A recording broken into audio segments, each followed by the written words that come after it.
you. It's gone way too far. No, nothing gonna help you when it falls apart.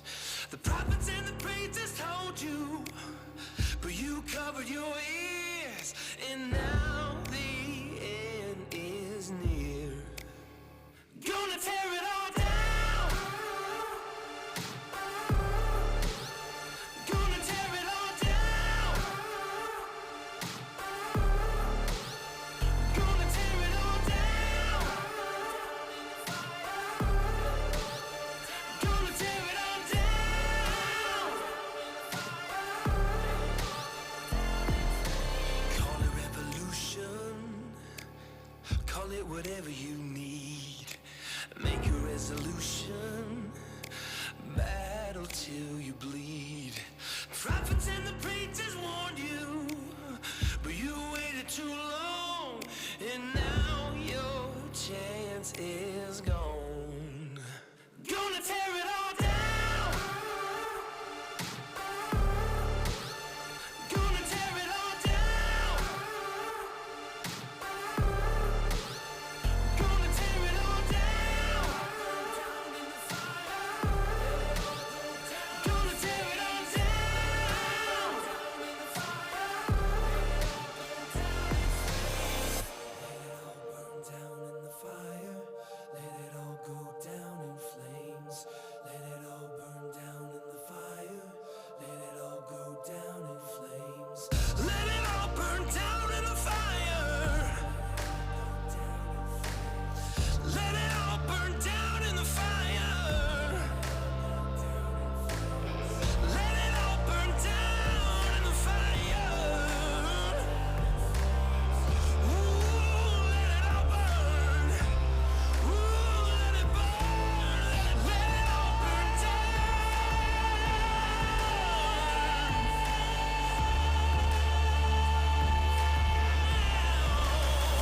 Gonna tear it all down. Gonna tear it all down. Gonna tear it all down. Gonna tear it all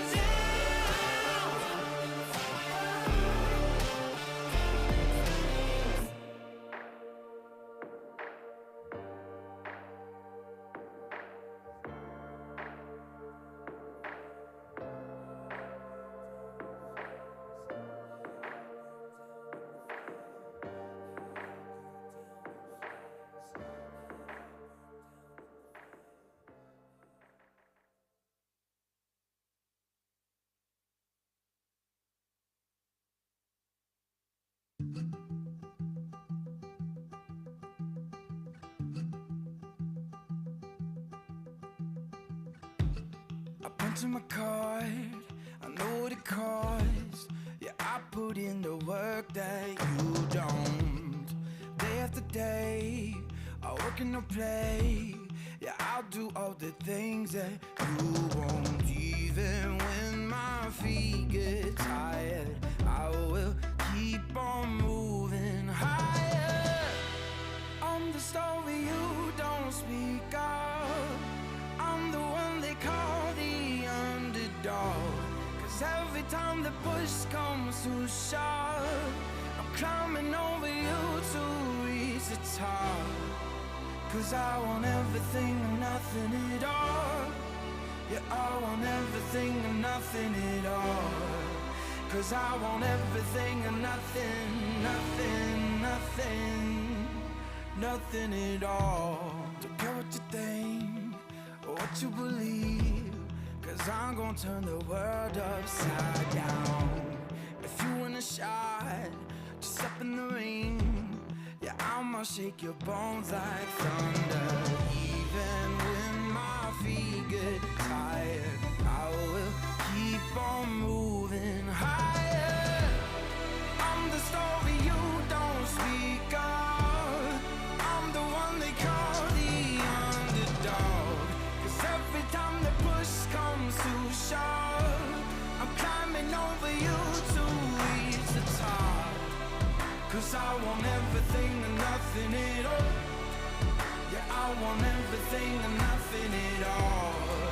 'Cause I want everything and nothing, nothing, nothing, nothing at all.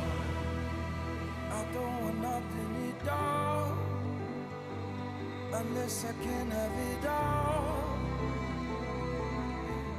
I don't want nothing, nothing at all.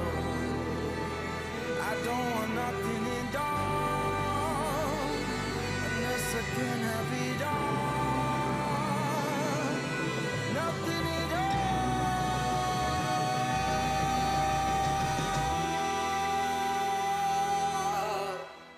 Yeah, I am not the favorite son, but I'm the one who's been here all along.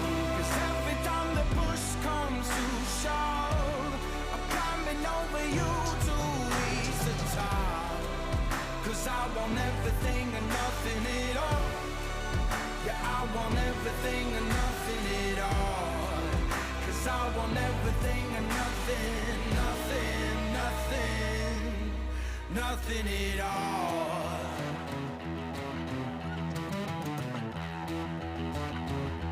I don't want nothing at all, unless I can have it all. I don't want nothing at all, unless I can have it all. No, I don't want nothing at all, unless I can have it all. I don't want nothing at all, unless I can have it all. I don't want nothing at all, unless I can have it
Don't know what day it is, but I know that I wanna spend it with you. Won't act so innocent, be careful to know that I'm telling the truth.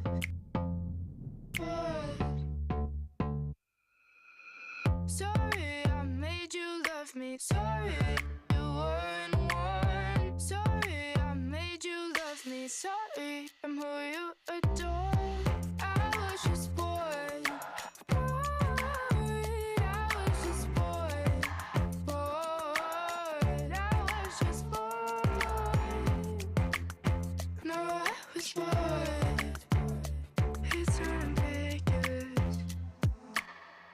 I'm not trying to make you a fool.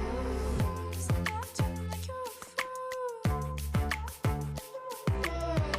You just need some insurance. Your eyes fall out when I walk in a room. When I walk into a room.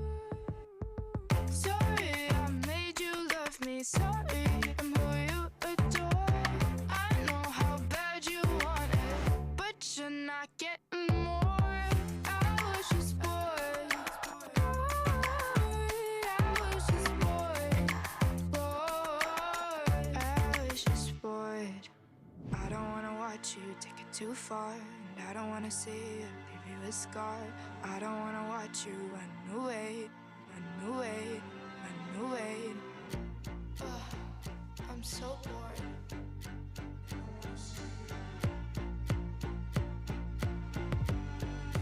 I don't wanna see you. Sorry, you weren't one. I know how bad you want it, but you're not getting more. I was just bored. I was just bored. Bored. I was just bored. No, I was bored with you. No, I was bored. I know how bad you want it. Bored.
Saying your name.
Smoke it up.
Roll it up.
gone way too far. No, nothing gonna help you when it falls apart. The prophets and the priests told you, but you covered your ears, and now the end is near. Gonna tear it all down. Gonna tear it all down. Gonna tear it all down. Gonna tear it all down. Call it revolution. Call it whatever you need. Make a resolution. Battle till you bleed. Prophets and the preachers warned you, but you waited too long, and now your chance is gone. Gonna tear it all down. Gonna tear it all down. Gonna tear it all down. Gonna tear it all down.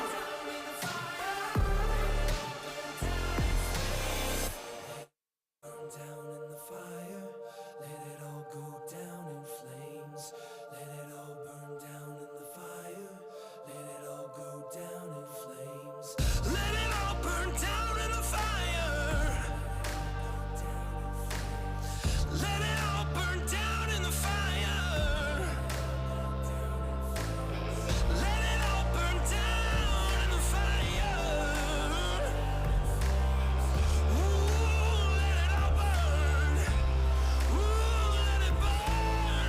Let it all burn down.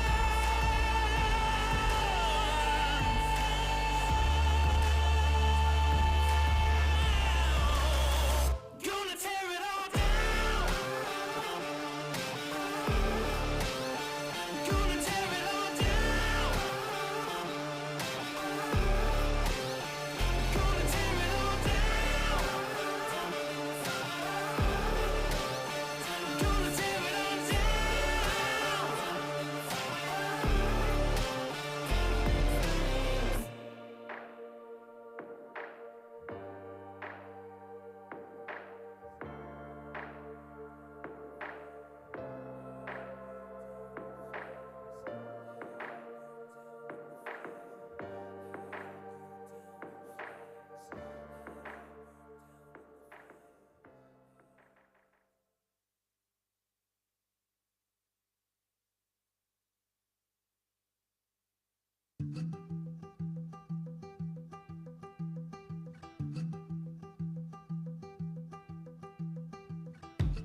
I punted my card, I know what it costs. Yeah, I put in the work that you don't. Day after day, I work and I play. Yeah, I'll do all the things that you won't. Even when my feet get tired, I will keep on moving higher. I'm the story you don't speak of. I'm the one they call the underdog. 'Cause every time the push comes to shove, I'm climbing over you to reach the top. 'Cause I want everything and nothing at all. Yeah, I want everything and nothing at all. 'Cause I want everything and nothing, nothing, nothing, nothing at all. Don't care what you think or what you believe, 'cause I'm gonna turn the world upside down. If you want a shot, just step in the ring. Yeah, I'ma shake your bones like thunder. Even when my feet get tired, I will keep on moving higher. I'm the story you don't speak of. I'm the one they call the underdog. 'Cause every time the push comes to shove, I'm climbing over you to reach the top. 'Cause I want everything and nothing at all. Yeah, I want everything and nothing at all. 'Cause I want everything and nothing, nothing, nothing, nothing at all. I don't want nothing at all, unless I can have it all. I don't want nothing, nothing at all. I don't want nothing at all, unless I can have it all. Nothing at all.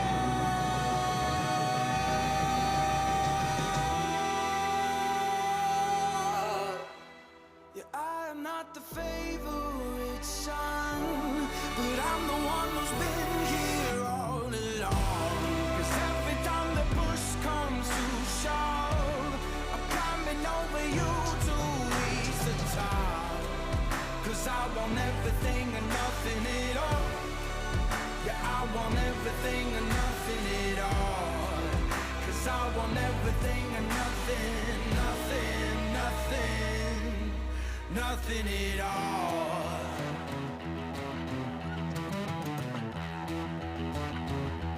I don't want nothing at all, unless I can have it all.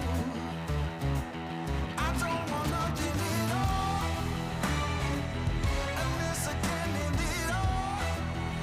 No, I don't want nothing at all, unless I can have it all. I don't want nothing at all, unless I can have it all. I don't want nothing at all, unless I can have it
Don't know what day it is, but I know that I wanna spend it with you. Won't act so innocent, be careful to know that I'm telling the truth. But sorry I made you love me, sorry you weren't one. Sorry I made you love me, sorry I'm who you adore. I was just bored, bored. I was just bored, bored. I was just bored.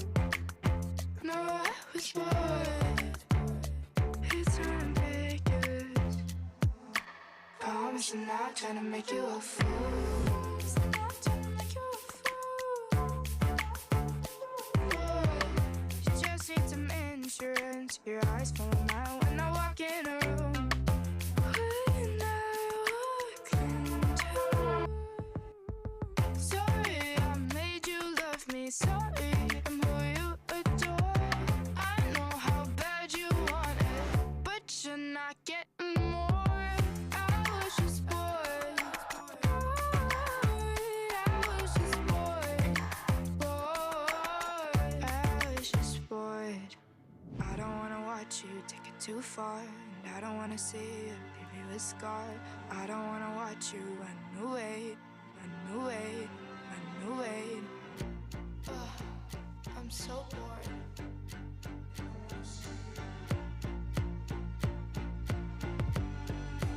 I don't wanna see you.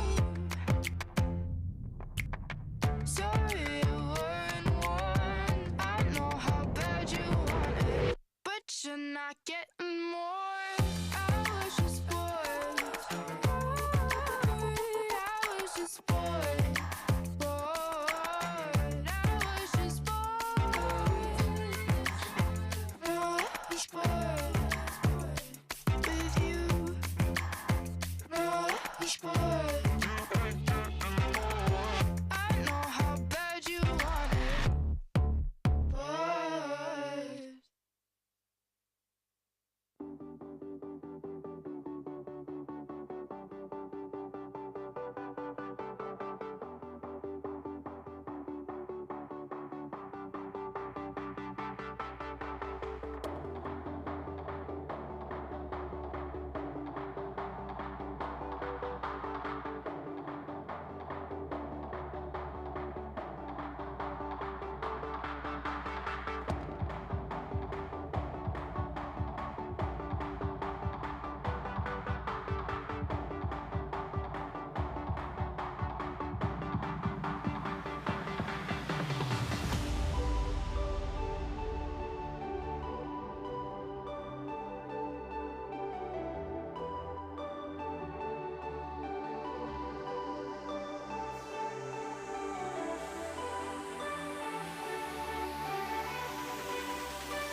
Saying your name,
smoke it up.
Roll it up.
just stay here. You know you got me. And oh, this is the start of something beautiful. And oh, this is the start of something you should know. Oh, you got me. Oh, you got me.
Somebody tell you it's gone way too far.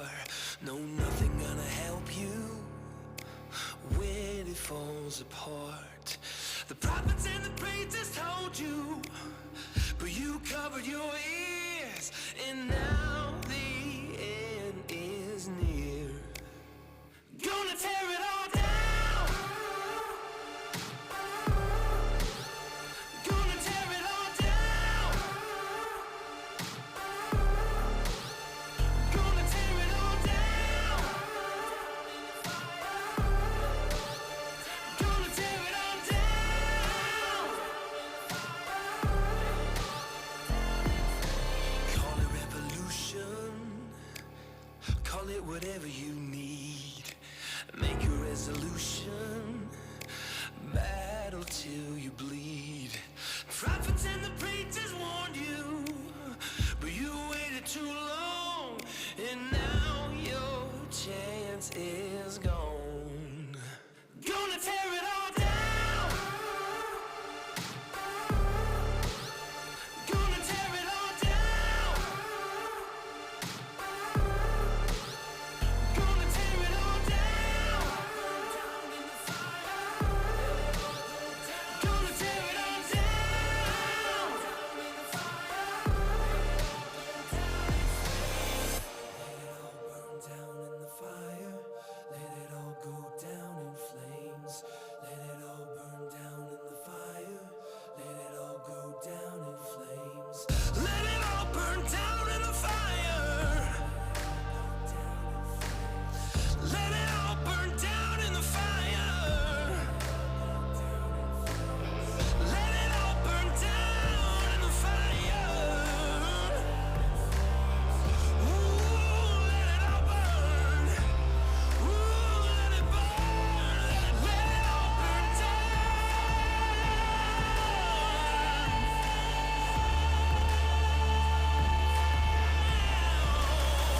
Gonna tear it all down. Gonna tear it all down. Gonna tear it all down.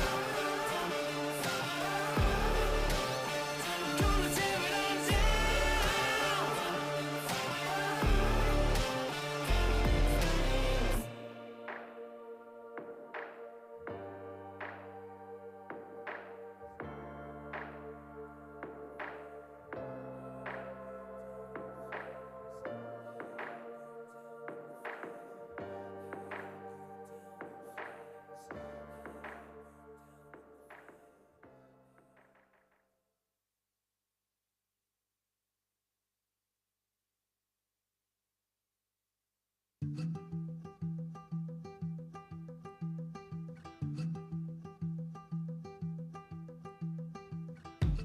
I punch in my card, I know what it costs. Yeah, I put in the work that you don't. Day after day, I work and I play. Yeah, I'll do all the things that you won't. Even when my feet get tired, I will keep on moving higher. I'm the story you don't speak of. I'm the one they call the underdog. 'Cause every time the push comes to shove, I'm climbing over you to reach the top. 'Cause I want everything and nothing at all. Yeah, I want everything and nothing at all. 'Cause I want everything and nothing, nothing, nothing, nothing at all. Don't care what you think or what you believe, 'cause I'm gonna turn the world upside down. If you want a shot, just step in the ring. Yeah, I'ma shake your bones like thunder. Even when my feet get tired, I will keep on moving higher. I'm the story you don't speak of.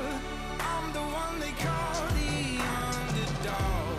'Cause every time the push comes to shove, I'm climbing over you to reach the top. 'Cause I want everything and nothing nothing at all. Yeah, I want everything and nothing at all. 'Cause I want everything and nothing, nothing, nothing, nothing at all.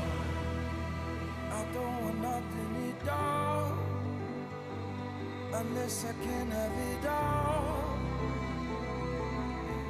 I don't want nothing, nothing at all. I don't want nothing at all, unless I can have it all. Nothing at all.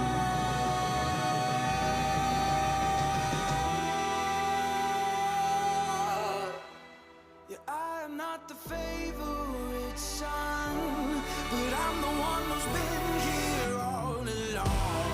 'Cause every time the push comes to shove, I'm climbing over you to reach the top. 'Cause I want everything and nothing at all. Yeah, I want everything and nothing at all. 'Cause I want everything and nothing, nothing, nothing, nothing at all.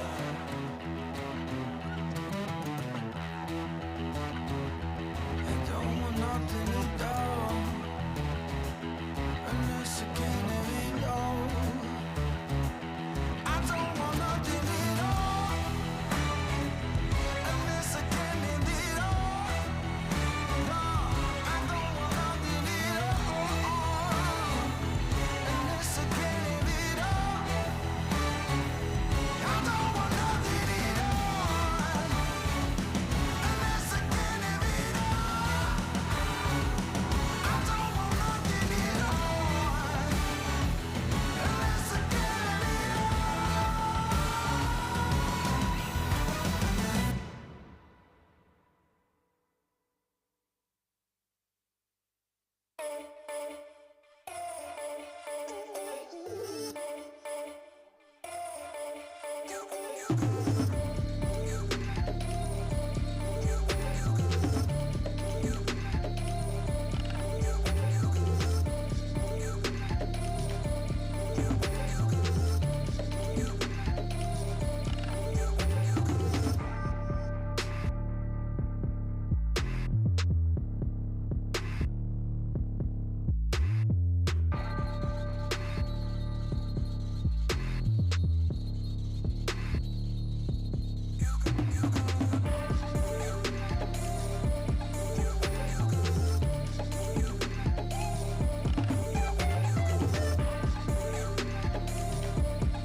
Don't know what day it is, but I know that I wanna spend it with you. Won't act so innocent, be careful to know that I'm telling the truth. But sorry I made you love me, sorry you weren't one. Sorry I made you love me, sorry I'm who you adore. I was just bored, bored. I was just bored, bored. I was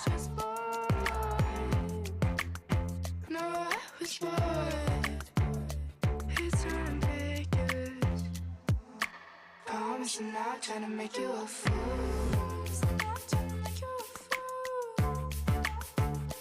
Boy, you just need some insurance. Your eyes fall out when I walk in a room. When I walk into a room. Sorry, I made you love me. Sorry, I'm who you adore. I know how bad you want it, but you're not getting more. I was just bored. I was just bored. I was just bored. I don't wanna watch you take it too far, and I don't wanna see you leave you a scar. I don't wanna watch you run away, run away, run away. I'm so bored.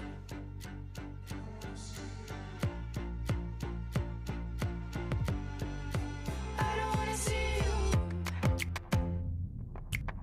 Sorry, you weren't one. I know how bad you want it, but you're not getting more. I was just bored. I was just bored. Bored. I was just bored. No, I was bored with you. No, I was bored. I know how bad you want it. Bored.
Smoke it up.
Roll it up.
could tell you it's gone way too far. No, nothing gonna help you when it falls apart. The prophets and the preachers told you, but you covered your ears, and now the end is near. Gonna tear it all down. Gonna tear it all down. Gonna tear it all down. Gonna tear it all down. Call it revolution. Call it whatever you need. Make a resolution, battle till you bleed. Prophets and the preachers warned you, but you waited too long, and now your chance is gone. Gonna tear it all down. Gonna tear it all down. Gonna tear it all down. Gonna tear it all down. Let it all burn down in the fire. Let it all burn down in the fire. Let it all go down in flames. Let it all burn down in the fire. Let it all burn down in the fire. Let it all burn down in the fire.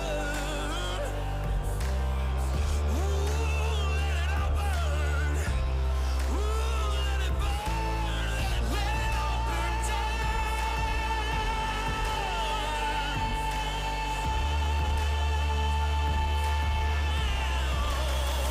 Gonna tear it all down. Gonna tear it all down. Gonna tear it all down. Gonna tear it all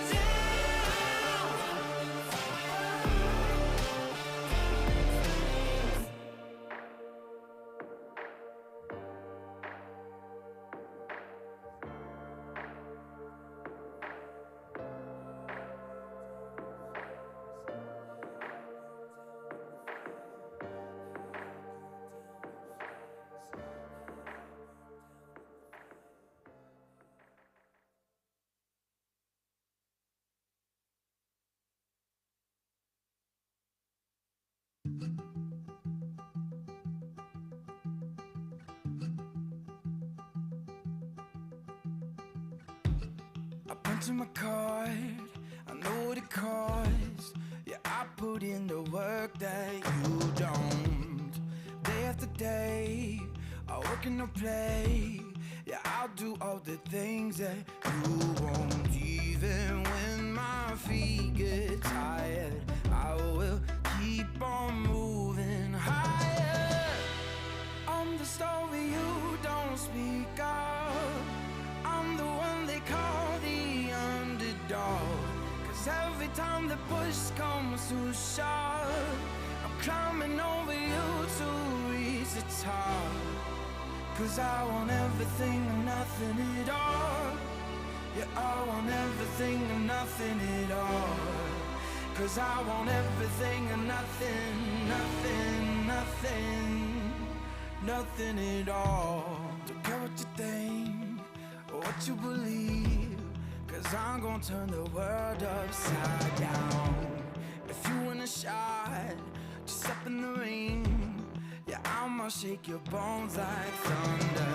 Even when my feet get tired, I will keep on moving higher. I'm the story you don't speak of. I'm the one they call the underdog. Cause every time the push comes to shove, I'm climbing over you to reach the top. Cause I want everything and nothing nothing at all. Yeah, I want everything and nothing at all. 'Cause I want everything and nothing, nothing, nothing, nothing at all. I don't want nothing at all, unless I can have it all. I don't want nothing, nothing at all. I don't want nothing at all, unless I can have it all. Nothing at all.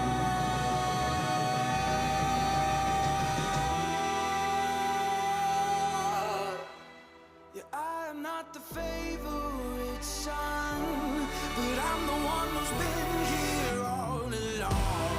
'Cause every time the push comes to shove, I'm climbing over you to reach the top. 'Cause I want everything and nothing at all. Yeah, I want everything and nothing at all. 'Cause I want everything and nothing, nothing, nothing, nothing at all.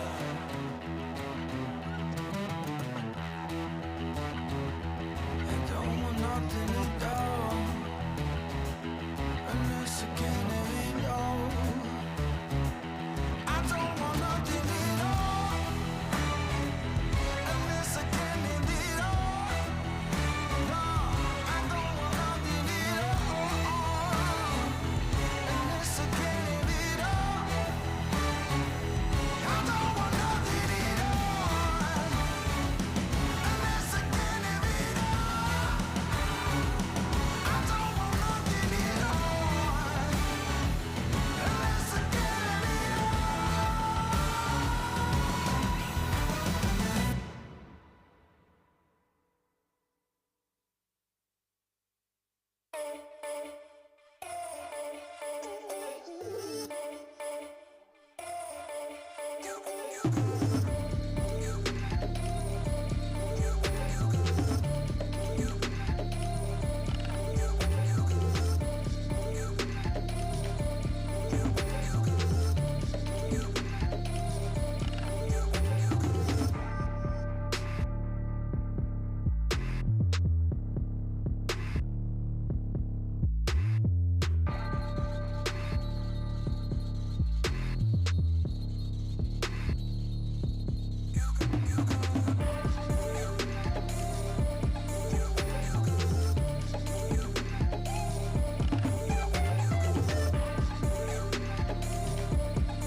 Don't know what day it is, but I know that I wanna spend it with you. Won't act so innocent, be careful to know that I'm telling the truth.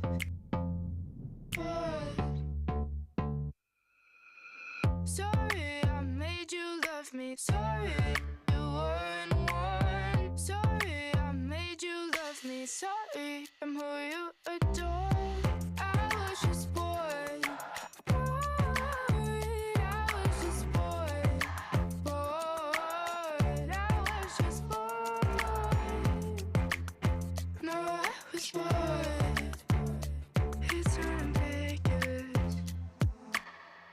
Pushing out, trying to make you a fool. Pushing out, trying to make you a fool. You just need some insurance. Your eyes falling out when I walk in a room. When I walk into a room. Sorry, I made you love me. Sorry, I'm who you adore. I know how bad you want it, but you're not getting more. I was just bored. I was just bored. Bored. I was just bored. I don't wanna watch you take it too far, and I don't wanna see you leave you a scar. I don't wanna watch you run away, run away, run away. I'm so bored.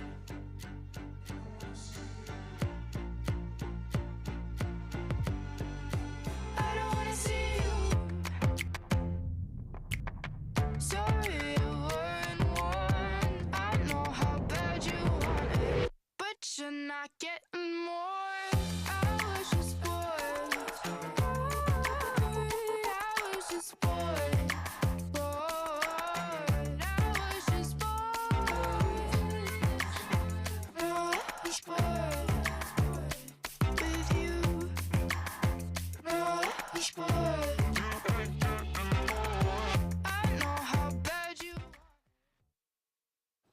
Hello and welcome on the studio stage.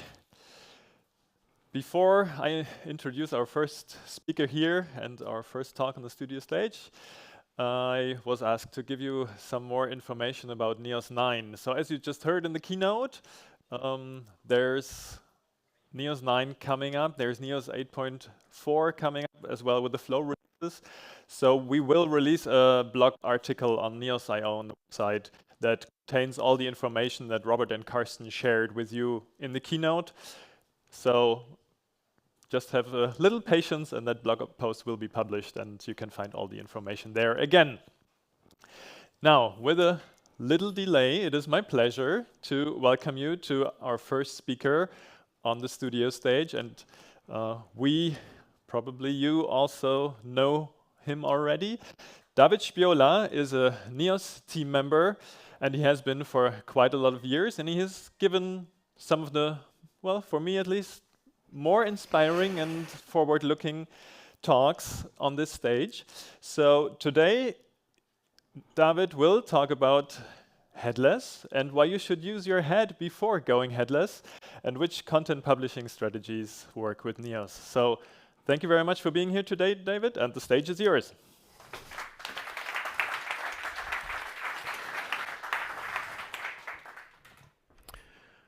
Ah, wow, quite a crowd. So I think I touched some nerve here. So I didn't expect so much people actually. Yeah, welcome to my talk. I actually wanna pick up where Robert left me. He left me some pieces in the keynote speech because a lot of things we are going to talk about today about complexity and how we can reduce it and how can we manage it. So I would like to start with a conversation I had a few years back with one of my former colleagues. So I basically asked him, how are you doing? And he said, yeah, it's totally awesome because I'm still failing on an even higher level. So he was very proud, and I'm also very proud when when there's not something new coming around and you can play around with it and it's so much fun and you just like it. But it could lead to a question that is very, very popular in the CMS ecosystem, and this is headless. So my main topic of today is use your head before you go headless. This is actually my daughter. She did that costume herself a few years back. And it's basically, she's just this high. And it's, I asked her, I have full consent for this picture. I hope it's okay for you. Yeah, okay, so I'm already old. So when I started building websites was actually quite easy. I mean, at the start, we just had 3 different technologies. We had HTML, JavaScript, and CSS. And this was basically it. So the browser supported all of those 3 technologies. And it was basically just client-side rendering. It was super simple at the time. There was just one big drawback, and that was browser support. So if that would have been better in the early days, we might have gone a different path until now. But who knows? Yeah, of course, we had to address concerns, and things got more complicated. So we introduced a second block into our stack, if you so will, for server-side rendering. And we used technologies like PHP, Apache, or MySQL for it. So it was still okayish, very simple. You could make, almost every use case was possible at the time. And we had some and we did some separation of concerns. So we started to think about, okay, let's do things on the client, and let's do things on the server. But in the meanwhile, something happened. Technology and new accomplishments and new browser stuff and so many things. Actually, you're seeing the wrong slide, actually. What is happening? Oh, here we go. Sorry. It's moving around without it. I don't touch it, and it's...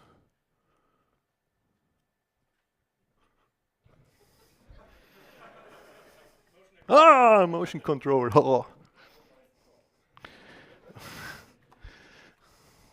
I have a different one, actually. Maybe that one works.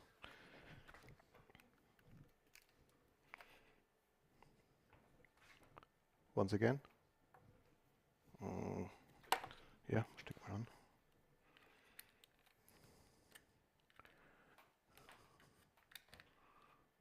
Okay.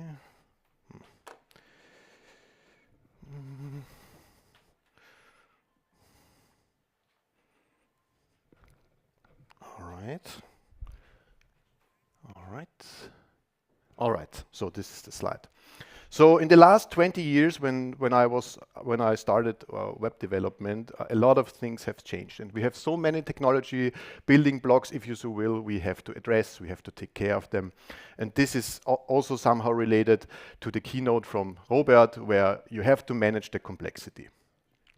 But one more thing, what actually things got way more complex on one hand, but browser support is awesome now, so that's actually quite good. That's a very good development.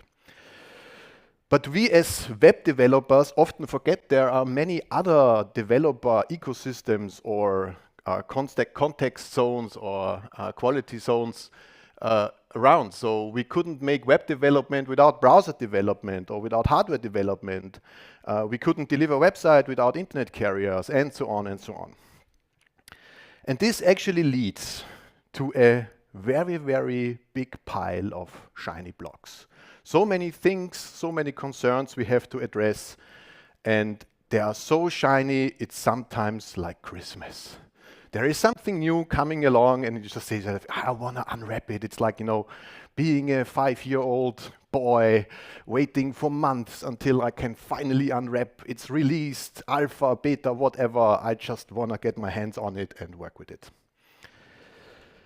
Yeah, so at some point, when things went, from my point of view, terribly wrong. And before we go into that, I would like to briefly talk about the foundation we are building on. And the analogy I have in my mind all the time when I talk about this is Earth, because when you go to the lower layers of the technology stack we are using today, it's very stable. If there are any changes at all, just a few changes in decades, if you will, you know. So the TCP layer didn't change at all. HTTP evolved 2 times in 30 years, you know. It's not that you have a new release every week around the corner. And if you move up the stack, you get on higher levels, you get higher abstraction, but you also gain flexibility. Flexibility in a sense of that you have more developers around who understand the technology, or you have like with JavaScript, you have browser support that you don't have with other languages, except assembly or WebAssembly. We will talk about that a bit later, just a little bit. And you somewhere have your pointer, laser pointer? No. In any of those layers, maybe not in the lowest one, but in the layers above, you start building your business logic, your problem. You want to solve a problem. And you always have to determine or decide in which layer you want to put your problem. Where is it suited good? Where is it flexible enough? Where do I have enough developers? Is it stable enough? Is it a long-running process? Is it a short-running process? Many, many concerns. So you could move up, or this is what we usually do, that we try to find some layer or technology, some more abstraction in order to get things done. Or you could also go down. I mean, it's totally okay to go a layer down and do things there, but it's way more complicated, or let's say at least the ecosystem is not so great and it's a little bit harder to learn. So it might be a challenge, but at the end it might be something that works for years without touching it at all.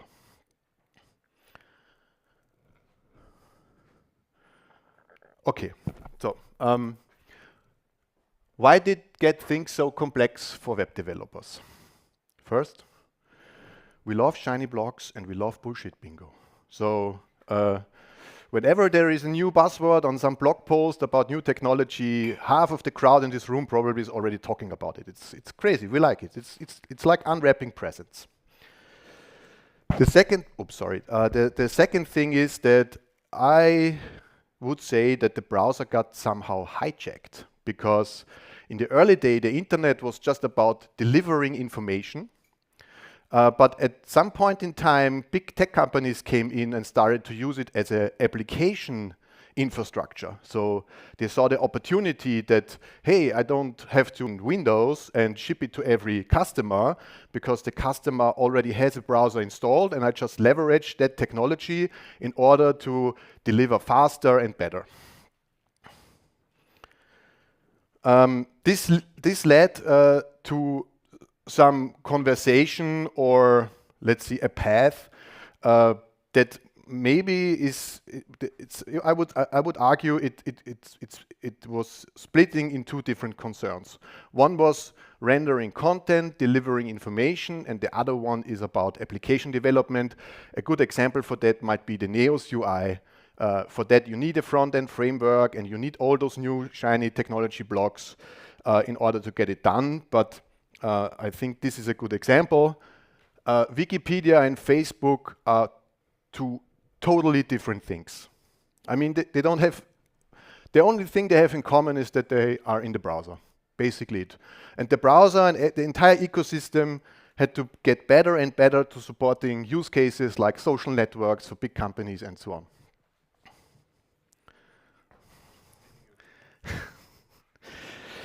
Okay, another concern that emerged over the years is security. So there is more users, more business logic, more customers. We had to address security seriously, and I always like to say that security is the natural enemy of productivity. You know, you can make the best software in the world. If the login doesn't work because the client forgot his password, it's what this crappy software, I can't use it. Then performance is an economic multiplier. So even in that regard, the big tech companies told us how we should build websites and how should they perform in order to be able to compete within the market they created themselves. So this is what I mean, that the browser got somehow hijacked in that regard. So that leads to a lot of concerns we have to take care of. So many different things. When I started development, you could do it with one person or 3 persons. Now you need 10, you know, if you're lucky to address all of those words on the slide. Okay, let's talk about the head in the room. What, at least for me, what does headless actually mean? Headless basically means that you delegate responsibility to another system or technology. That's it. The rest is marketing, wording, some shaping, some context. But at the end, you have a problem, and at a certain point you realize, I can do it alone, I need help. And this is where this word headless, decoupled, and so on start to emerge in our web development community. So the question is it necessary? And the most famous answer in web development is it depends. So let's play a bit buzzword bingo, not bullshit bingo. Yeah. Okay, so headless, decoupled, two-stack, hybrid, content provider, microservices, very fancy. And all of those things basically address the issue I told earlier, that you try to move business logic into other technologies or systems. And it doesn't matter if you call it headless or decoupled or two-stack. There might be some variation to it, but it basically means the same. The last one, microservices, is a bit different, and we will get into that a bit later. So, in Neos we trust, as a building block at least, when we build websites. And the question is, why should we trust? And I would argue because we trust in APIs. Because this is the only thing that really matters, is how your blocks communicate with each other and not how you name them or whatever. It's really about the connectivity of functionality and how you can, sometimes you want to have things together, sometimes you want to have them, you need to have them apart, and this is basically what APIs are doing for you. So you could say very simple, you have a Neos and then you have a REST API talking to a Svelte application or whatsoever, or you have another API that is, in this case, is talking to Mautic. That's a marketing automation tool we are also using, and nothing new or shiny here. But what we never talk about is all those building blocks and APIs we already have within in the Neo system, and how much we can already accomplish there without the need of introducing new technology. I don't want to say that Neos can do everything, but it can probably do more than some people at least think or realize. So on some level, we have the Flow framework and the event sourcing. What basically Flow is a PHP framework that is the foundation for Neos itself. We have some very cool things like aspect-oriented programming or architecture for extensibility. That basically means that you can use every function in the system and override it or replace it or do something before, after. It's an awesome hook system, so to speak. We have an event sourcing framework now that also helps a lot for stability when it's about APIs. In some cases, if it's very necessary to make sure the API really acknowledged what I sent to it and repeat it if it doesn't. And one more thing I really like about it is the multiple authentication providers. So in Neos, you can say, okay, I have an API for this and for that, and there are two different concerns. They shouldn't even know from each other, so to speak. So I could easily isolate that security context and use one security context just for one API and another context for the other API. Very powerful. Then we have the content repository, what actually gives you the possibility to define content like data via node types. So you can define schemas. I mean, on some point, you could also say it's like domain-driven design, where you design some models, and this is more work involved. With the content repository, you can use your data and structure it. So it doesn't have to be necessarily about websites. You could also make a product catalog, for instance. There is another very cool thing that's flow query. So this helps you to go through all your data, find your data, retrieve your data, and so on. And this is also very cool because there is also an API involved that abstracts all the PHP logic. So when there is a update ahead, a PHP update or a Neos update, you have to be concerned of all. You don't have to be concerned about it because it's handled for you. And then, as we already heard in the keynote presentation today, the event source content repository will be a big leap forward in terms of stability, scalability, and things like that. And I personally believe that this will be very important in the future and can't wait to get my hands on it. Okay, then we have dimensions. Also an internal API, if you so will, where you can use your content in different ways. So you could say, I need dimensions for language or for markets or a combination of those things. But you can also use it for customer experience management. So you could define dimensions, I don't know, let's say tier 1, 2, and 3. And depending on your login status, you serve different content. So you can also here use a lot of power already within the system to ship somewhere else if you need to. And last but not least, Fusion. Fusion is very, very interesting because when I talk to colleagues and we talk about templating engines, especially in the PHP world, there is some kind of misunderstanding here when I'm talking about it, because Fusion is more like, or AFX is more like JSX. So you could basically compare Fusion with ASX. You can compare it more to how React works in a way than Smarty works or Twig works. So Twig is basically just string manipulation. With Fusion, you have the complete rendering tree structured in objects, and you can access them at any time. So every tag, every property, every piece of string is accessible and changeable within the rendering process. And that's very powerful. And I think this is mostly misunderstood, that it's not another templating engine, because with that amount of control, you are truly free to build whatever you want. It is an abstraction for PHP as well. So frankly speaking, if you don't know PHP at all, and somebody does the basic setup for you, you can only use Fusion to build a website. You don't have to go down into the PHP layer to do things. This is also something I really like. Yeah, full control of the rendering tree, planned extensibility. You get a caching framework for it to cache all your pieces you need. And also a use case I used a few times in the past is you can use Fusion to create public APIs for REST and GraphQL. And how does that look like?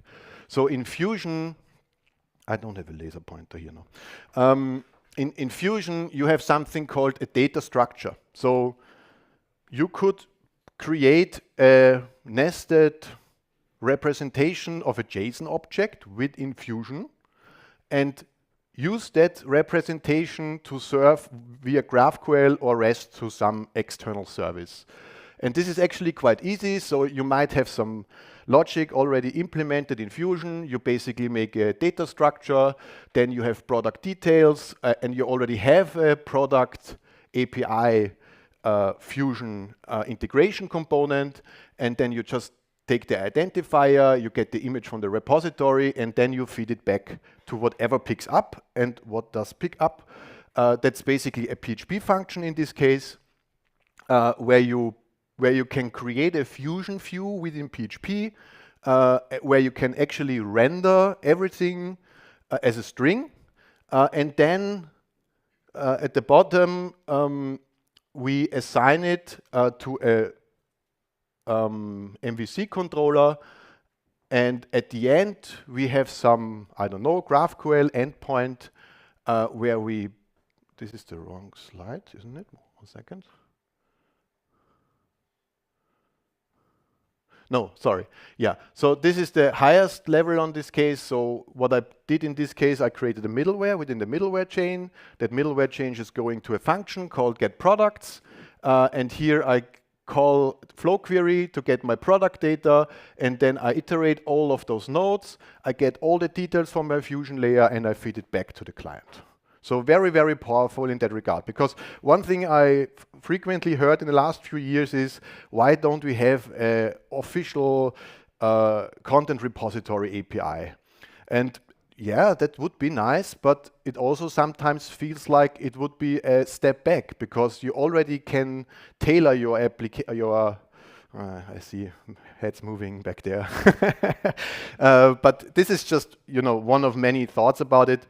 But you can basically tailor everything quite quickly to the needs you have, yeah? And this is quite powerful. So we have the flow framework, we have the content repository, we have the dimension system, and we have flow and AFX. And now we will go quickly through some very simple use cases. So the simplest one would be a marketing website. You basically just use Neos and a bit of JavaScript, CSS, and HTML. No framework at all, it would work. You can use it, render website, all good, no problem. Secondly, you could also add another technology called HTML over the wire, or HTMX. And I would like to point to Dominique's talk a bit later today, where he will talk about it. Very good technology. And the basic idea is that you have just a thin layer for the front end for making reactivity possible without having a big front end framework. And you could also add some other technologies like Tailwind or whatsoever, still very simple and usable. Okay, so let's move the marketing website to the left side. And we still have Neos, but in this case, we want to render a newsletter. Also a very good use case, because who of you knows MGML? Ever heard about it? Okay, very good. MGML is basically an abstraction for newsletter templating. So you could use Neos, where you have all your content and all your settings and all your assets and everything, and create a MGML template that will be rendered as a newsletter and send it via a third-party system. In this case, again, it's Mautic, where you take that freshly produced template, you feed it via API to Mautic, and Mautic will take care of sending it out to the world. Yeah, you also might have customer data management somewhere in place, where you collect data from your customers that you might feed back to Neos with an API again, and then you can later use on the marketing website to support customer experience management. As I told earlier, you can use that information to use a different dimension in order to show different content or make personalization in general. Okay, let's also move that aside and add something additionally. So you could also make a standard or whatever fits your purpose, REST, GraphQL, API, whatever you need. And you can feed that to any application. Yeah. So again, in this case, you might also, oh, there is an error wrong actually. You might have an external authentication provider, and again, Neos provides all the necessary packages and building blocks to support such a use case. Another use case I used twice in the past is a product catalog. So what we basically did is that we had Neos, and Neos was getting information from other systems like databases or product ERP systems or PIM systems, where you have a product number and some product information, where a product manager is taking care of the product.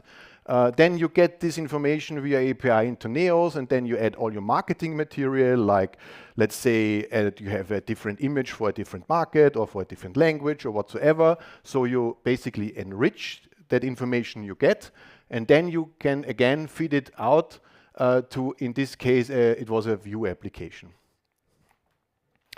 And last but not least, microservices. Microservices is a topic for its own, I would say, because the promise of microservices has a big catch.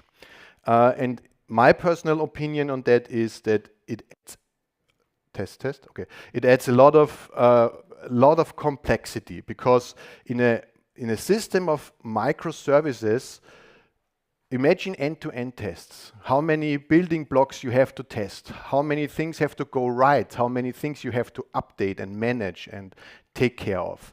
And I don't want to say that this is not a use case we also use for our customers, but you have to really be careful, because it adds a lot of complexity and thereby cost and manpower. But again, we have a talk about this later today, I guess, where what you shouldn't miss, because I think it's a very cool use case of what you can do and what a role Neos can play in a microservice architecture. So there is always this discussion about a monolith versus microservices. And this is, for me, a discussion in the wrong context, because you could argue that Earth is a monolith, and we are very happy about it. And a few billion microservices are running around, so if you so will. So it's basically a matter of context, or a matter of where is your center of gravity when you design a system, and which other systems have weaker or even stronger gravity points, like the sun, for instance. I mean, we go around the sun because it has a bigger gravity impact than Earth. So if you use microservices, complexity and cost will always go up, and be very, very careful with that. And this is why I created the talk in the first place, because Headless emphasizes microservices. And it sounds like a catchy buzzword that solves all your problems, but you have to know that you get a lot of new problems as well. So what is important? Sometimes it's better to keep things together. Sometimes it's better to keep them apart. Final.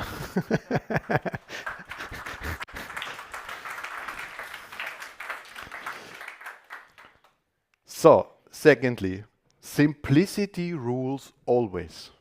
Try to solve your problem with as less building blocks as possible, because reducing blocks means reducing complexity, reducing maintenance, and leading up to faster software delivery or release management or whatsoever.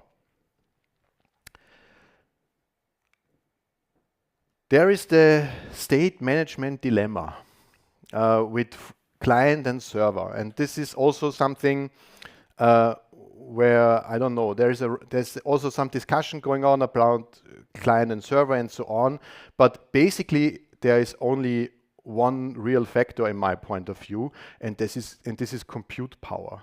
So your clients or your customers with their computers will always have more processing power than you have on your servers. But when you harness that power, you always add complexity again, because you might have a state on the client and a state on the server that might not be in sync. And then you have to manage all those state stuff back and forth until you find out, oh no, was it really a good idea? I don't want to say don't do it, I just want to say consider it. So there are those who say, let's do everything on the server, we don't need the client at all, it's JavaScript, CSS and HTML, and we can do everything on the server. These days, we have also people who say, let's do everything on the client, we don't need the server at all. I give you an example, it's quite funny actually, because WordPress is actually running in the browser.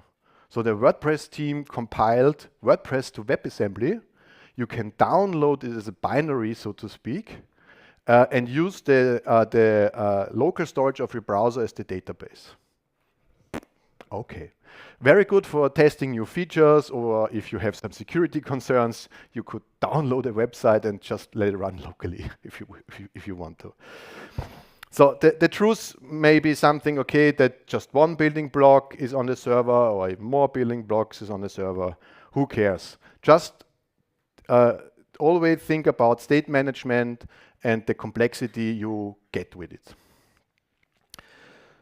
So next, one blog can't do it all. Everybody who tells you, come to us, we have the best ecosystem, the best whatever, we can do everything.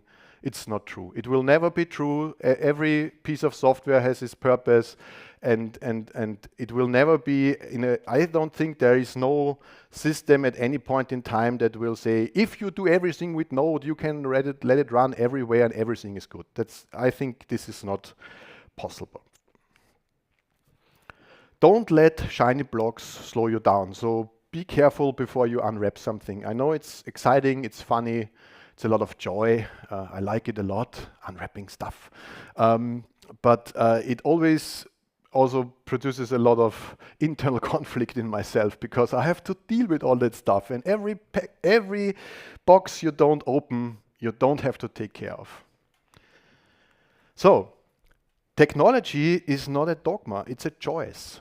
And we have to choose carefully with every project where we would like to use, or where our business logic should run in that project. You could have a very abstract language or high-level language like JavaScript, TypeScript, whatsoever. You could use PHP, Python, Go, whatever you need. But you can also go layers down and use Rust or C++ or C if you have a very specific use case that has to perform very well. So last but not least, there was in the last 30 years, I don't know, JavaScript was always the gatekeeper of the browser. So this was always an argument. With JavaScript, we can do everything because it runs on the server and the client. But there is some technology around the corner that might change that, and this is a might. Because with WebAssembly, you would be able to let software run on the client or the server, both. And additionally, you can write, let's say I have a practical example. So how about, and this is just the if when. Let's say we have Fusion. And Fusion, I don't say that I know how to do that, but if it would be possible to put Fusion into a WebAssembly application, it would still work the same way as it does right now within our PHP environment, but it could also potentially work then on the client side as well, because when we have WebAssembly established, and there are a few things ahead that need to be achieved to get that really working, but this is, for me, something I'm really looking forward, that there is not one technology anymore in the browser. There are all the technologies who support it in the browser. So that might also add complexity, but also maybe solve some really, really tough problems you have. Okay. Quick recap. So why do we trust in Neos? We have Fusion AFX, we have the dimension system, we have the content repository with node types, and we have the flow framework with event sourcing.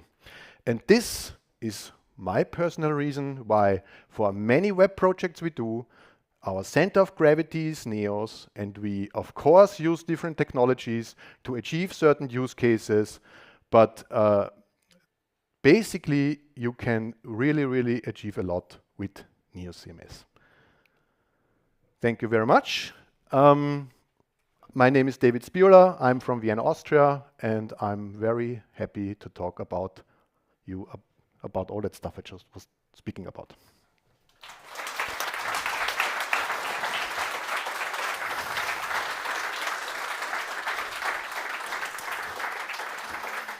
Thank you very much, David. Some of you already submitted some questions via the app. Thank you very much for that. Makes it much easier for me to read them out, and people on the stream can hear them. I think one you already answered. Could you see parts of Neos as WebAssembly or other front-end technology like Fusion? You just told us that it's a big if, of course. I totally don't know how to do that, but I would really think it would be awesome. But yes. And then the big one, to summarize it, when to go headless, in your opinion?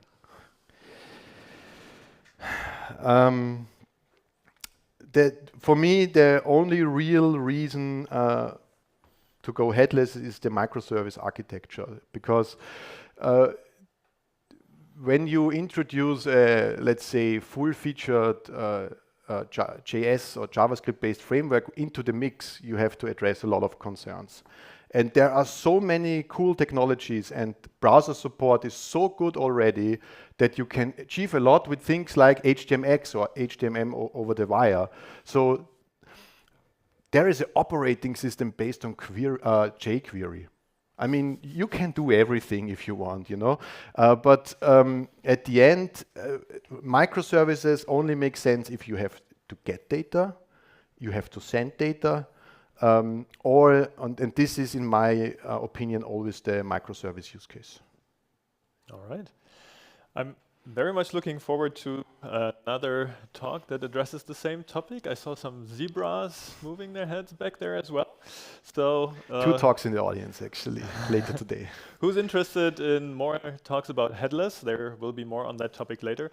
David, thank you very much for your talk today. We have a little present for all the speakers. It's a seed mix and a little Bee Hotel Neos branded. And there's a tea and honey box for you to enjoy at home. Thank you very much for being here today. It's awesome.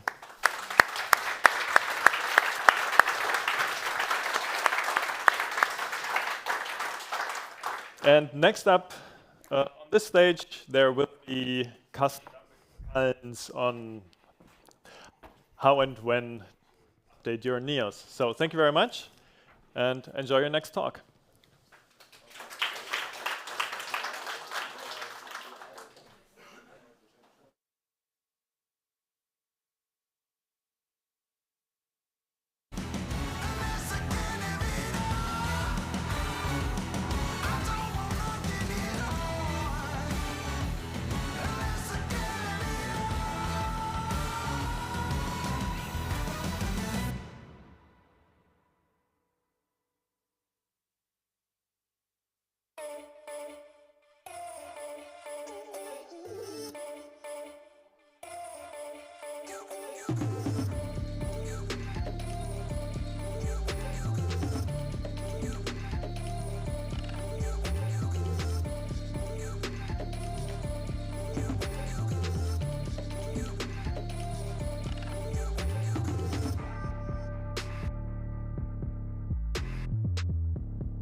Don't know what day it is, but I know that I wanna spend it with you. Won't act so innocent, be careful to know that I'm telling the truth. But sorry I made you love me, sorry you weren't one. Sorry I made you love me, sorry I'm who you adore. I was just bored, I was just bored, bored.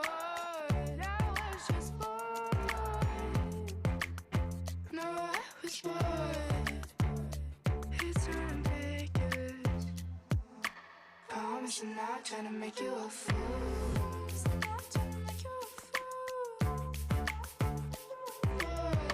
You just need some insurance. Your eyes fall out when I walk in a room.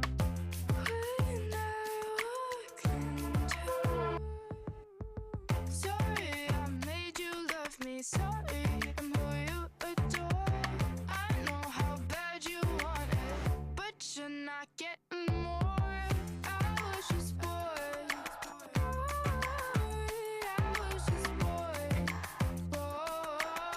I was just bored.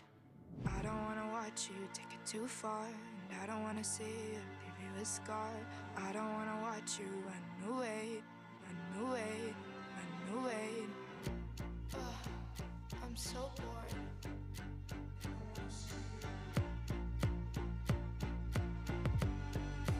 I don't wanna see you. Sorry, you weren't one. I know how bad you want it, but you're not getting more. I was just bored. I was just bored. Bored. I was just bored.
So, welcome everybody for the next talk. And as I see some empty seats here in the first row, please come forward so that the speaker is not so alone in a few minutes. Don't be shy. And I guess I don't have to introduce the next one very extensively. He did that already in the keynote. He called himself the updating guy, and as I noticed earlier, also the security guy who makes sure that we don't stumble upon the cables that are not properly secured. So give a warm applause for Karsten.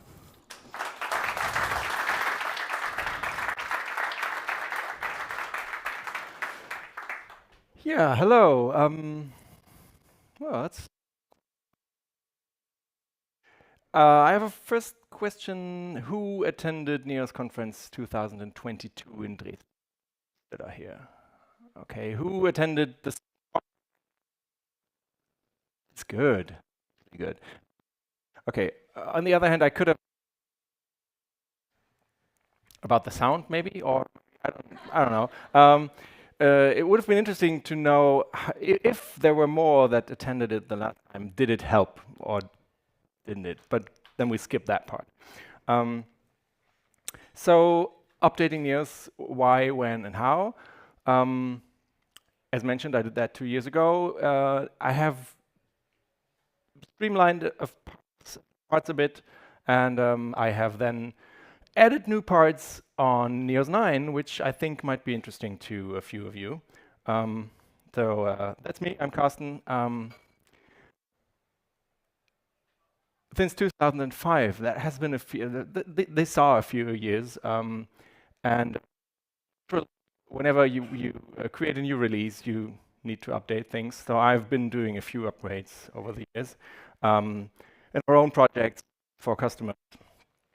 And most recently, I actually did an upgrade from a Flow application that was running on Flow 3.02, and that has essentially not been touched since 2013.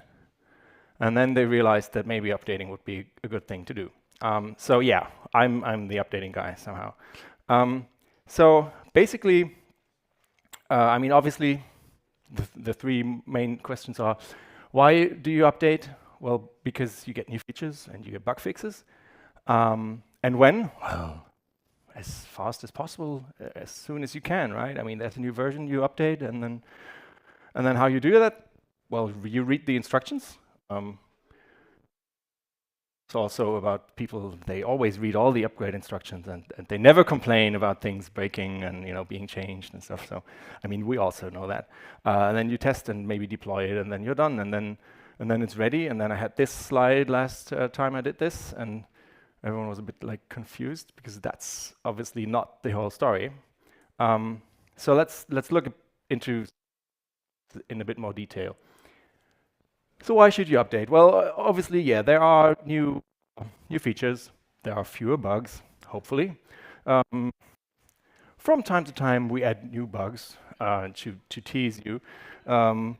But well, mostly it's an oversight. I mean, if we do, it's by accident, and you get better performance. So usually, when you look at changelogs, be it NEOS or Flow, or be it any other tool you use, you have a lot of features to gain, and you have a lot of bugs that are no longer, which usually is quite nice for you and your customers. Also, outdated versions usually, I mean, they stop getting support. You don't get bug fixes, or you don't get security fixes, which would be, an even more important topic, because you don't want these guys to wear hoodies in your company, or to these guys hacking your styling. So security is really important, because you lose security support. It's not really something that NEOS and Flow have a problem with. If you look at the amount of security advisories that we had to put out in the future, this is still an extensive list. There's this one, It's actually the only one that was added since the last time I gave this talk. So I'm quite happy about that. But I mean, you have other tools in your stack, and other tools also might have security issues. They get new features, they get bugs fixed, and there are even essential things like your language, your programming language that is in development.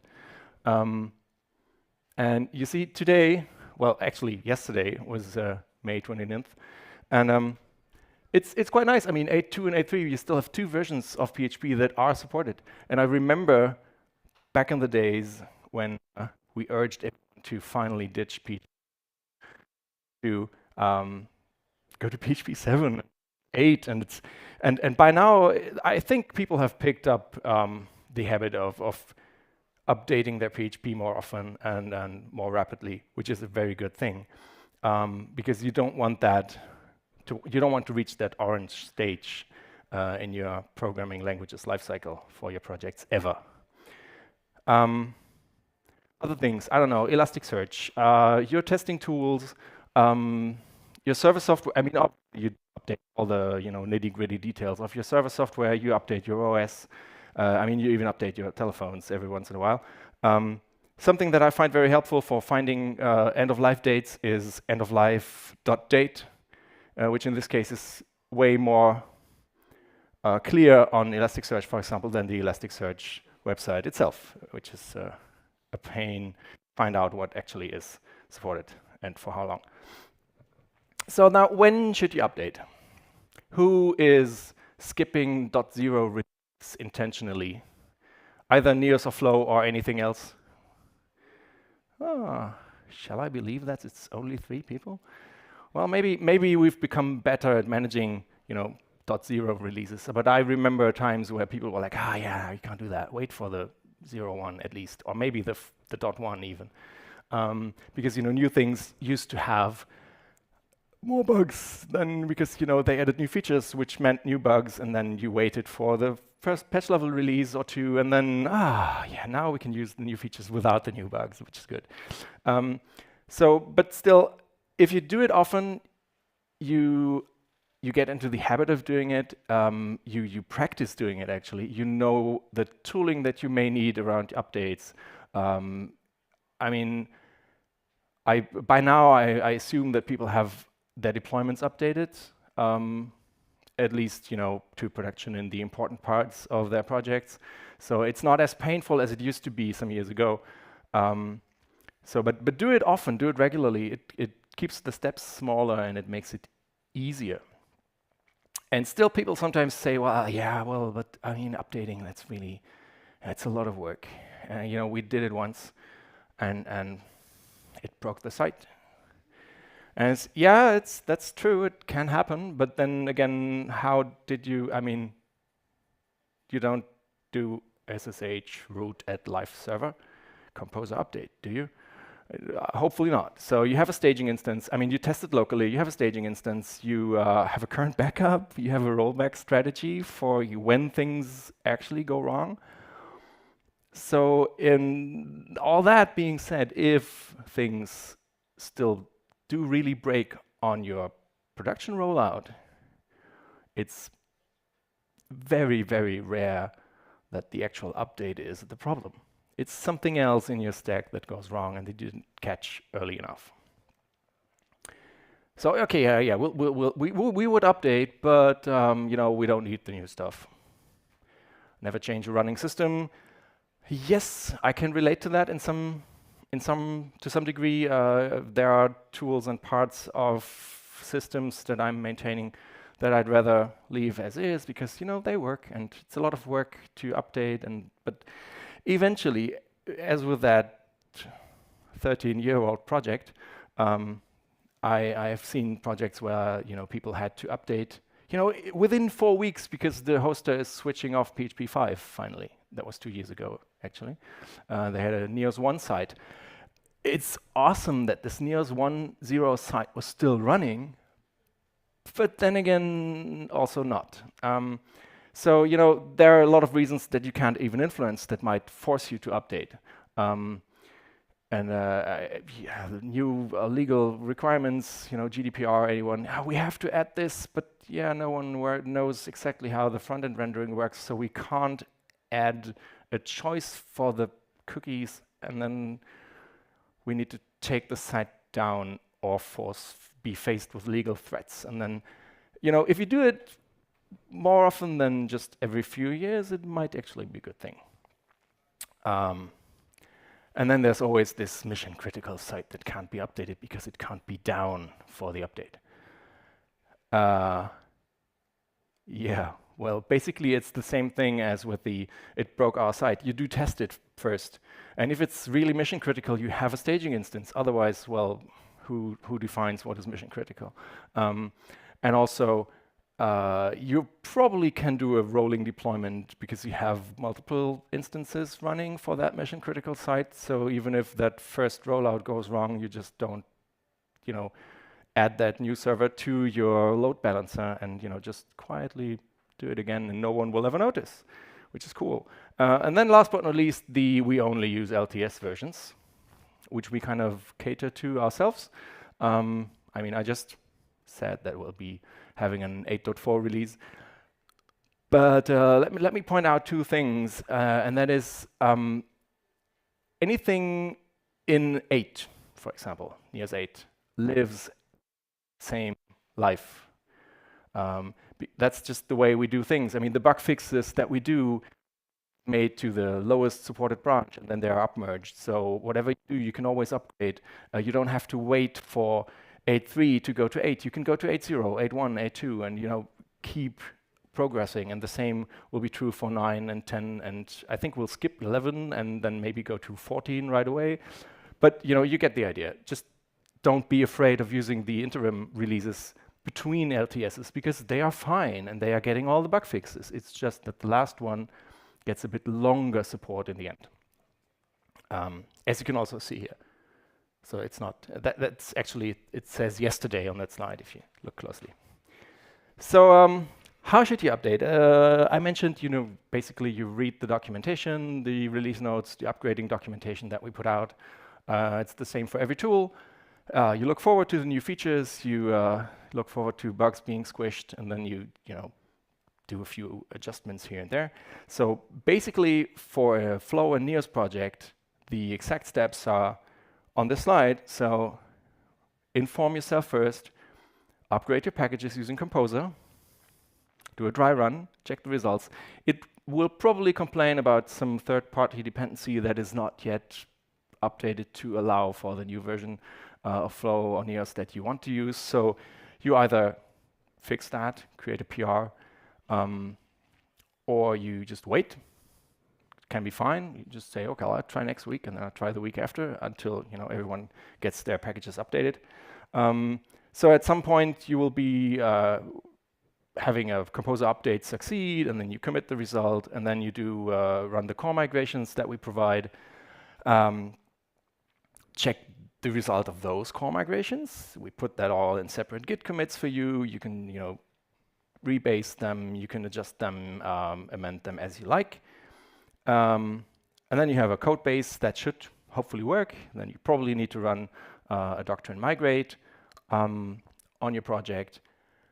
And then you start, testing all the hidden things in your project that might have been broken or that are really important, or where that you did a kind of a creepy workaround to make it work, or I don't know, even used AOP or signal slot, and you make sure that those things still work. Ideally, you have that automated, I don't know, crawl your whole website, do a visual comparison, and everything looks the same. Great.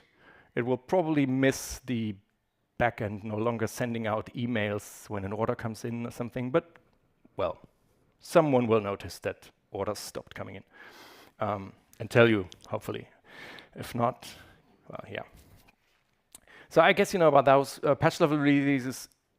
That's something you should always just do. They are solely for the purpose of removing bugs, so just do them. Usually, we sometimes just do them alongside doing something else on a customer project. Minor releases add new features. They don't have breaking changes, so by definition they are also safe to apply. You know, footnote, your mileage may vary, but usually they are also okay to do. And major releases are the ones that require manual work most of the time, because you know, by definition in semantic versioning, a major release can contain breaking changes. So there you need to be more careful than for any other release type. In the case of NEOS, you don't need to do them step by step, the updates. You don't need to go from 8.0 to 8.1 and then to 8.2 in separate. You can do that, but there's no need to do that. We had one thing when you went from NEOS 1 to 3, you had to do 2 in between, but that's the only exception to the rule. You can just go to your target version, but always need all the release notes in between, because we don't duplicate all the stuff. So read all that, check up on your dependencies. If you have dependencies that you cannot upgrade, so Composer says, well, I don't know, I'm supposed to install this one, but it says it's incompatible with the new version that you want. You need to find out is there already a version that allows that. You can of course go to packages and just check it. If you're ever unsure of what package versions do I actually allow in my Composer manifest, there's this tool out on the internet that you can put a dependency name in and a version constraint string, and it will show you all the versions that it would install, which can be quite interesting if you're not too deep into the version constraints syntax of Composer. So then you do your dry run update, and then you, as I said, you commit the changes to the log file, and you run the core migrations and clean up. And then what I usually do, and I really recommend that, is clean up whatever core migrate did to your code. Because in a lot of cases, it will just say, I didn't do anything, because there was no need to change your code. So you can just squash those commits together to have a cleaner history. You might want to reorder things, or you might add something that a core migration missed, and have that in one commit, if you like. And for me personally, that makes it a lot easier to see when actually did this update happen, what did it actually mean to my code base. Further adjustments, there are things that we can't really automate in the core migration tooling. So these are some examples from the past where, you know, in Fusion we had this default prototype generator that at some point we removed, and that meant that there were suddenly a lot of property assignments missing. Since before everything was there, and we have no way of knowing which ones do you actually use in your templates, well, you have to add those manually, because you know what the code does. Our tooling is just too stupid for that. Then we had these logger adjustments where we had a different log method, but actually it was the same name, but it had a different method signature, so it seemed to work, except that the log message would just be the log level, and the log level would always be the message cast to int, which was not really helpful. Or, you know, the fluid view helpers did not have arguments to the render method anymore. That one was, I love that. A lot of work. And then our HTTP components, PSR 7 introduction in Flow, was it 8? Or was it something 7? I don't even remember. Also meant a lot of manual work. That brings us to NEOS 9. Because this time it's not just, you know, another major version upgrade. It's, on the one hand, being easier than the change, for example, adjusting to PSR 7 or to the logging, because we will have more automation this time for changes to your PHP code and to your Fusion code than we did for those releases. And on the other hand, if you did interesting stuff, then it's probably going to be more challenging than the last major releases. So let's look at the steps for upgrading a NEOS 9 site. It's basically, in the beginning, it looks very similar. You obviously need to pull in the NEOS 9 version, and then potentially pull in other packages that are, need to be updated to a new major version, possibly to allow for use with NEOS 9. So you are in this cycle, but that's the same as with every other minor or major release. You need to have all your dependencies together and supporting your new package or your new NEOS version or Flow version. And then you will need probably something new that we don't install by default because there might be different implementations. So most of you will install the NEOS Content Repository Registry Doctrine DBAL client package. We are famous for the very memorable names. Because most of you will probably run NEOS 9 on MySQL or probably MySQL in the foreseeable future. We are working on a very, very nice Postgres implementation that will have a lot more bang to the buck, but that's still taking a while. And now if you have your code updated, if Composer ran through and said, yes, Composer update successful, you can always just try to run Flow or Flow help. And then maybe it even compiles, although I can't really promise that it will. So you do what you did for 8.3, you run core migrate, which will do things to your code as it always did. And that is the interesting part of this, you will install a new package called NEOS Rector, which is based on PHP Rector. Who of you knows about PHP Rector? Oh, that's good. And who has even used it? That's about the same number of people. That's great. So it's a great tool to piggyback on and say, well, we add our own migrations. So you basically do this. You say, Rector, do a dry run, tell me what you would change, and then you do it, and then you commit the result, or you check it and adjust it. And then you try running Flow again, and maybe it compiles now. That would be good. And if not, then you need to dig into the code and make it compile. I would not try to do more than you absolutely need to have Flow compile the proxy classes successfully without complaining about missing interfaces and undefined methods and whatnot. Just make it compile for now. Then check your configuration. If you have routes configuration, for example, and you have node arguments in your routes, then front-end node route part handler is no more. It's now a front-end node route part handler interface because things changed. But that's really just this. It's just changing the class name for your route part. You need to adjust your content dimensions if you have them configured, because they are now, well, it's not actually per site, it's per content repository. You can now have multiple content repositories in the same system, which is mind-boggling and very useful at the same time. So you need to move the content dimensions configuration around a bit. And there's probably more to come that I haven't seen yet in terms of adjusting the configuration. Now, the most interesting part for content management system probably is how to migrate your content.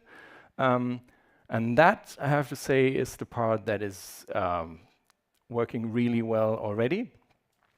So you need to do a bit of a preparation work on your existing data.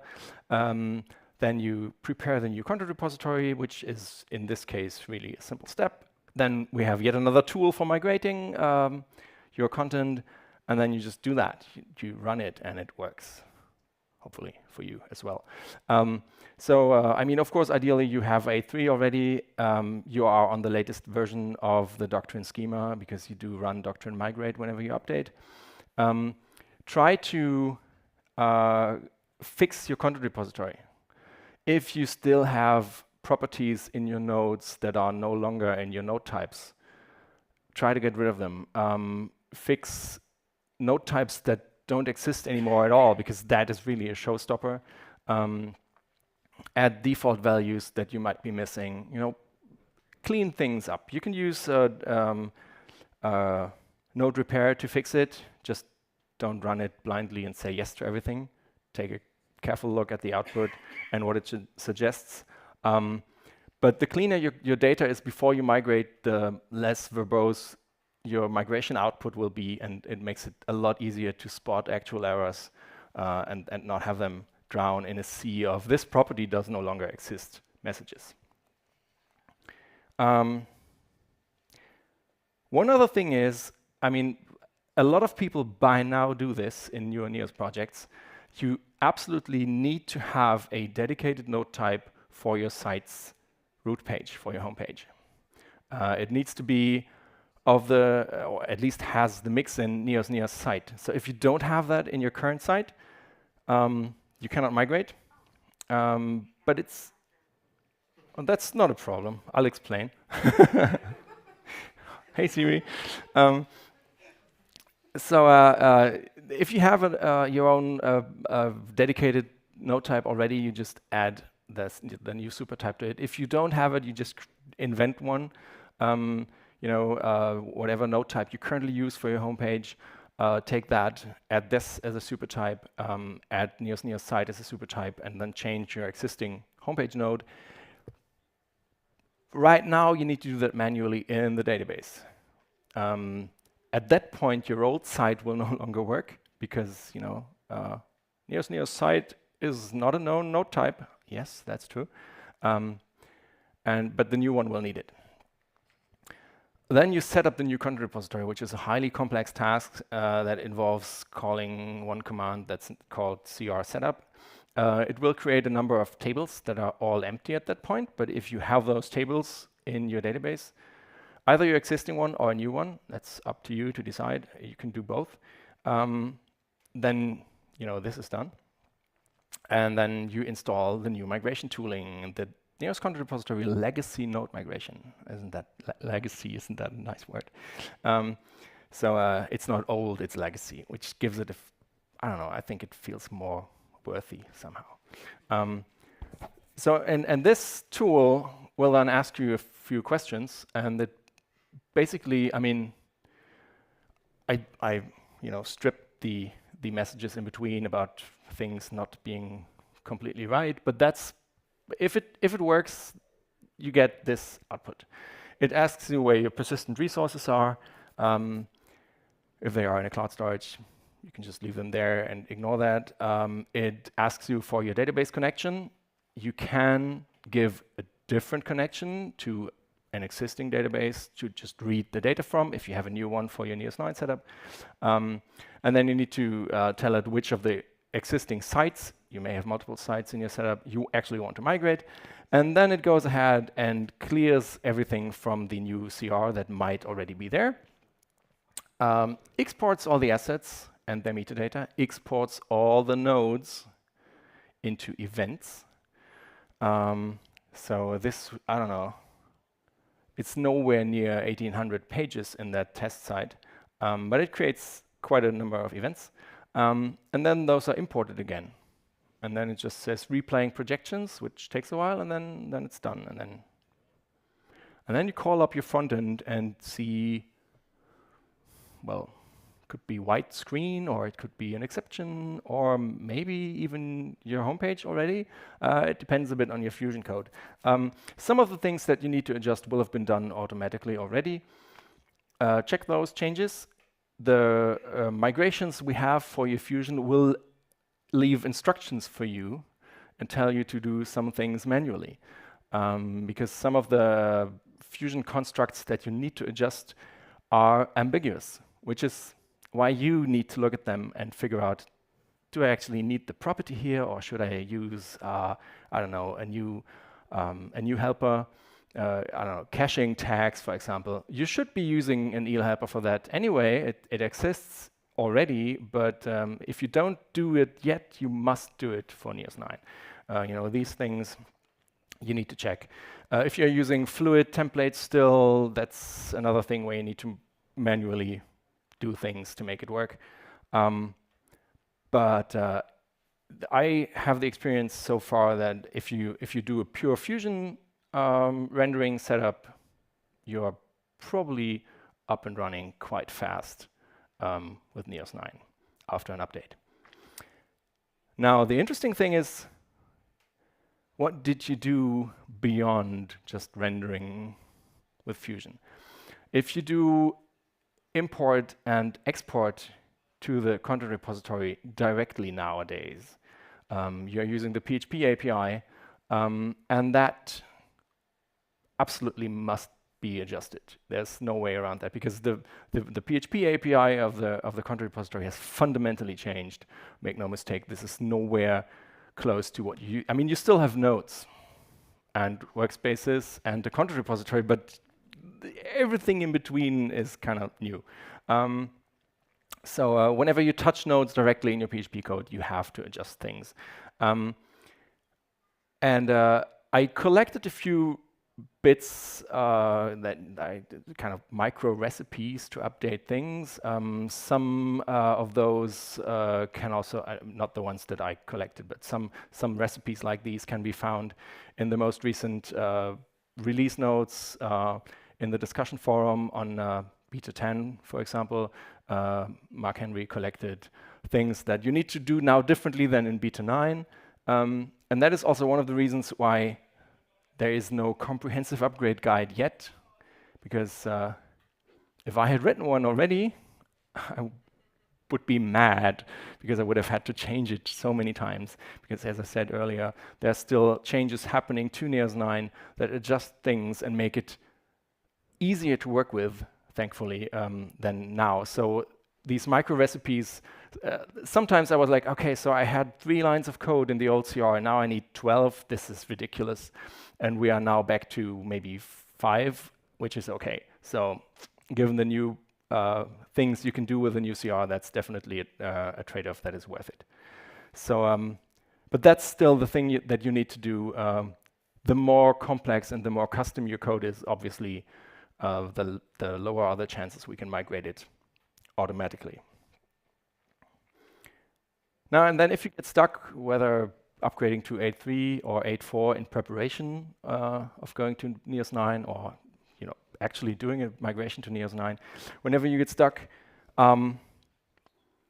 maybe you're not the first one to have that problem. I mean, sometimes I think I'm always the only one to have a problem, because it seems unsolvable. But in reality, someone has had that, and at least you can share ideas and discard things that someone already tried that also don't help, and then eventually you come to a solution. You can always ask the Neos community for help on Slack, on the discussion forum. You can ask your agency if you are an end client. You can always say, hey, Florent, we got a problem in our website. Go ahead and fix it, and then someone at your agency will take care of it. Or you just, ask me, for example, if you are an agency, for example. So then you do the test and deploy thing again, and eventually your site is up and running, unless you run into a problem after your update, which most of the time comes down to 2 possible causes. You made a mistake, and even if it's only the mistake of not seeing that bug in your testing on your staging instance before, it's still your fault somehow. Or you actually found a bug that somehow magically did not appear on your staging instance. That can happen. Then it's our fault, as in the community, which includes you, so it's also kind of your fault. But yeah, I mean, then you have also everyone here to help you fix it, which is good, I think. Just make sure to have a bug report that is really good, ideally describe how to reproduce it, and so on and so on, so someone from the community can tackle that and fix it. So I think this is clear by now.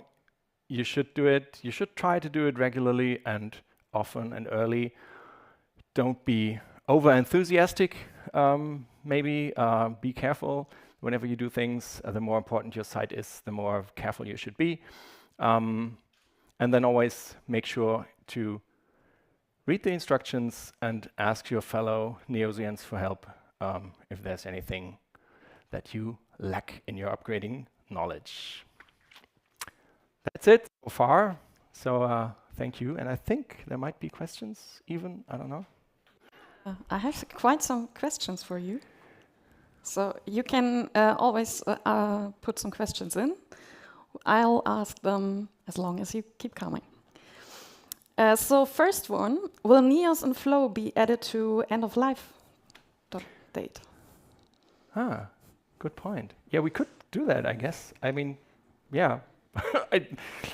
I mean, because I know about the end of life dates of Neos, it didn't occur to me that it might be useful to have it there, but yeah, but that's actually a good idea. Yeah, that's good.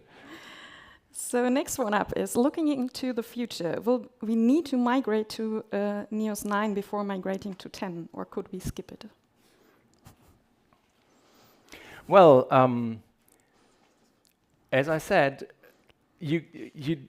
so far we only had one release where you actually had to do it, and that is because at that point you needed to have the database structure of Neos 2 in place so you could run migrations that actually adjusted the data inside. So given that this was the only point in time where we ever had that, I think it should be doable to go from 8 to 10 whenever that is released. Because you still could do the content migration tooling step when coming from 8 and go directly to 10, assuming that because the way this migration tool works, it exports your thing, your data to events, essentially. It's a large JSON lines file. Each line has an event that basically says, well, create this node, adjust this property, do this, do that. And then this raw data is passed to the import service of Neos 9. And then if you just assume that this raw data format is not changing, you could just take that output and put it into the import service of Neos 10, and it would just accept it and read it and import it. So I think you could do it like we can do it now. If you go from 5 to 8, you can just do that. You don't need to do it. And I see no reason why it should be different for 10, to be honest. Thank you. So can you point out things that no longer work after an upgrade to 9.0? Rendering your website, maybe? Well, it's a tricky question. I mean, there are it really depends a lot on what your site does, what you did, how complex your code is.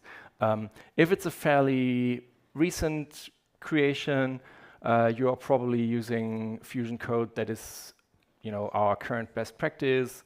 You're not using, I don't know, raw array anymore in your Fusion and things like that. Then you're better off. There are things that definitely don't exist anymore. Like in floor query, you have the context operation. Don't confuse it with the floor query context, the thing you put into your queue, queue node, whatever. And if you then call dot context, so this context operation to get a node in a different workspace, for example, or in another content dimension, that simply does not exist. There will be new EEL helpers or flow query operations, and there will be migrations to replace those context calls, but that's something that has just changed. So it could be that it breaks if the migration misses one instance of this in your code. And there are other things also in the PHP API that just don't exist anymore, that are fundamentally different. But it really very much depends on what you do in your code. That makes the difference between an upgrade being hard or very easy. So, and how would I prepare a public package for Neos 9? Where can I get help with that? First of all, you need to decide how much work you want to have with that, and that's kind of the answer to the question: if you do it now, or if you wait a little more.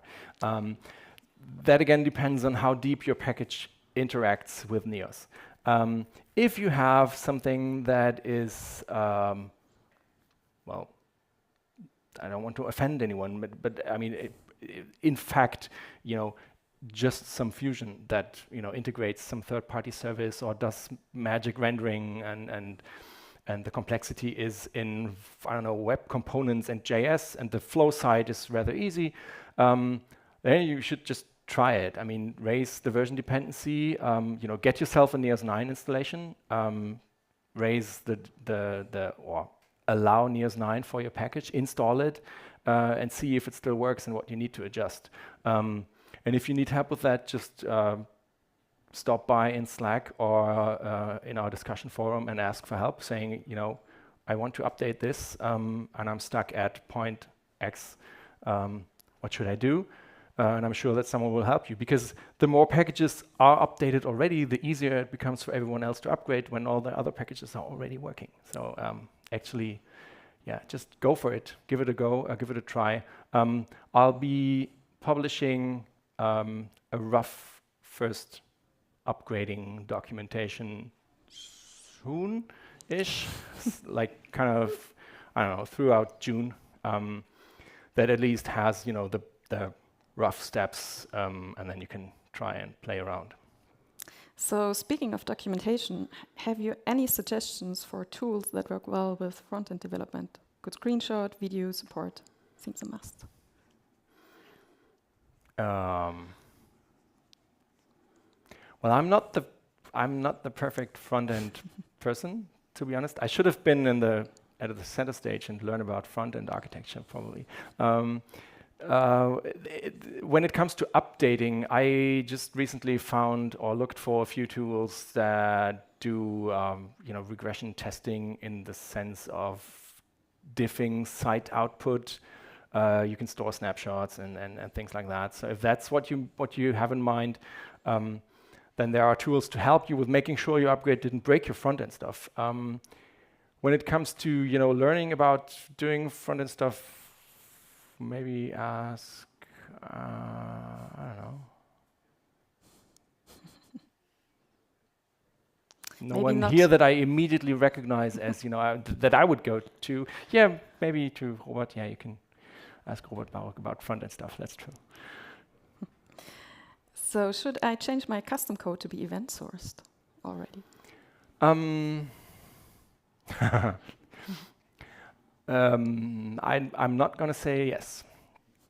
Also, I'm not going to say no. It depends on what you do. If what you do is kind of inherently event-driven, then it might be a good fit.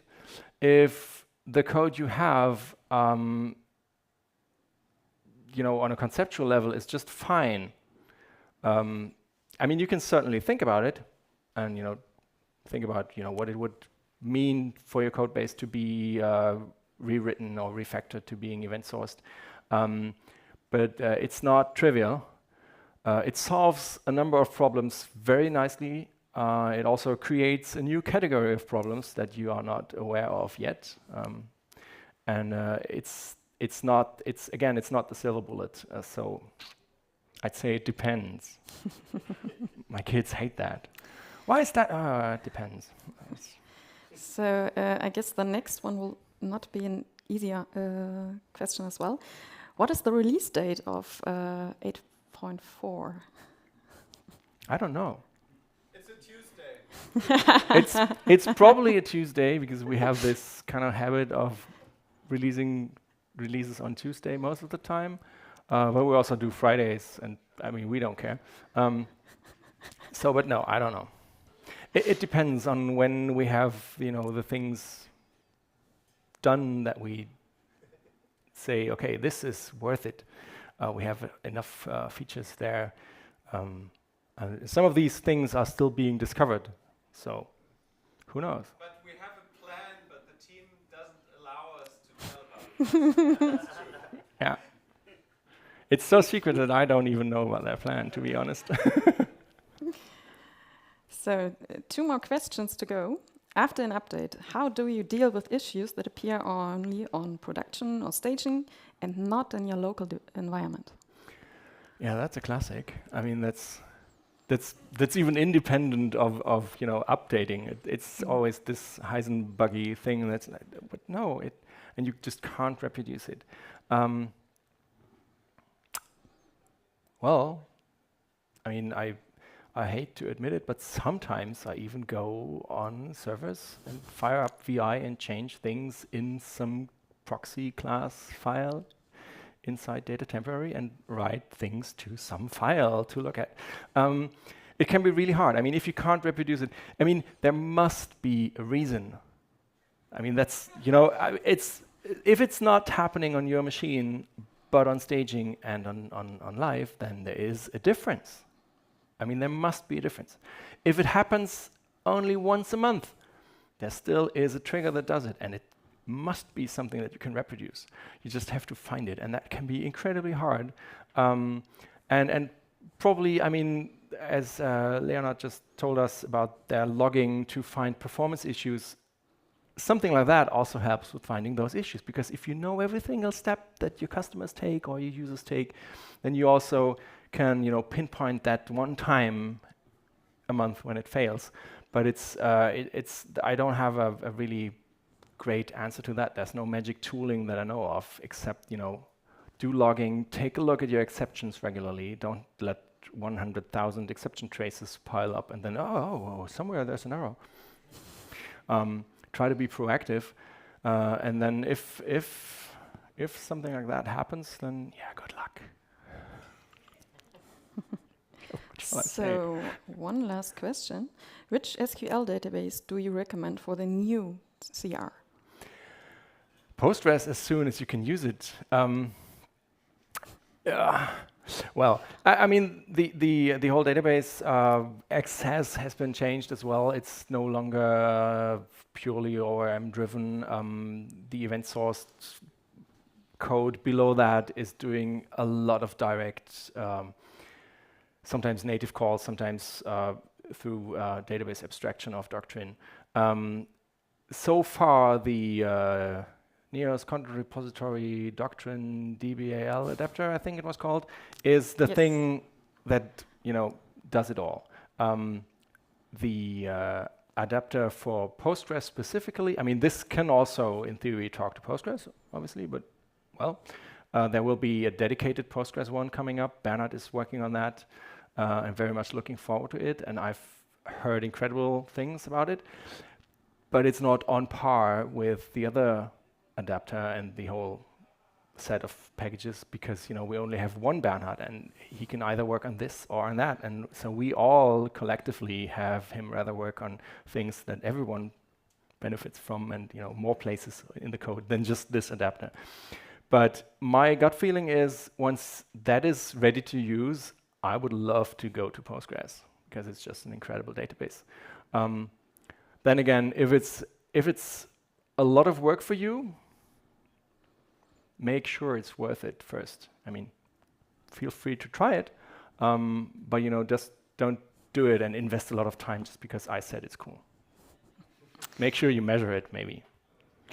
So thank you, Karsten, for this updated talk. And before I let you go into the lunch break, we will continue here on the studio stage at 2 p.m. in time again. So we are right on schedule. Yeah, like 2 minutes. And have a nice lunch. Don't forget to rate the talks. Don't forget to ask your questions via the app. Thank you very much.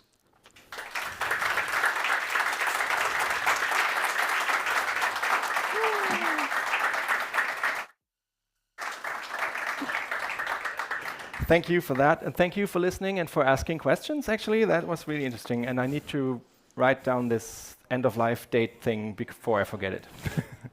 Thank you.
Roll it up.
tell you it's gone way too far.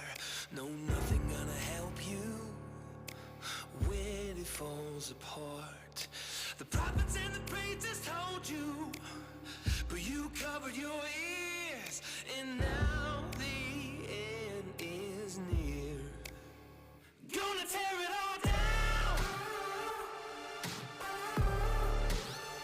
Gonna tear it all down. Gonna tear it all down. Gonna tear it all down. Call it revolution, call it whatever you need.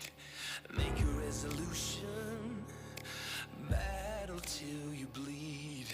Prophets and the preachers warned you, but you waited too long, and now your chance is gone.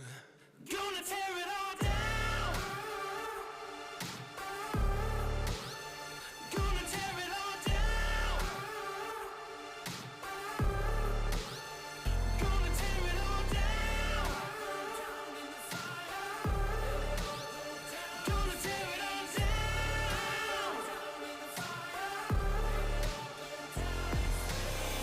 Let it all burn down in the fire. Let it all burn down in the fire. Let it all go down in flames.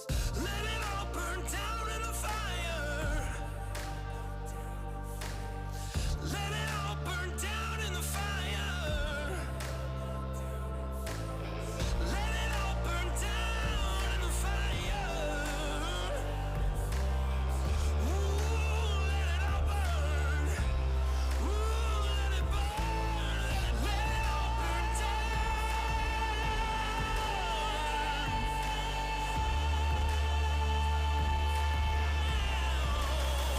Gonna tear it all down. Gonna tear it all down. Gonna tear it all down. Gonna tear it all down.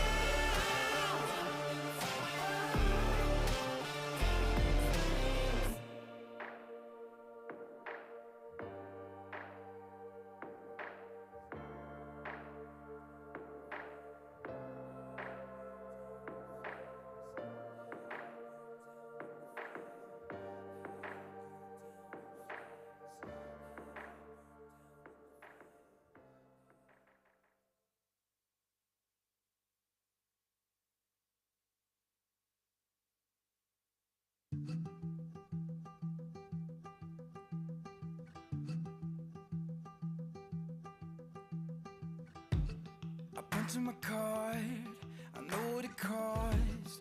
Yeah, I put in the work that you don't. Day after day, I work and I play. Yeah, I'll do all the things that you won't. Even when my feet get tired, I will keep on moving higher. I'm the story you don't speak of. I'm the one they call the underdog. Cause every time the push comes to shove, I'm climbing over you to reach the top. Cause I want everything and nothing at all. Yeah, I want everything and nothing at all. Cause I want everything and nothing, nothing, nothing, nothing at all. Don't care what you think or what you believe, cause I'm gonna turn the world upside down. If you want a shot, just step in the ring. Yeah, I'ma shake your bones like thunder. Even when my feet get tired, I will keep on moving higher. I'm the story you don't speak of. I'm the one they call the underdog. Cause every time the push comes to shove, I'm climbing over you to reach the top. Cause I want everything and nothing at all. want everything and nothing at all. 'Cause I want everything and nothing, nothing, nothing, nothing at all. I don't want nothing at all, unless I can have it all. I don't want nothing, nothing at all. I don't want nothing at all, unless I can have it all. Nothing at all.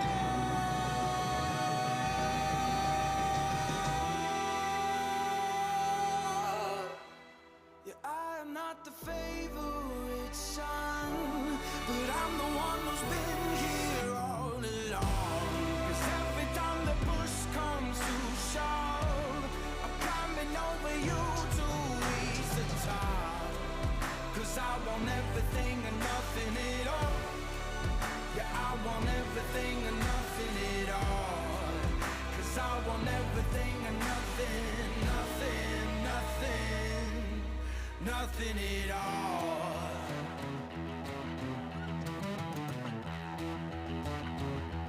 I don't want nothing at all, unless I can have it all. I don't want nothing at all, unless I can have it all. No, I don't want nothing at all, unless I can have it all. I don't want nothing at all, unless I can have it all.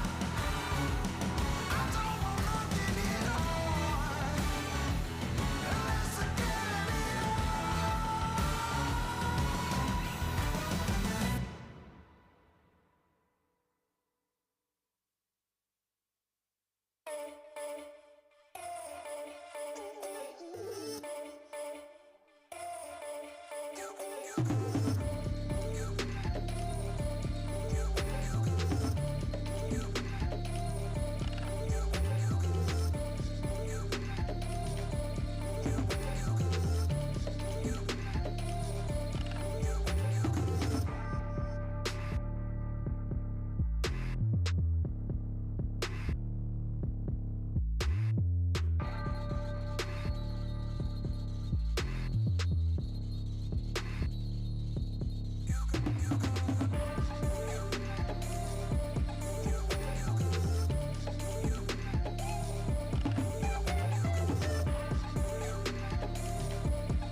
Don't know what day it is, but I know that I wanna spend it with you.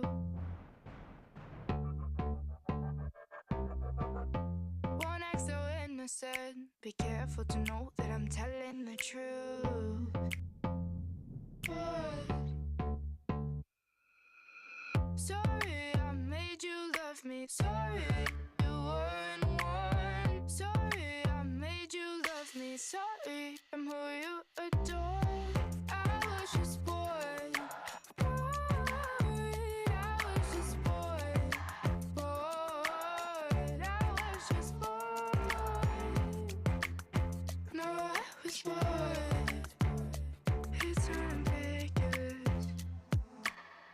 Promise not trying to make you a fool. Not trying to make you a fool. You just need some insurance. Your eyes fall out when I walk in a room. When I walk into a room.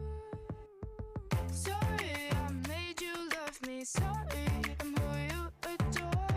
I know how bad you want it, but you're not getting more. I was just bored. I was just bored. Bored. I was just bored. I don't wanna watch you take it too far, and I don't wanna see you leave you a scar. I don't wanna watch you run away, run away, run away. I'm so bored.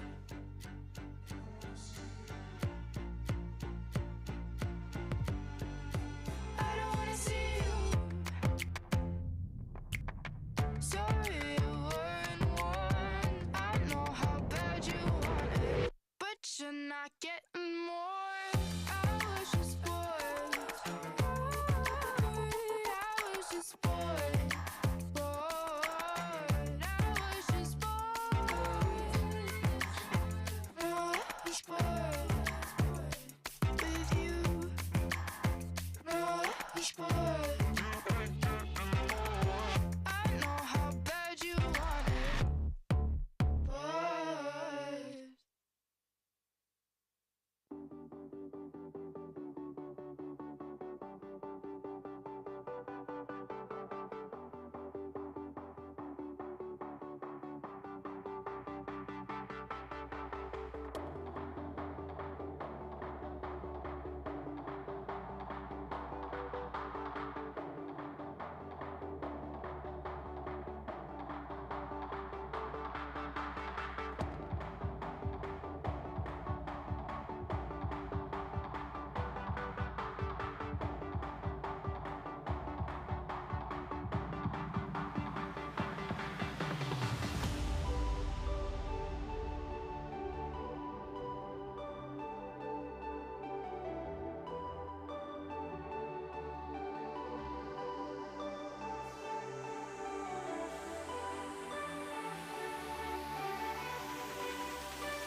it up.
Roll it up.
it crazy.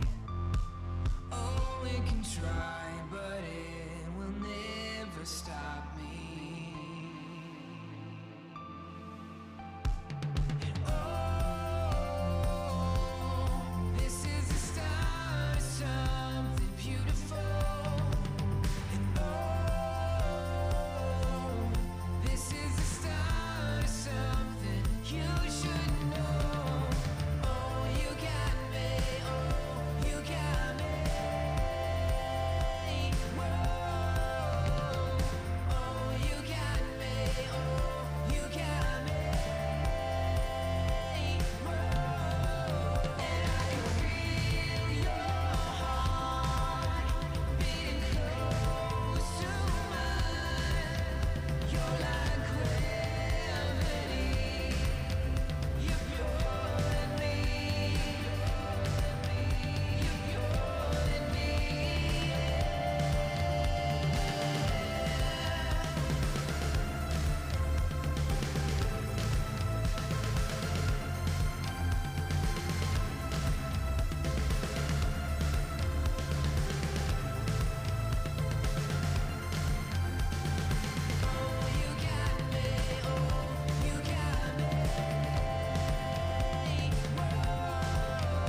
tell you it's gone way too far.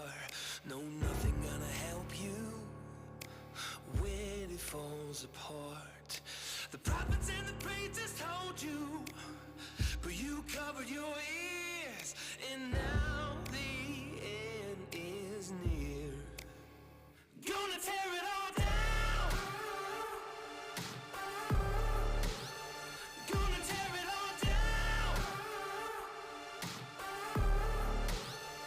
Gonna tear it all down.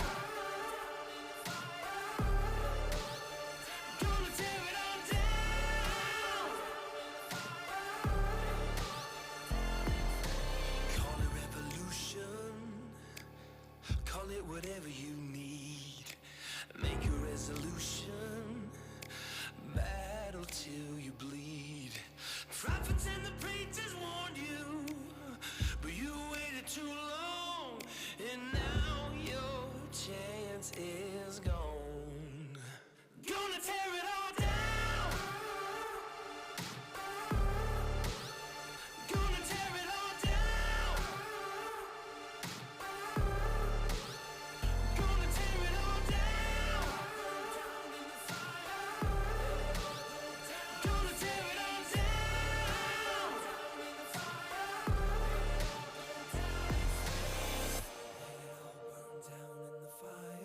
Let it all burn down in the fire. Let it all burn down in the fire. Let it all go down in flames. Let it all burn down in the fire. Let it all burn down in the fire. Let it all burn down in the fire. Ooh, let it all burn. Ooh, let it burn. Let it all burn down.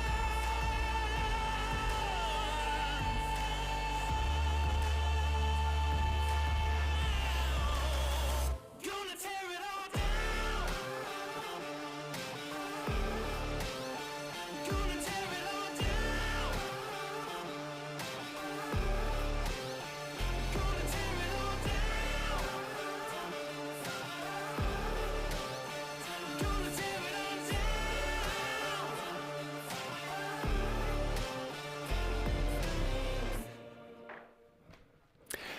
So I hope you enjoyed a great lunch, had some time to chat, to get to know new people, to talk to others from the NEOS community. Welcome back for the second half of the day here on the studio stage. And our next talk is about AI, the big buzzword. And we would like to hear about AI being integrated into NEOS to put it to productive use and not just generate stupid images, or maybe also some funny images, we will see. So please give an applause to André Hoffmann from .de.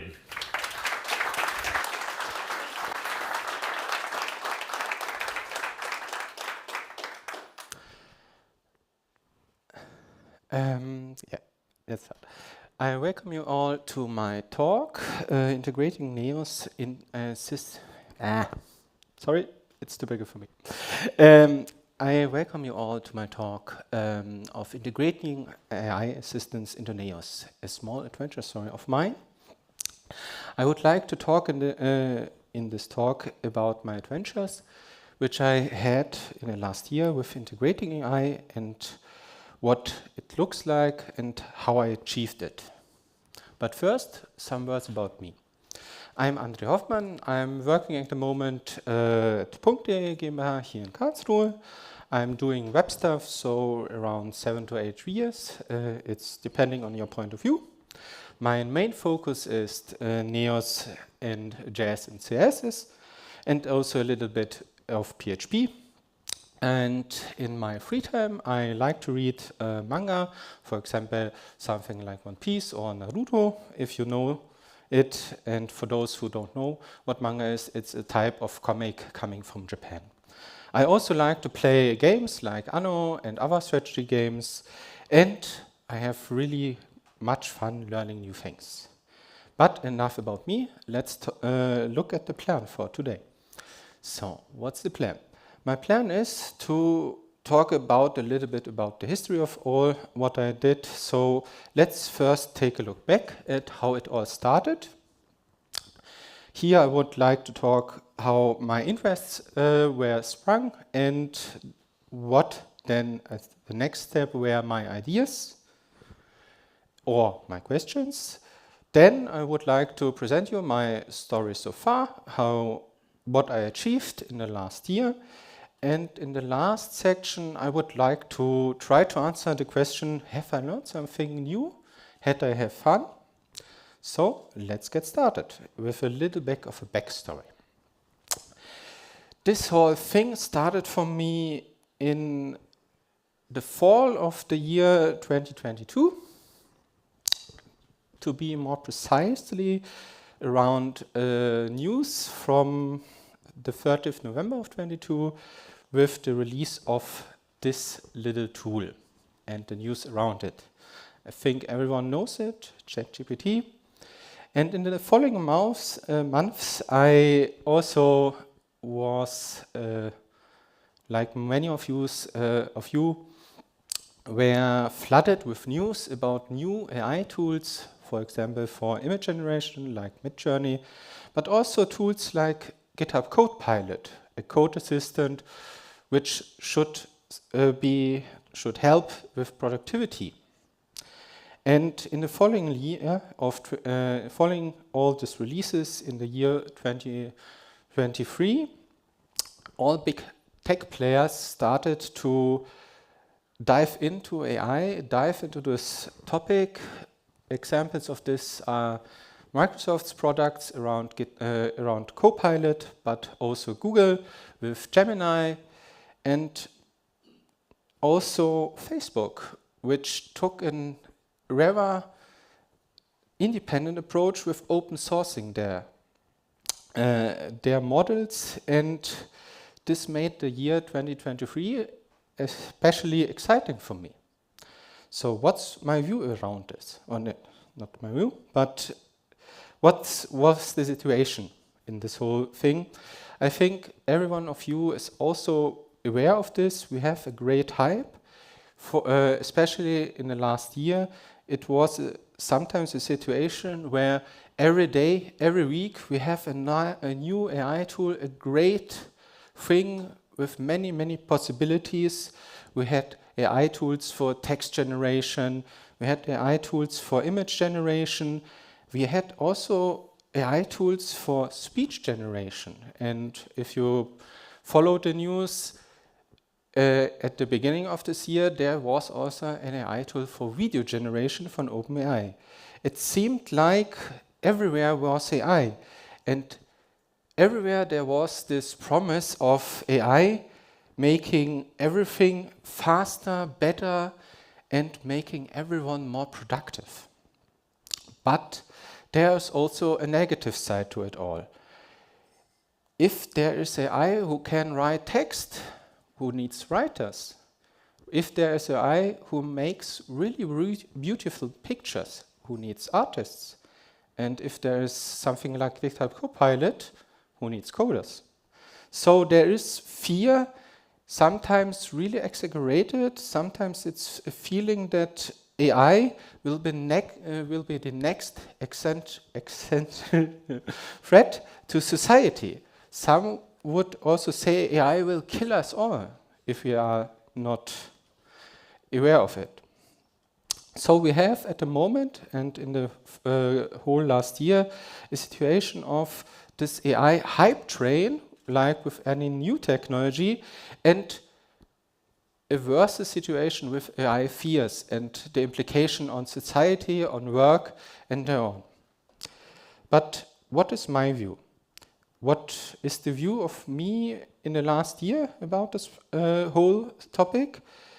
First and foremost, for me, AI is a really cool and new technology with many great possibilities. I think if I look at the examples, what can be achieved with it, it's great.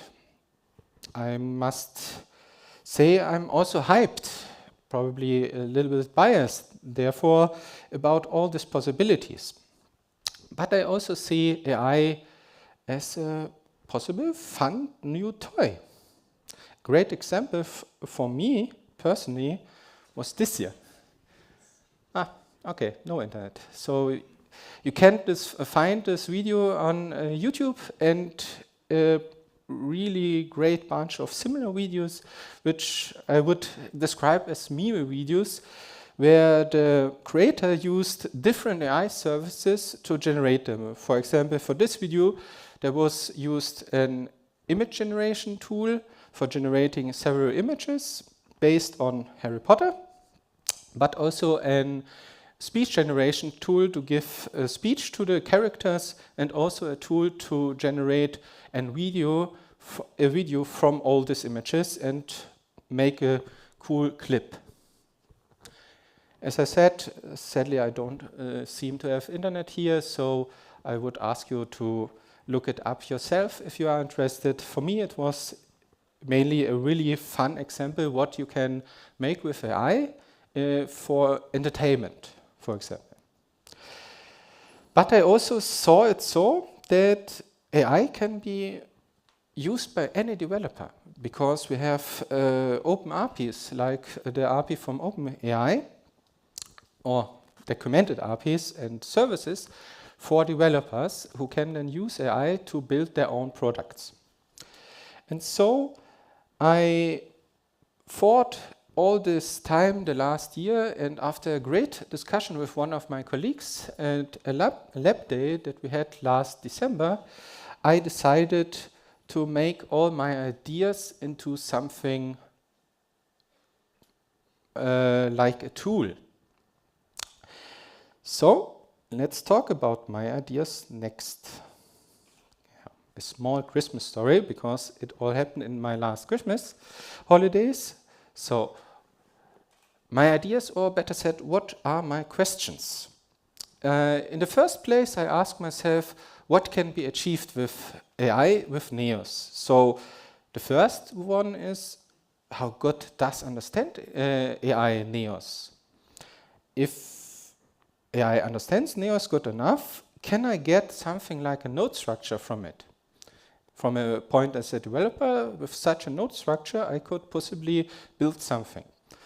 The next question, to be more specific, is can I get a sensible node structure? So is the node structure representing something like a blog article or a news article?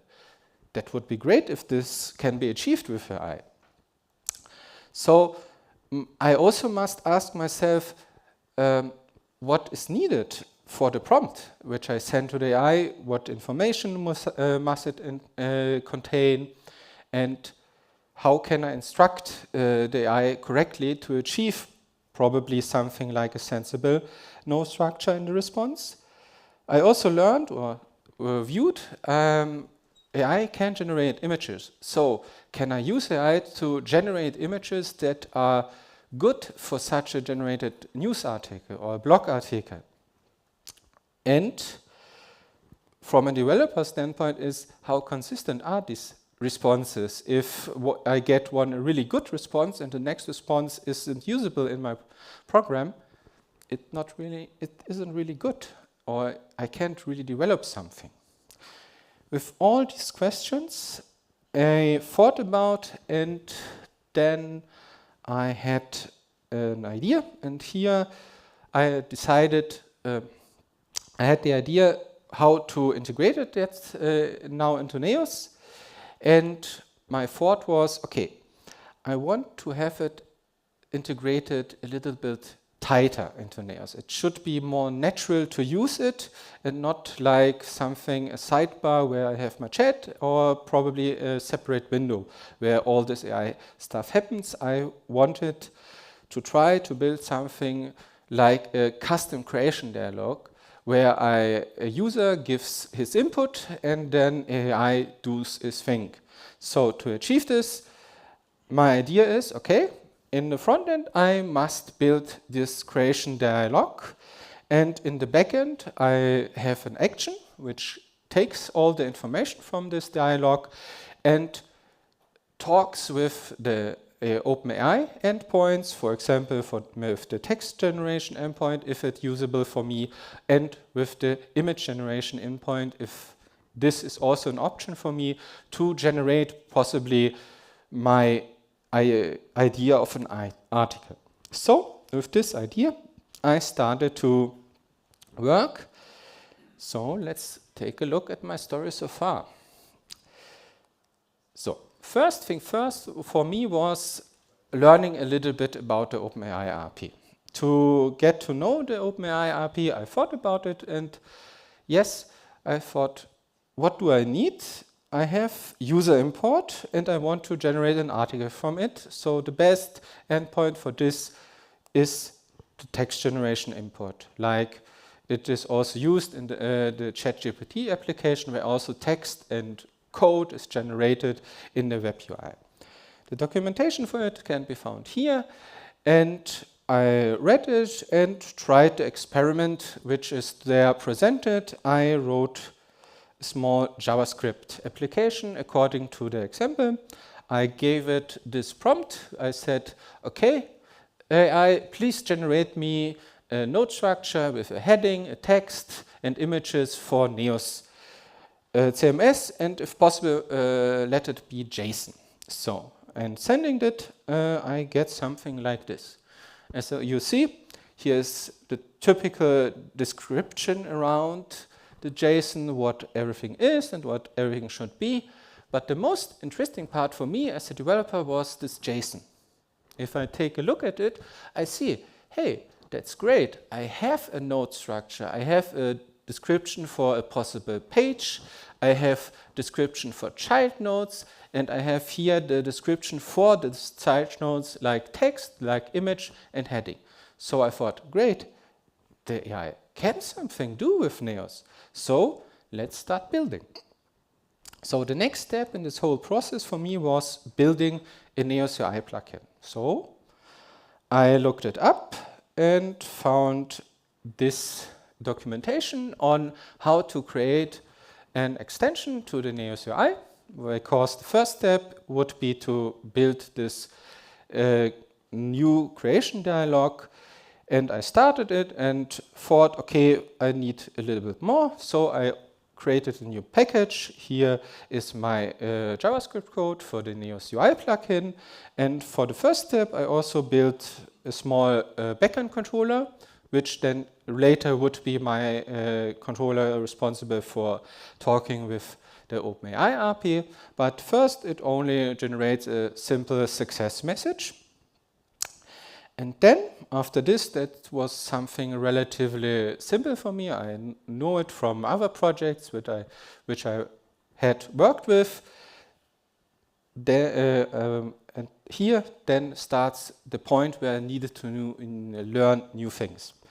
I needed to understand the creation dialog in the current Neos system, because I wanted to try to replicate as much of it as possible, or use existing parts of it to integrate with my dialog. I delved into the Neos UI code, learned about Redux and Redux sagas, and I must say, for me it was a relatively hard task. I thought sometimes it's really, really complex to understand but at the end I achieved my custom creation dialog. Here you can see some code snippets from it, which I find the most interesting. Here is my request to my backend, where I also add the CSRF token to use the login mechanisms from Neos to be logged in and securely communicate with my backend controller. And here is the dialog, the UI for it. I here use the existing dialog element from Neos and adjusted it a little bit with my content and a little bit of styling later, and tested it, and it functioned. I got my success answer from my backend and thought, great, okay, next step. Let's talk with the OpenAI API. So I then delved again into the documentation of OpenAI and found, okay, OpenAI only supports officially has official libraries for JavaScript and Python.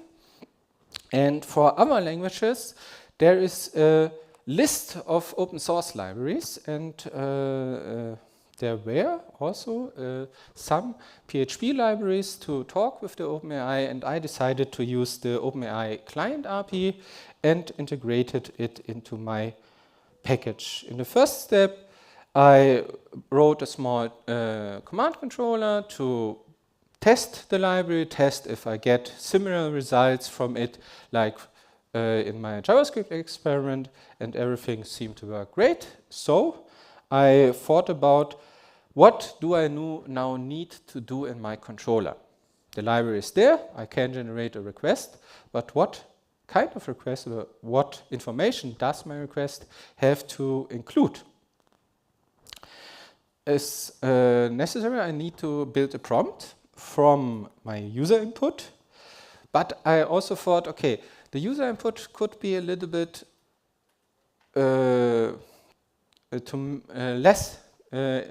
less information that is needed. I also wanted to support a specific kind of generation. So another information that I added to the prompt is the node type information from my distribution. My idea was, okay, in the real world, we have projects, and every project has its own Neos distribution. And if I want to build a relatively good product from it, possibly I also should think about this option, so that the generation knows about this different kind of distributions and uses the correct node types in its generation. Therefore, I built in, or thought about building in, the node type information of the distribution. And I also thought about how to try to achieve a more consistent response. I looked at different examples of text generation and thought, okay, I think it would be also helpful if we have a response example. So I added a JSON structure which represents a possible response into the generation prompt. This all looks then something like this in code. Here you can see I get my node from my context path, use this node then to get all the node types. Then I need to filter out all not necessary node types. I only want my distribution node types, which are configured with YAML and then used in this filter. And then I also needed to a little bit clean up the found properties. For example, I don't want to generate SEO properties to have in the generated response. I only want have properties like a text for a text content element and nothing more. With all this filtered out, I built a structure which I then used in my prompt. Here you can see I add the super type, the possible child nodes, and the properties for which I want to have content generated. And then I also add the example, which is configured on the node type, for in this case on the page node type, which is my starting point. And all this information is added to the prompt and sent as the system message. The system message is a special message, which is you can see it as a primer for the generation, which gives ChatGPT some kind of context in which the following user input should be seen and the generation should be executed.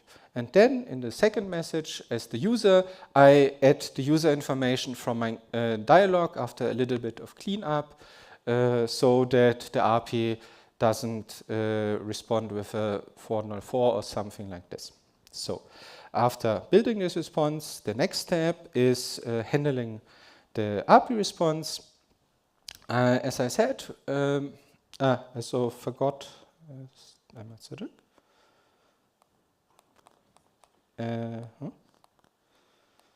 Sorry. Okay. There in this prompt generation, there was also a parameter called request format, where I instruct the API to generate JSON. That's also really important for me, so that I have a more traditional kind of response, which I expect from a typical REST API to handle in my PHP code. And then the next step in this whole process is handling this response. Here, the interesting part is that I get my response. It is my JSON. Sometimes there was also needed some bit of cleanup. That code is really interesting. But the interesting part starts then here, again, where I have my structure and I build now my node types from it. For this, I wrote this recursive function where I built my node and then set all the properties to it, which is relatively simple. Where this function here, and then I go through it and build all child nodes and call this function again, so that I have the flexibility to react to all kinds of generated structures with different kind of nesting levels. Therefore, I wrote this recursive function. This function is really great for me. I could react of very different kind of responses, and everything worked with this kind of function. Then the next step here is something that's code. Here's some code which is comes from the Neos UI, because I wanted to from here on then generate some kind of server response, which can then also be used in the UI to handle everything like in a normal creation dialog. So I again delved into the Neos node creation process and found out that I need to have several from this server response, server feedbacks objects generated and added to my response. And in my UI, I needed to react to it.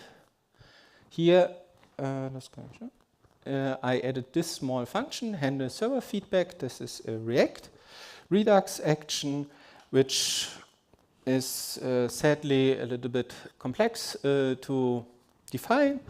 We are this kind of boilerplate code, but if you know Redux, then this seems familiar for you. But the more interesting part for me is this function here is the Redux Saga action, where I finally land and use the server feedback from my controller and give it to Neos. And from then on, Neos UI handles everything for me, and I don't need to implement custom state update logic, and that's great. And this is also what I wanted to achieve. So the result of this first steps was a text document like this. You can see here I have a page and I have my structure of headlines and text elements, which is also showed me it seems to function really good. And in the front end, it looked something like this, because the AI didn't include p-text here. It's still only text. But it was all right for me, and I thought how to further improve this all, and decided to think about how to extend this whole process, or to extend the generated response. So in the first step, I added more node types to my response example, because with this I tried to instruct the AI what I wanted to have. And it was really simple, extending my example, and then it was possible to generate 2-column elements or image elements. And for the image elements, I also added code, or configuration so that the AI generates image prompts, because I thought, okay, I also can use AI to generate image prompts and then use AI to generate images from these prompts. So I adjusted my configuration of the response example, which worked relatively great. And then I needed to adjust my handling. Here you can see what I added. It's mainly this checks and this function that I show you in a moment. I tested the response if there is an image prompt, and then I give this image prompt to this function. Sadly, sometimes the AI thought image prompt is a property, so I also needed to check in my properties, set properties function, if there is an image prompt and handle it. So how do I handle it? I used as I said, AI for it. I have my prompt, which is generated via text generation, and then I can use this prompt to simply call the DALL-E 3 model via the images API and get an image as an URL, and then I imported this image via here resource import and then asset generation. That's a code that's relatively similar to some other packages like the image sources for Pexel or Unsplash. So this code is relatively similar to these packages and therefore not really so interesting probably. And then at the end I add this asset as my property to my image, and the end result of it, schauen, ob ich das kriege, ist this. Here I have the user input. My idea was that the user input could be some kind of bullet point list, because an editor in the first step of generating an article in NEOS would mainly generate some kind of ideas and write them down as bullet points. And then I would like to inject my process where then AI took over.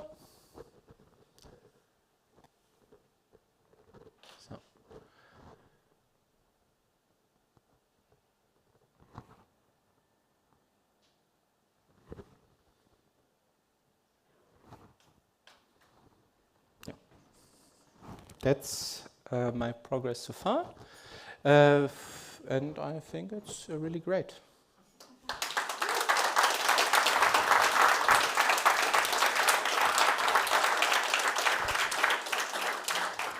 So, then to the last part. Have I learned something? Let's take a look back at all this. So, what are my answers so far? In this whole year where or not year, in the last months where I built all this in my free time and learned very much about AI. One of the first, and for me personally really great insight, was that AI can do more than text. I can really generate structures which then I can then programmatically interact with and use to build websites, or better said, node structures for NEOS. I also learned that AI responses are relatively diverse, but I think most users of ChatGPT know this, and therefore these responses aren't really reproducible. And from a developer standpoint, therefore also probably not as reliable as you are expecting from a typical REST API. But in the process, I also used always the newest model, and this last example is, for example, the latest 4.0 model, and I had the feeling that I get really better results with every new model without doing anything on my side, which is really great as a developer, because the service starts to get better and better.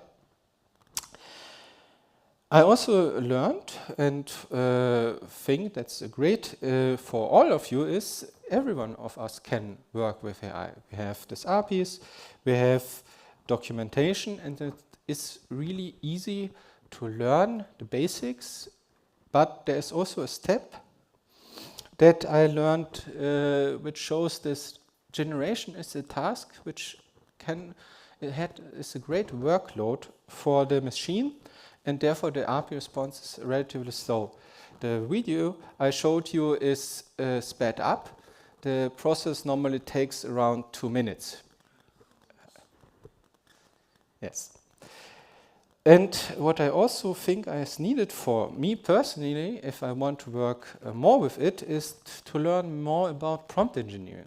At the moment, all my prompts are more my intuitive feelings, my gut feelings, and not really based on knowledge about prompt engineering. So, what now? For me, this package, and that's what I showed you, is a proof of concept, but it has potential probably for some kind of product. I don't know, but I was here testing and following my curiosity. I also still have some further development and ideas. One of them would be something like chat with my content. At the moment, I generate a full page and that's it. But I want to have some kind of interaction option with single note, text notes, headlines, or images. And for images, there also would be a great option to generate single images on image node type directly. There is also one other thing which I'm thinking about. At the moment, OpenAI is my only provider. I use OpenAI for everything. What is about our provider? Commercial, for example, from Google or from Anthropic. But what is about open source? As I said, Meta released their model as open source model. Everyone can use it, and there are already software for using these models. One example would be Ollama, a CLI tool for interacting with models, which you can download on your machine and let them run locally. And for images, we have Stable Diffusion and all possibilities to use it. And there are really many other things every one of you can probably think of, which can further improve this product. So, thank you all for your attention. Any questions?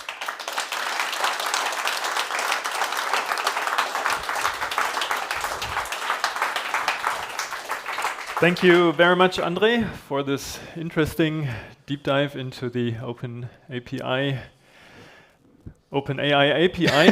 That's it. It's a tongue twister. If you have any questions, I didn't see any a second ago. Please don't forget to submit them via the app. Now there are some. So we have questions.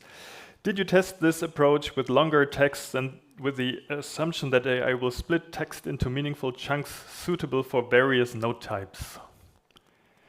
No, I didn't test it. I don't really also thought about longer text. For me, this input was already a relatively long text because this input was generated with AI. I took an existing article and said, give me the bullet points of this, summarize this article into bullet points. And then I got all these bullet points and also added some little bit of instructions like enrich the information with blah, blah, blah. Mm-hmm. Yes. I didn't really test a much longer text because I didn't thought about if the text would be longer. I thought the use case would be more like an editor has a bullet list with keywords and want to write an article about it. And this was my point of view for developing this. All right, thank you. There's a question about costs. Did you work with the free version or with the commercial one? At the start, I worked with the free version, and then I started, especially for the GPT-4 models and the DALL-E things, with the commercial models. And the costs were okay. Also, yeah. I think one generation were around 1 cent or less than 1 cent. It depends, because in the usages you must count together the text generation and image generation. They are separately. They are counted separately for your bill at the end. So I didn't really take a great look into it. I only took sometimes a look at, but I would think it isn't really so expensive to use this approach which I used, if you can have savings in the working time of an editor. And do you recommend working with the free version at all, or would you recommend go with the paid version? I think because the better models are paid, if you want to have better results, at the moment I would suggest using the commercial models. But as I said, there is the possibility of using open source models like Olama, with Olama, the Llama free models from Facebook, or taking a look at Hugging Face. That's a website where you can find pre-trained models for diverse use cases and download them from there and use them also with Olama and other tools. There is really a great selection. And I didn't really test everything. I only tested OpenAI because this was the easiest way and the easiest way to start. Only in the following year, only in the year 23, I stumbled upon Olama as a tool for using open source models. And at the moment, I didn't test it, but I know that Olama has an OpenAI compatible API already implemented, so it could be a good next step to test it with Olama and a corresponding model of my choice. Okay, thank you. There's another question. When you changed your models, as you showed us, the last one you used was 4.0. Did you get a lot of bugs with your code? Did you have to change a lot? I was surprised. I didn't need to change anything in my code. I would say the quality of the response increased in quality. Quality increased with every new better model. So it was. I would say it got easier to work with it. Okay. I think there could be some code in my experiments which probably isn't needed anymore because the response from the AI is better than at the start. Okay. There's another question. What's your expectation for the future? Do you think AI could be used to create new components for NEOS, or is it only text and images in the near future? What do you think? You mean something like node types? Probably, yeah. For coding, then. I think so. I think that's where the question goes. I tested this with the open models. I tried in the last weeks to use open models while coding, and I must say this open models don't understand Fusion really good. Most of the time I get something like JavaScript or Python snippets, but seldom something that I can use. Therefore, I would think it could come to this situation if the models for coding get better, but at the moment I don't see it. All right, and the last question. Did you publish your package? No, I didn't publish it, and at the moment I'm also not thinking about publishing it. For me it's more like a private hobby thing, and as I said, I see potential and would like to think about it a little more.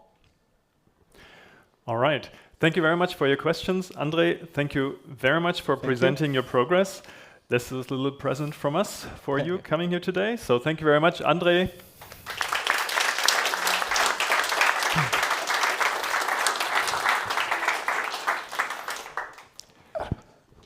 Next up on the studio stage is developer experience, and on the main stage, editors think in content, not node types. And as a heads up, after the next talks, we would like to do the drone shot. So in the keynote today, you saw the picture from above with the O. So we have to do the S for NEOS this year. So then we have completed our first word with the drone shot. So after the next talk, we will meet for the drone shot outside. Thank you very much. Enjoy a short break, and then see you again in 50 minutes. Gonna tear it all down. Gonna tear it all down. Gonna tear it all down. Gonna tear it all down. Call it revolution. Call it whatever you need. Make a resolution. Battle till you bleed. Prophets and the preachers warned you, but you waited too long, and now your chance is gone. Gonna tear it all down. Gonna tear it all down. Gonna tear it all down. Gonna tear it all down. Let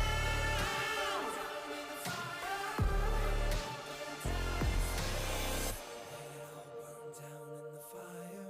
Let it all go down in flames. Let it all burn down in flames. Let it all go down in the fire. Let it all burn down in the fire. Let it all burn down in the fire. Ooh, let it all burn. Ooh, let it burn. Let it all burn down.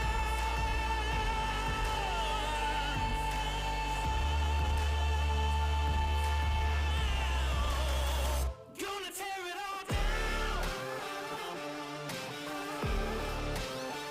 Gonna tear it all down.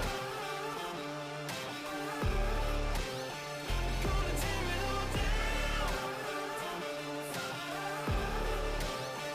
Gonna tear it all down.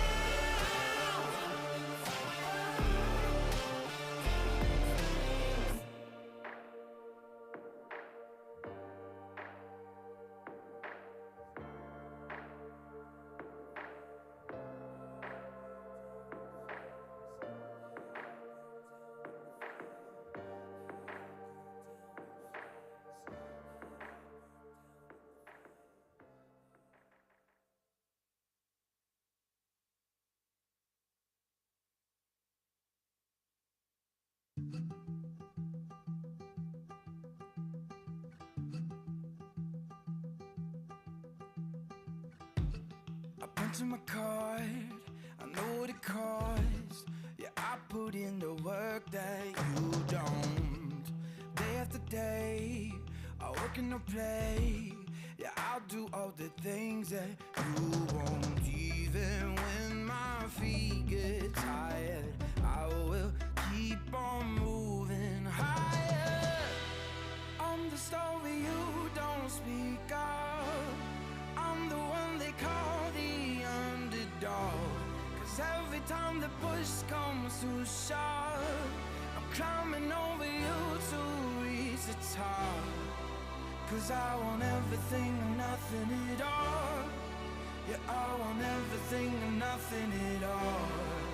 'Cause I want everything and nothing, nothing, nothing, nothing at all. Don't care what you think or what you believe, 'cause I'm gonna turn the world upside down. If you want a shot, just step in the ring. Yeah, I'ma shake your bones like thunder. Even when my feet get tired, I will keep on moving higher. I'm the star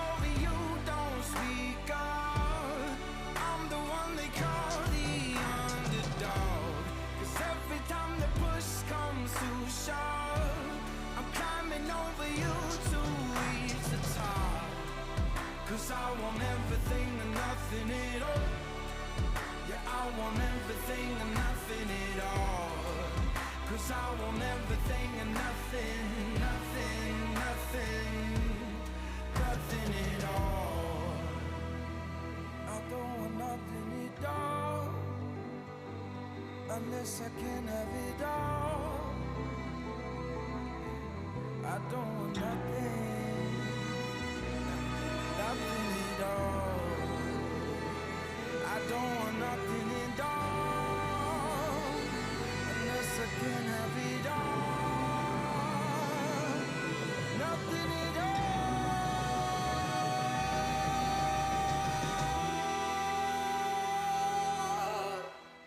Yeah, I am not the favorite son, but I'm the one who's been here all along. 'Cause every time the push comes to shove, I'm climbing over you to reach the top. 'Cause I want everything and nothing at all. Yeah, I want everything and nothing at all. 'Cause I want everything and nothing, nothing, nothing, nothing at all.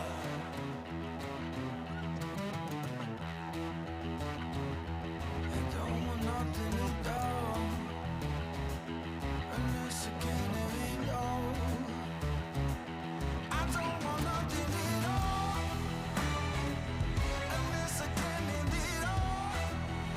No, I don't want nothing at all, unless I can have it all.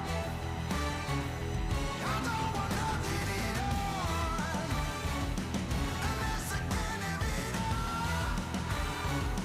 I don't want nothing at all, unless I can have it all.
Don't know what day it is, but I know that I wanna spend it with you.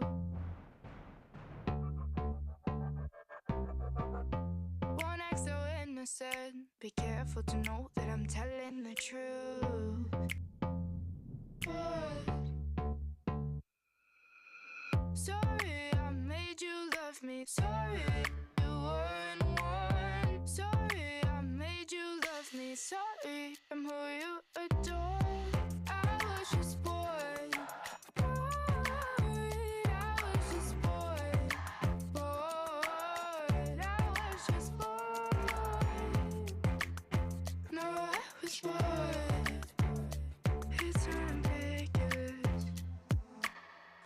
Pushing out, trying to make you a fool. Pushing out, trying to make you a fool. You just need some insurance. Your eyes fall out when I walk in a room. When I walk into a room. Sorry, I made you love me. Sorry, I'm who you adore. I know how bad you want it, but you're not getting more. I was just bored. I was just bored. Bored. I was just bored. I don't wanna watch you take it too far, and I don't wanna see you leave you a scar. I don't wanna watch you run away, run away, run away. I'm so bored.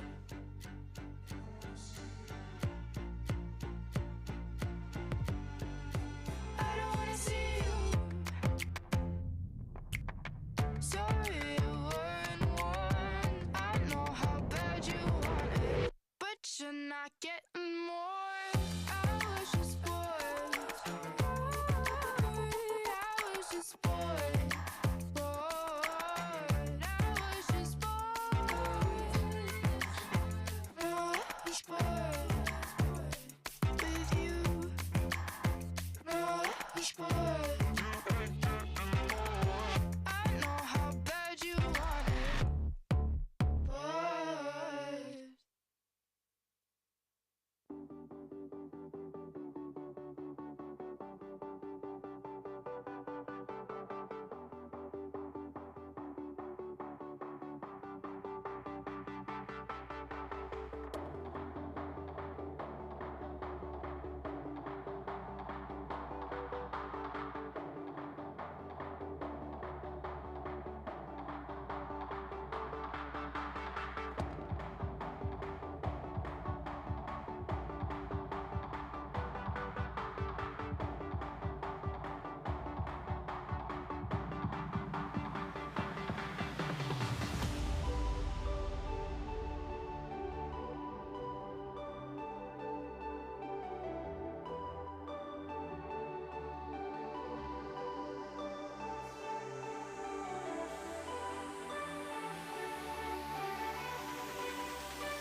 please come inside.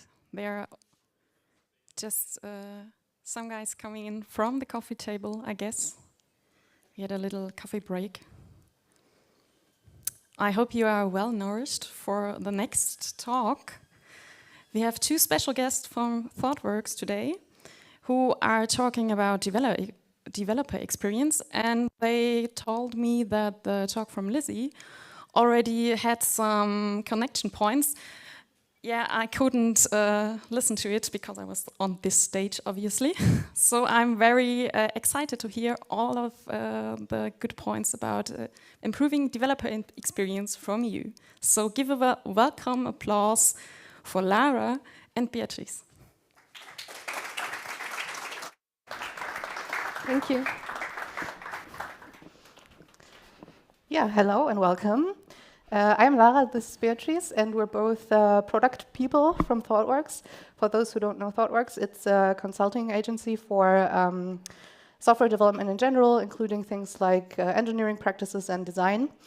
And both of us have been in engagements about the topic of developer experience before, and we want to share our experiences and learnings with you today about how to go about this and how to do DX discovery, basically. But before we get started, we thought it might be fair if not only us talk about ourselves, but you also get the chance to introduce yourself to us. And I would like to ask you to either join menti.com with your phone and enter the code at the top, or use the QR code in the corner to log in, and tell us what the size of your company is. Oh, nice. That was very quick. So far, a nice distribution.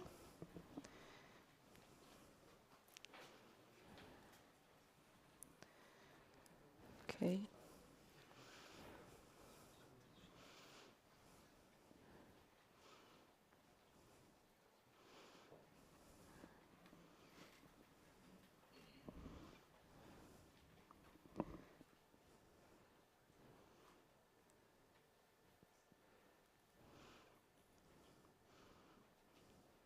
Can still see a couple of people holding their phone up. And so far, this looks like we have a very nice representation of pretty much everything, which is good to know. There is something more that we would like to know, which is this question. So we wanted to basically learn what the distribution between developers and non-developers is in this room. So do you actively work on code? We also consider QAs part of this role, or infra people, or if there are a couple of people like us who are more focusing on the product side of things. Okay, so here we see a clear distribution to a lot of you working on code. Very nice. That was expected, actually. So we figured. Okay, thanks for sharing, everybody. So, yeah, let's get started. Let's get started. And we start, of course, with the why. Why are we even talking about developer experience? And we brought a quote to start with, taking more the business perspective. In a lot of organizations, software developers only spend 30 to 40% of their time actually developing features. And under feature development, we consider all the work that's in the end actually value adding. So 60 to 70% of the time is spent on admin work, delays, documentation, and things that I'm guessing most of you are not so excited about. And let's think about the saving potential here. We had a couple of answers with engineering organizations over 100 people. Let's assume we have an organization with 200 engineers in it, and we managed to save 2 hours per week for every developer that they can additionally invest on actual feature development. If we add that together, that's a saving potential of about 2.8 million, which is equivalent to hiring another 10 developers in the company. So here we have a huge savings potential if we just manage to let developers do the work that they actually have fun with, and that's actually creating value. Let's take a look at a couple of other things. So cost of engineering is skyrocketing. That's the point of making sure that the time of developers is spent on value-adding activities. But also, let's take a look at talent acquisition and retention. We are in the tech industry where talent is scarce. So we have more demand for developers than supply, and that means that every developer has lots of opportunities. When they're dissatisfied, they go, they leave. And here we also have some numbers when we need to rehire another developer after one left. It costs about 100 to 150% of an annual salary of a developer to fill that role again. So it makes sense to make sure that developers are satisfied and happy in the company so that they stay. And the third point is clearly like competitiveness and time to value. The more smooth an engineering organization works, the faster you can react to industry trends, the faster you can build new products, react to the market. Huge source of competitiveness. And we've seen this not only now, but already for the last years, where a lot of industry leaders have started investing in this. So Google acquired Dora. Microsoft built a developer velocity lab in which they created the space framework. And all of these things are initiatives designed specifically to increase developer productivity. So a lot of people think about this. Let's also think about this here. And we shift now from a more business-focused perspective to the actual perspective of the people working on code, so most of you. Finding ways to improve productivity is about finding ways to introduce more joy and decrease frustration in a developer's day. It's a very sensitive, subjective piece here. It's about how does the developer experience their daily work. And here we have two key elements that drive the satisfaction of a developer during the day. The flow state, I'm sure all of you have made the experience where you're very immersed in your work, in the activity you're doing, and you can just focus and work and try things out and so on.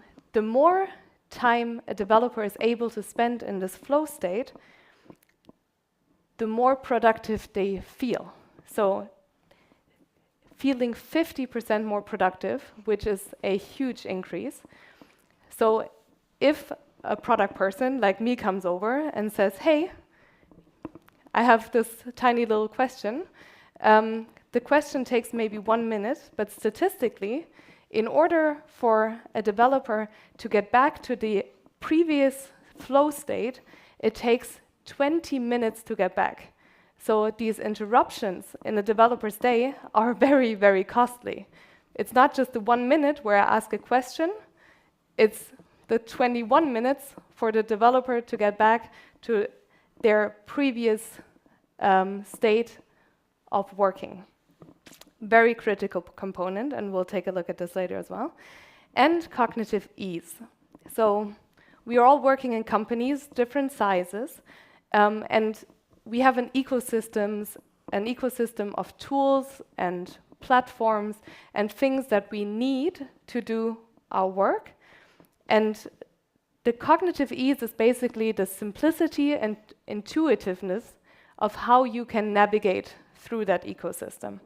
So the better that is, the more smoothly it's running, the easier it is to get things done, try things out. I have this product idea, I'll quickly build it, I have a server up, it's running smoothly. Developers that have that surrounding and ecosystem feel 50% more innovative. So now we've looked at the business components, saving money, retention, all of these things. And we also looked at the soft factors, what makes developers feel good, feel productive, feel innovative. So lots of reasons why developer experience is important. So how do we then come from the position of, as a company, realizing, okay, we see opportunities to improve our developer experience, but we don't quite know where to start. We are working in the company, but we still don't quite know what our developers actually need and what their pains are. And that is closely connected with how you spend your days. Like, how much time can you invest on value-adding activities, feature development, and how much time are you spending on other time-consuming tasks and blockers and bottlenecks and so on. So we have this starting point where there's lots of uncertainty where and how to start with developer experience, because it's a big field. It can be the tools and platforms in the organization, it can be the culture, it can be the leadership, it can be all sorts of factors that influence how productive a developer can be in your organization. So we get to the point that we're talking about today, the developer experience discovery. And what we're basically doing here is we gain knowledge. We create insights about our developers and how they're doing in order to then shape how we move forward. We use these insights to strategize, to make sure that whatever we build gets our organization to the next level, gets it running more smoothly. Based on these insights that we gather, we can then define our goals, our vision, and make product decisions of the things that will add value to our organization. Also, we build empathy. As in any product development, if it's for end customers or internal developers, knowing who our customer is, how they feel, what they need, is essential. And when we start our product development, it's also really important to keep our eye on the ball, really making sure that we solve these issues that developers have, and not just something that we assume might be there. And all of this points into one thing: we are lowering the risk of wasting efforts. Maybe a quick show of hands. Who has worked on a product before that in the end was not used? Yeah, me too. I have also done that. It's incredibly frustrating. It's a waste of time. It's a waste of time, it's a waste of effort.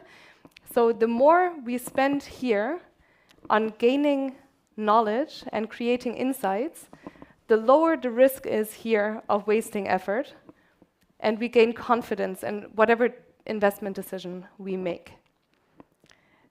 So our talk will be about how to get from here, our starting point, to this point where we are sure that we're doing the right things through the developer experience discovery.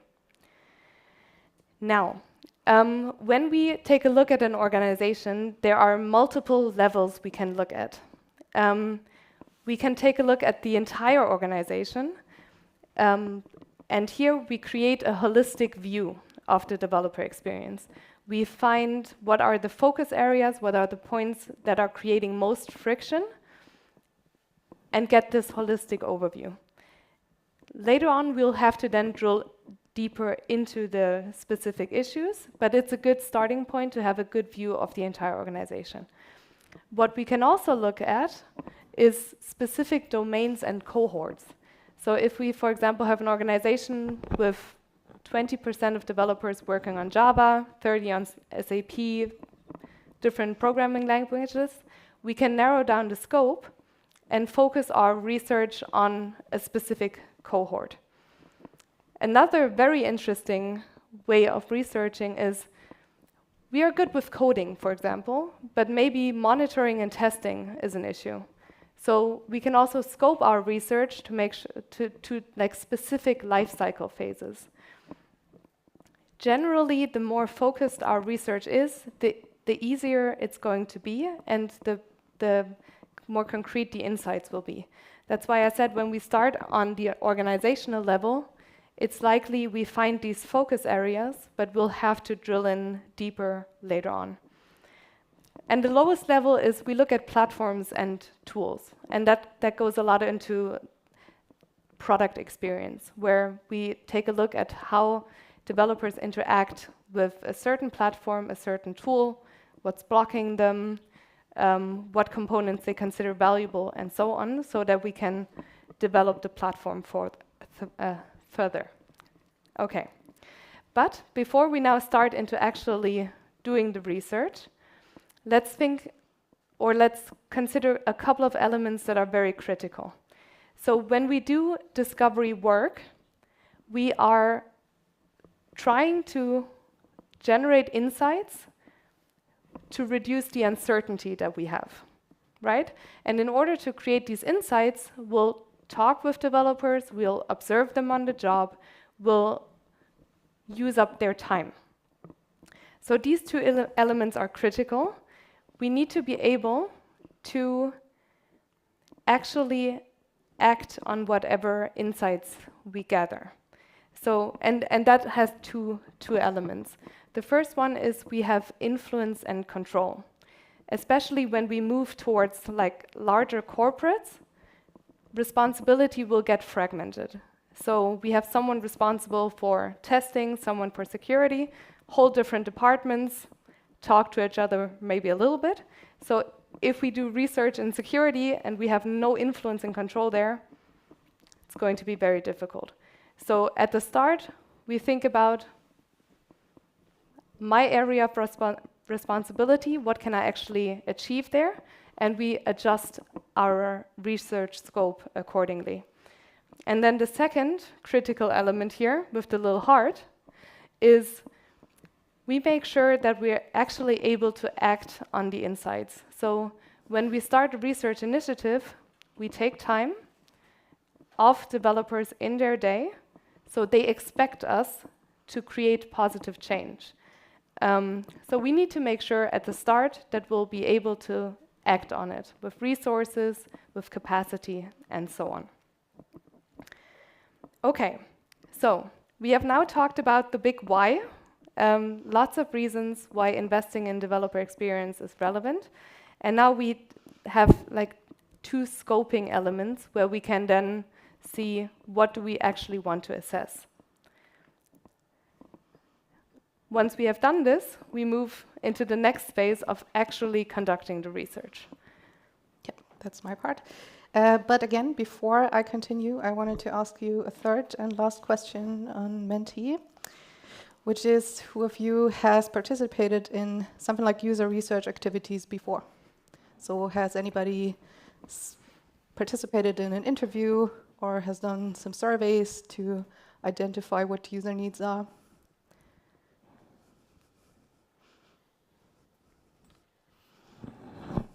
Oh, sorry about that.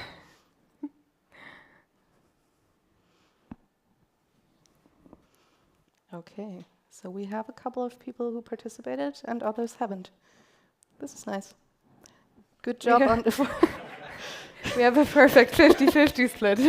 Yeah. Considering the amount of developers we have, that's a great result, actually. I'm very happy about this.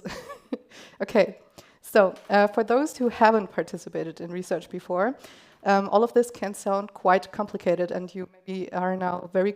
Oh, is there a problem with my microphone? Okay. So maybe all of this sounds like a lot of effort to you, and the way we're talking about it can be a little bit confusing. Maybe you don't know why you should be doing research at this point, or you feel like this is nothing to do with your role, or you don't know where to start and what to ask for. And we also talk about a lot of different methods today, which can be confusing.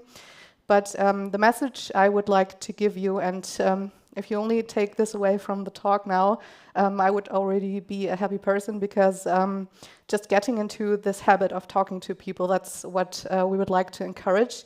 And establishing this relationship with the people you're doing this for, and with the people you're supposed to improve things for. And that can also start with just having a coffee with someone or getting into this habit of reaching out to people on a regular basis and talking to your fellow developers and seeing how they are doing and where things are that you can improve for them. And quickly you'll just learn what to look out for, basically, and the topics that are very common across different groups of people. And when it comes to solutioning, it also doesn't have to be super complicated, because small things can sometimes have a huge impact on people's life, like just providing a code example or providing how to set up things, and an explanation and guidance on that can already have a big impact. So I hope it doesn't sound very scary to you now, because that's actually the only thing we want to say, is start talking to people and find out where you can improve things for them. Coming back to this point of why should we even do research if we know all of this and we are part of the group of people we're optimizing for. That's a pattern that we've seen at many companies. They sometimes, even large companies, they put a lot of effort in reaching out to their customers and talking to users that way, the outward-facing products, and they hire designers to do that, and they actually have the knowledge in the company, but when it comes to designing products or developing products for developers as users, there's complete silence often, and there's nothing being done to investigate what they actually need. And part of that is because people who provide or who develop these things feel so close to their colleagues, and they actually think that this is the false consensus effect that's written down here. We all tend to think that our own behavior is much more common than it actually is in reality. And I think everybody who paired with somebody before, even if the person is working on the exact same task, maybe even has the same educational background, and they're generally being considered basically belonging to the exact same group, you can still be surprised how they set up their environment, how they use tools, for example. And I think that can already tell us how much we actually know about what other people need. So what we suggest you doing is to combine a data acquisition approach. On the left side, you can see qualitative methods like the interviews or visiting people in their teams and observing what they're doing and asking them questions while you observe them using different things and working in their own environment, but also usability tests fall into that category. And this is all being done to understand the wider context of people and understand reasons for their behavior, and just really in-depth gaining an understanding of why they're doing the things they do.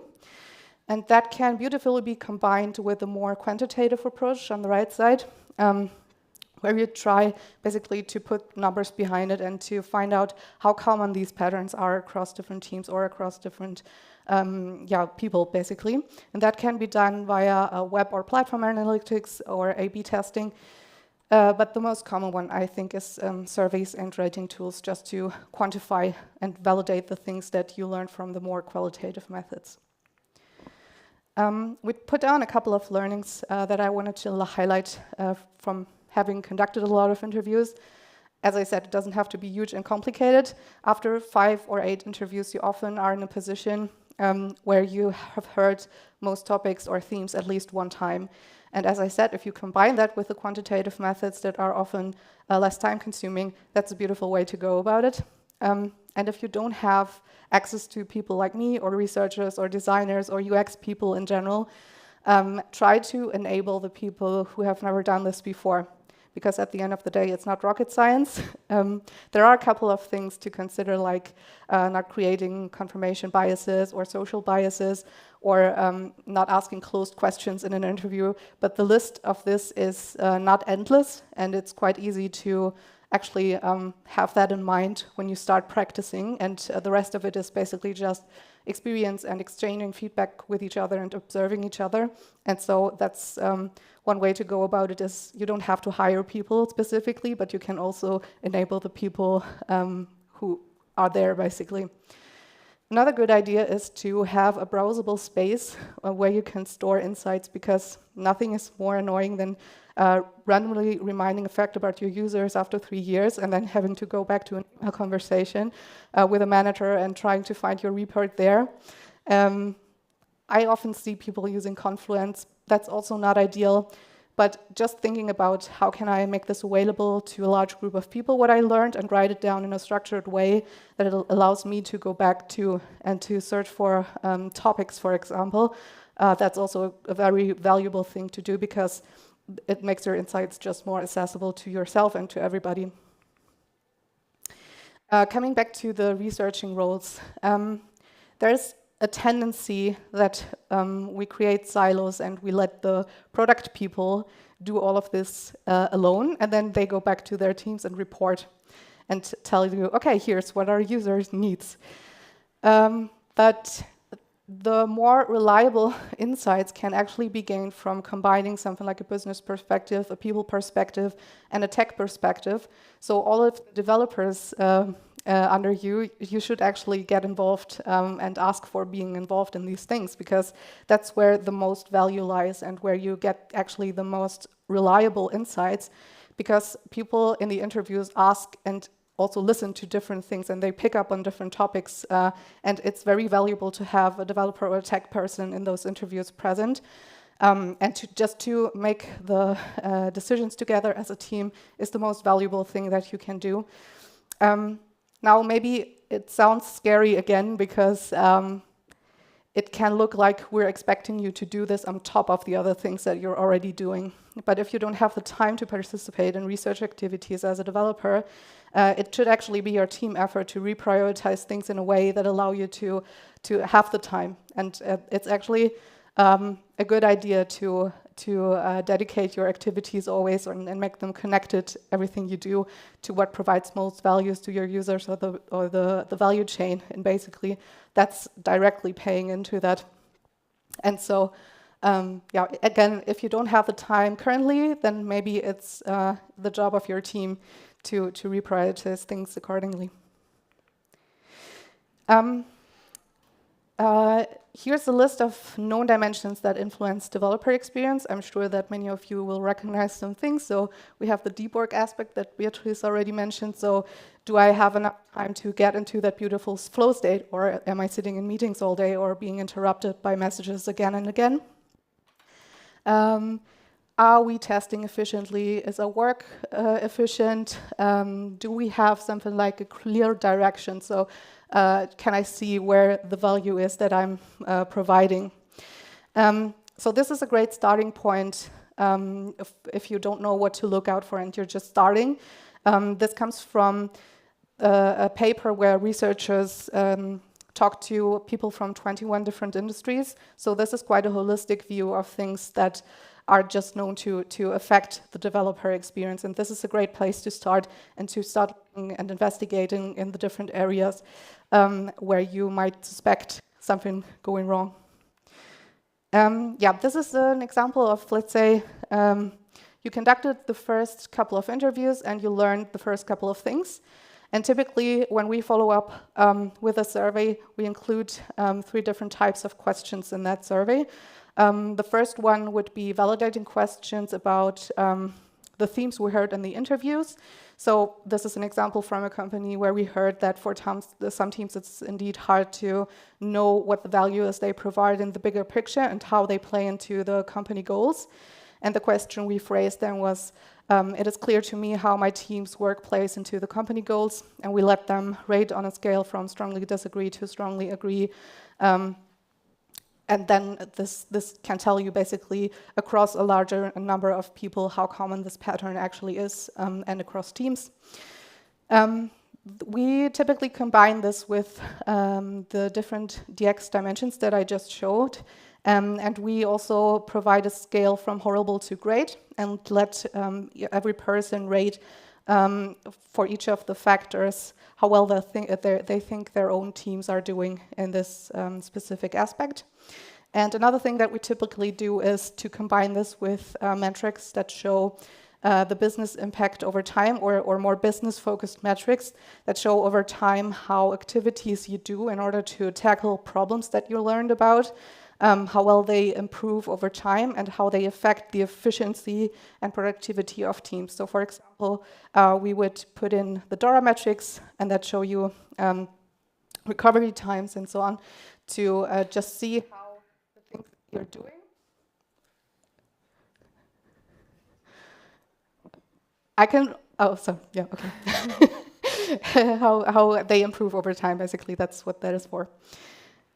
Here you can see an example of the horrible to great rating that I talked about, and you can again see the different DX factors at the top, and each of those lines belongs to a DX factor. This company overall was doing actually great with their developer experience because a lot of those lines bulk in the good section. But then there are also a couple of ones that act as outliers. And as you can imagine, measuring this didn't take a lot of time, analyzing this didn't take a lot of time, but it beautifully shows the areas of improvement on first glance where you can investigate further or where you can invest in activities to tackle those problems. The last thing I wanted to talk about is the interview frequency. So what we talk about mainly today is this initial discovery part, where we typically do an intense phase in the beginning, 2 weeks of intense interviewing, basically, where we try to conduct about 2 interviews per day. And that can sound like very little, because imagine you only being busy for 2 hours per day and then you're done. But it's actually not that simple, because the rest of the time, as you can see, it goes into the synthesis process. And discussing as a team is actually where the quality of your research comes from, and the quality of the insights that you have, and how it affects, and discussing how it affects your decisions and what to prioritize, basically. So that's another recommendation, to take enough time for the synthesis part. Doing this once very intensely in the beginning does not replace talking to people in the long run. So it's all about this forming of the habit of talking to people. So this could be a continuous discovery process where you maybe have 1 or 2 interviews per week. And then you can use those insights in the long run to inform your immediate decisions, for example, and what you're trying to do in the next sprint, and figure out what the learnings are related to those topics, and it will be less intense, a less intense process. If you don't have the time to do the 2 weeks part in the beginning, that can also be an approach to just gather the same insights over time. But as I said, what I would like you to take away is to frequently talk to people, and it can also help to have a fixed day of the week that is maybe an interview day, or even a fixed time slot where you invite different people at the same time, always just to keep this habit up. Okay. Now that we've done a good amount of research, we know we gathered insights, we know about pains, we know about needs. How do we then move into actual implementation? How to get then into value creation? So the discovery phase is really about finding out where to invest to create most value. So we are thinking about building the right thing. Now during the execution, we are rather focusing on building things right, so that the effort we do take actually yield the desired impact. So the problem we identified before, we are then building a solution, and we need to make sure that this solution actually solves the previous problem. So once we've conducted our discovery, done research, clustered, prioritized, we know what problems to solve. Then we move into finding solutions. Usually, it makes a lot of sense to bring in a cross-functional team. Any expertise that we need, we just bring it together in one room, ideate ideas, find solutions, and then we think about, if we implement that specific idea, what's our hypothesis? How does this idea solve the previously identified problem? We write these hypotheses, and then later on, when we move into implementation, we derive the smallest potential product we can do or solution we can build to test if this hypothesis is proven right. So essentially what we're doing here is we, instead of finding a problem, building a large solution, launching it after 2 years. We are iterating in very small circles. And the reason, again, is we're watching out for the amount of money we spend. Because it can happen that we are at this point, we build a product and we just realize it doesn't solve that problem. It's fine, it's a rather small investment, we can try something else. So when we move into implementation, we take small steps. We move iteratively, and we always check back if whatever we're building is actually solving the problem. We create a roadmap, we do change management, we execute. Now, let's take just a small moment to think about how do we measure the success then. And here we can take different lenses. We have the first lens, which is the effect on the developer. Here we have things like satisfaction ratings. How satisfied are you with your development workbench, for example? We also can check here how well platforms and products are adopted and used. Usage often very clearly shows the effect something has on a developer. The developer toil ratio is a cool thing. I just want to mention it. It basically means how much time does a developer spend on tedious and repetitive tasks, which is a cool metric. You would assume like little, but the company that founded this says actually that if you have less than 50% spent on repetitive and tedious tasks, that's already quite a good result. So it's interesting to measure. Maybe it's worth a shot in your organization. The second lens is the effect on the business. And here, most of the indicators are lagging. So we have the DORA metrics showing kind of the velocity you have as an organization. We have the space metrics, time to market, and so on. Usually when you have investments in your developer experience, the effect on the business will show later, after a couple of months. And the third lens is the success of your initiatives. So we've said before, we want to make sure that whatever we build tests if we actually solve a specific problem with that. So what we're doing here is we look at adoption rates, we look at changing behavior, and so on to see if whatever we produce, whatever we developed, is actually solving the problem. Now, to summarize, we've had a bit of a journey now. We started our talk talking about framing. So we are in an organization, we narrow down the scope. What is it that we actually want to look at? We looked at the different flight levels, we looked at making sure that we have influence and control, and making sure that we are able to act. Then we had a big section about how to actually conduct the research. How do we gather these insights that we need? We talked about how to then synthesize these insights, how to derive themes, and identify kind of these problems and pains to work on further. We talked about turning these insights into actionable activities and initiatives.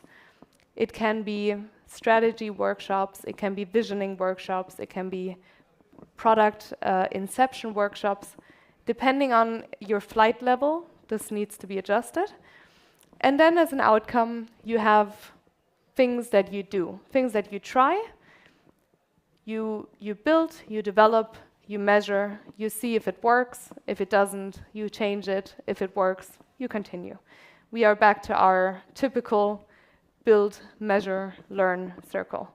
And here, very important, as Lara already mentioned, it's a continuous discovery. So talking to our users, talking to our developers, that keeps on happening. So that we keep our eye on the ball, again, on the most pressing needs and pain points that our developers actually have. All right, let's discuss. So how do you feel about the topic of developer experience now? If you think about your own company, do you feel like it would be interesting to invest there? It would make sense to invest there? And big question, would you feel ready to next Monday go into work and say, hey, let's start? Thank you.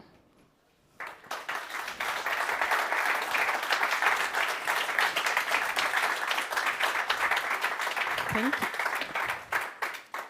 Thank you for your insights. So I have a couple of questions for you.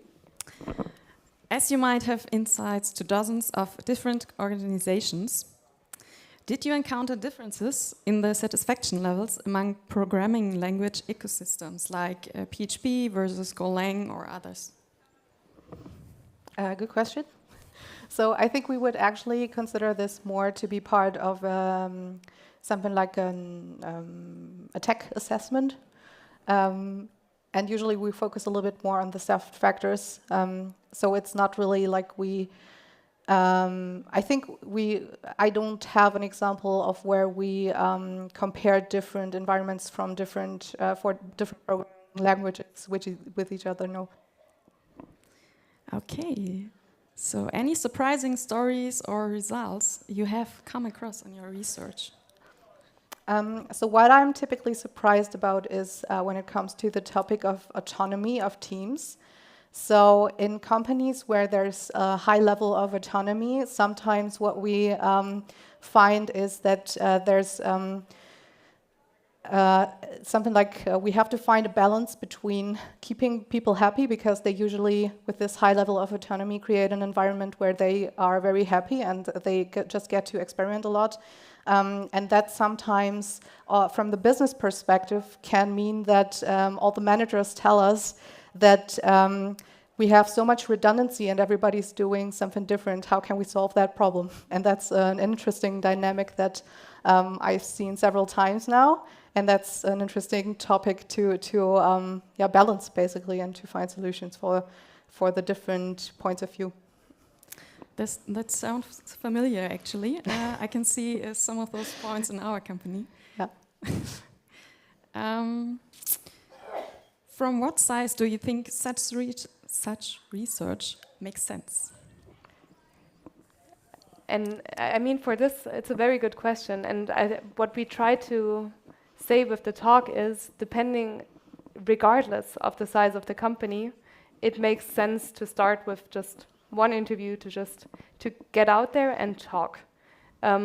So we have done a lot of these assessments for large corporates, which has a lot of complexity built into the company size. In smaller companies, a lot of the complexity comes from the different lenses of developer experience. So there is complexity built in, for sure, but there are many ways to just get started, and if it's a big overview of the organization you look for, or just investigating a small piece, just getting out there and getting started is our main message. Yeah. So we have two questions left. Who does this typically, in your experience, leads or HR? I guess we think about the research. Who does it lead? Who does this typically? So I don't know what this means in this context, but I think we mean research.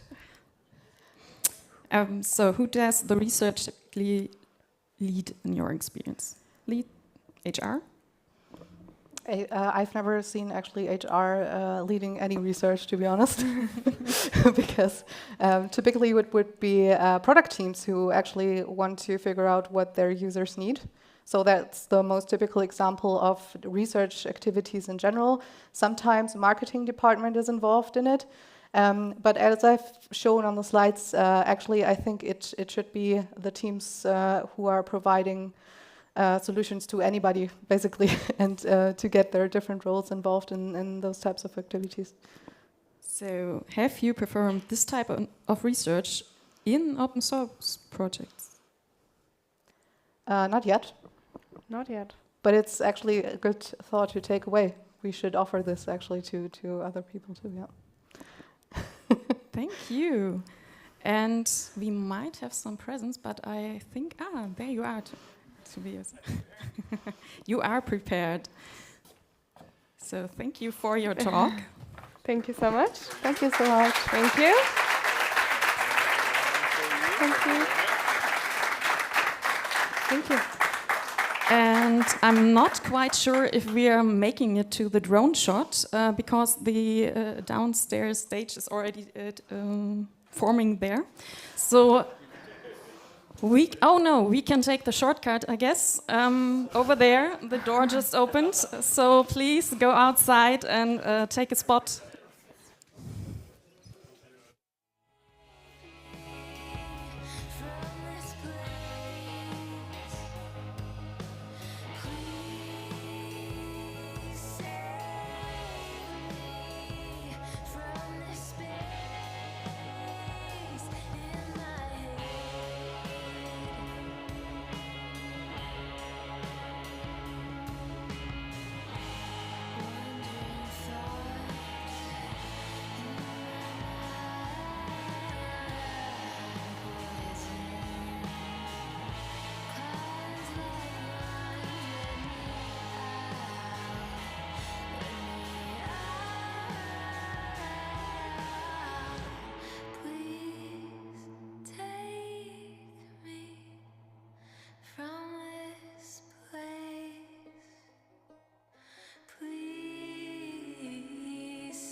smoke it up.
Roll it up.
some hard days, life might get crazy.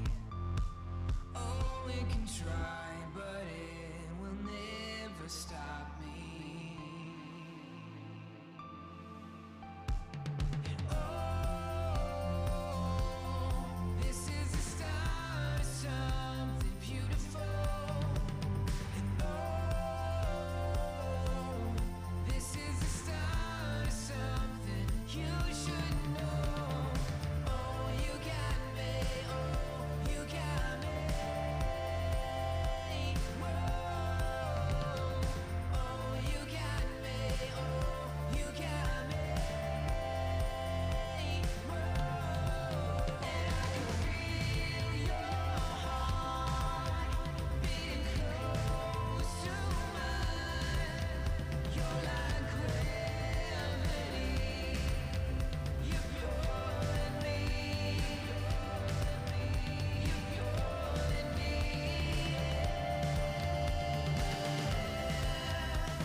It's gone way too far. No, nothing gonna help you when it falls apart. The prophets and the priests told you, but you covered your ears, and now the end is near. Gonna tear it all down. Gonna tear it all down. Gonna tear it all down. Gonna tear it all down. Call it revolution. Call it whatever you need. Make a resolution. Battle till you bleed. Prophets and the preachers warned you, but you waited too long, and now your chance is gone. Gonna tear it all down. Gonna tear it all down. Gonna tear it all down. Gonna tear it all down. Let it all burn down in the fire. Let it all go down in flames. Let it all burn down in the fire. Let it all go down in flames. Let it all burn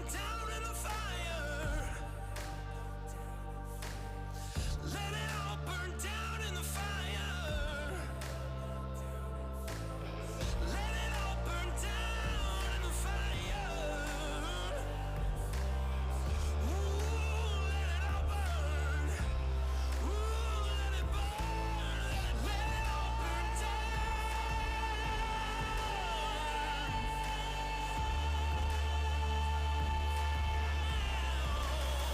Gonna tear it all down. Gonna tear it all down. Gonna tear it all down.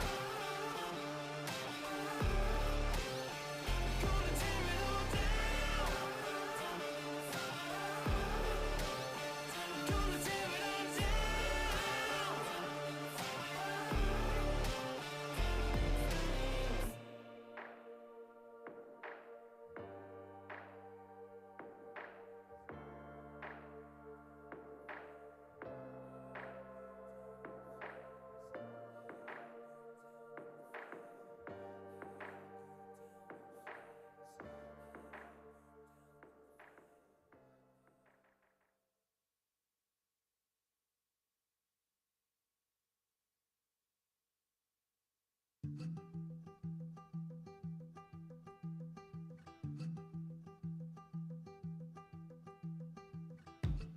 I punch in my card, I know the cost.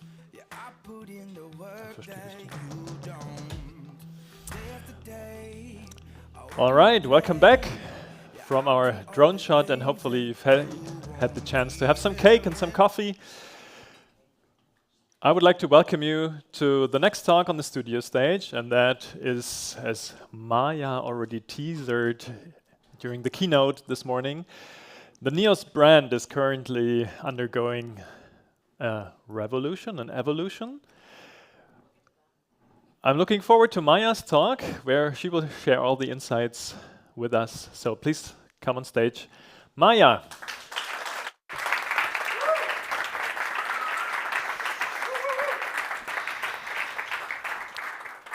So I was taught never to tell the audience when you're worried or unprepared, so I won't. I'm super prepared. I've rehearsed this 52 times. I know everything that's going on in these slides, and I'm not scared at all of any of you. I am here to tell you about the NEOS brand Evolution Plus 2.0. Who knows? This is me, but we know that. What are we going to talk about? Consider this like school. First things first, we need to learn what is a brand, because we want to talk about branding. And that is important, because sometimes things get confused. And then we want to talk about how did we get where we are, And then after that, which makes absolute sense, we'll figure out where we are and then where to go next. I'm just realizing now that it makes 0 sense, but let's just roll with it. What's in a brand? I know that especially in like the dev space, considerations of brand and style are often tedious and kind of annoying. But having somewhat recently switched into project management, I now find myself in the situation where I speak to customers and they go, okay, but why don't we do this with insert inferior CMS here? And I realized that while my heart beats Neos, I often didn't have an answer. And that isn't because Neos isn't awesome. It's just because I didn't have the talking points to tell them. And then I realized I don't have those because you haven't told me. And in many aspects, a lot of CMSs compare really well. But all of a sudden, I found this to be a pain point. I love the community. I love hanging out with you. I love having a drink or a coffee with you and speaking to you. And I love the software that we produce. But when I am confronted with the question, why use this? I was at a loss for words. And I didn't want to stay that way. So last year at the conference, we talked. But back to what isn't a brand?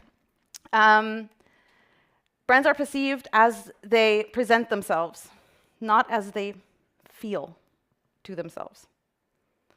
But, my favorite slide, it's not in the color, it's not in the symbol, it's not in the lettering, it's this holistic construct of different aspects that belong to a brand. Now, within the Jung von Matt universe, we, Jung von Matt Tech, aren't the brand experts. So doing this open source effort, we tried to stick to the stuff that we knew, which are personality, design, and website. That is what we could help with, and that's what we tried to help with in this process. And now to my logical fallacy of how did we get here before having discussed where we are. Like I said, I have been in this new position and I have struggled with selling Neos, which at the end of the day is something that we kind of need to do. Even if it feels icky sometimes, it's something that we need. We're so proud of the software, each and every one of us, and our contributions, but we don't sell it as the awesome sauce stuff that it is. And that's what I tried to talk about in the keynote earlier, that there's a difference between introspection and external perception. So following the NeosCon last year, that was like a pain point for me, and I started talking to a bunch of different people about it, including our managing director, Michel, who felt a lot of the similar ways. And we had some resources in our creative team, and she said, you know what, why don't we just do like a little design challenge? We'll onboard our team, we'll tell them what Neos is and does, we'll show them the website, we'll have them pick it apart, something that we do a lot. And we came up with like a ton of stuff. We came up with a suggestion that I presented to some people inside the Neos community that we called the website evolution. It had 4 parts. It had low-hanging fruits, where we said the website right now, as we present ourselves, is cool, but maybe it would be more understandable, more easily digestible to people outside of our community if we just restructured some of the contents. And then we went through different iterations and talked about different stuff. We talked a lot about like visuals. There was like pictures of like, you can kind of see it there, like a baby eating cake that didn't really speak to me. I don't know, who doesn't love cake, right? So we just made some like slight suggestions, just content changes, reordering things, and we went through a lot of stuff. But then we also suggested an evolution, and then like a bit of an evolution plus, and then the evolution double plus with more radical changes to the menu structure, for instance. And then we kind of felt like, well, maybe it doesn't need an evolution or an evolution plus. Maybe it needs a revolution. Maybe it needs a group of people to think about, like, what is a software community? What is a software? What do people look for? What do people need? What do people expect? And then the more we talked about this, we realized, okay, all of that is cool, but the community is so important. So we said, before we do anything, before we sketch anything, before we draft anything, before we suggest anything, we need some input from the community. So we drafted 2 surveys. You might remember them? Yes. Can I have like a show of hands who filled it out? Honestly? Ooh, damn, awesome. That's really cool. So we figured we would hear your voices. How do you see yourself? Where do you want to be? Where do you feel like we are? How do we want to speak? So we drafted a lot of questions with a somewhat scientific approach, because Fabian, who was my partner in crime, actually wrote his master thesis on this. So there was actual empirical stuff. I don't know. But you might remember many of these posts, often accompanied by a meme or 2, or honestly, we had a secret closed Slack channel. It's called meme mining. But this could go on. Actually, I really don't even know how long it goes on. Most of these weren't posted because they didn't pass our very high meme standard expectations. So we just made more. You might remember, like, we might recognize some of them because some of them did show. That one, I think, showed up. I don't know. I don't even remember. How long is this slide? Whoop. That's the last one. So we kept pushing this survey because we had like 13 responses, and Fabian was frustrated because he said 13 responses. Like, I can't pull anything empirical out of this. I can't base my master thesis on 13 responses. So we were really annoying. And looking back, about a year-ish later, I would like to apologize for that. But it was also a lot of fun. Was the survey good for anything? Yes, it was. There are 2 key takeaways that I loved. My favorite question, you might remember, there's 2 questions about the Olympics of CMSs or something. Specifically, in the CMS championship, which disciplines do you know NEOS will win? The overwhelming majority of you said the editing experience and the extensibility, which, that's what NEOS is great at. That's what and then we realized, okay, then this is what we need to push. This is what we're proud of. This is what we need to sell to the outside. Screw our humility. We don't need to be humble about this because this community created a software that's great at these 2 things. Or even, ease of use, power of community, there it is. These are things that we're good at. Why be humble about them? But then the next question was the one that I loved. I just only loved this one. The other one I loved. And that is, in the same championship, which games do you wish NEOS would win in the future? And as you will see, the majority said market presence. And I went, interesting that that's what people want, because they don't do anything for it. Because our birth defect of humility stands in the way of bragging. And a lot of other CMSs are very good at bragging. Maybe they shouldn't be bragging, but they are. And so we're not selling ourselves as boldly as we might. And that's basically my entire hidden agenda, is I want to sell NEOS for what it's great at. So then, we drafted what's called a minimal viable brand workshop, an MVB, where we contacted a few people. I call them the Council of Wise Men. I'm not sure they ever heard me say that. where we spoke to, they're on the next slide. We spoke to Sebastian, Toby, and Robert. We had invited, I think, Christian and/or Karsten, some others, but things fell through. But we needed a small group of people because these workshops are incredibly complex. And we couldn't, it didn't scale. We couldn't invite 50 people, or 100 people, or even 20 people, because with 4 people, it took 4 hours, and every last one of my nerves. Like, this is all stuff that we worked on. Like, you can't even see them. Do you see these dots? That's a Post-it where somebody wrote something on that. And this is zoomed all the way out. We had like a little market analysis. How do other CMSs present themselves? And then there's all of this that we filled out and spoke about, all on the basis of your survey answers. We brought those, we analyzed those, we put them onto those slides, and then we took them apart, challenged them, looked at them. This is a close-up of one of the slides where we are proud of our craftsmanship and the community and the ease of use.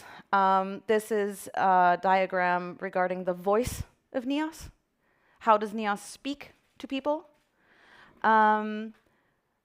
Where some of the points were like highly contested, and they actually like started discussing where I didn't anticipate it at all, and others I would have anticipated some discussion, and they were like, "Oh no, we're super." I don't know if I don't remember what it was. We're super unconventional. I was like, "Oh, okay, well, sure."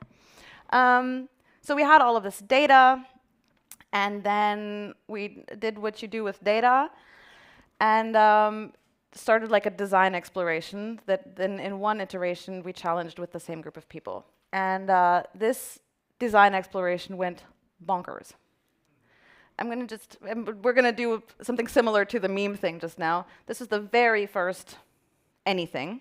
I hated it. It's too dark and too gloomy, and it didn't feel like the friendly NEOS community. But other people said, yeah, but it's super like techie. And then we went through other things with different fonts. You will be, like, as I scroll through these, you will recognize individual pieces that we liked and carried on to. Oh, this is also not chronological. That Figma board is a mess. It's insane. There's just boards and boards and boards and drafts and designs, and it's like I get anxiety looking at it because there's 100 files, all of them have 200 designs, and I tried to grab just the header of a fraction of them. But you will see that there's like repeating elements. There's those pixels. You can obviously see that we stuck to the blue world. Oh yeah, that is one thing I said. I said we stick to the logo and we stick to the name and we stick to the blue world. Everything else is up for grabs, but I'm not fighting that fight. And I love the NEOS N, and it's everywhere, and we're sticking to that. So we kept that. But everything else we kind of poked at and prodded and stretched and tried. But as I said, you will see that a lot of it is blue. And then then we moved away from the pixels for a bit. Then we tried using buttons that kind of look like the publishing button. But this is all exploration. We looked at it. Oh, I loved that cutout shape. Loved it. Nobody else did. And then you also see that there's like fonts that keep being reused that I hated and everybody else loved. Design is so subjective. We even tried our hand at a new login wall. This is discarded, don't worry, we're not, but we were just expanding and trying and touching and looking and so on. So it keeps and then, next slide. I have the preview for the next slide.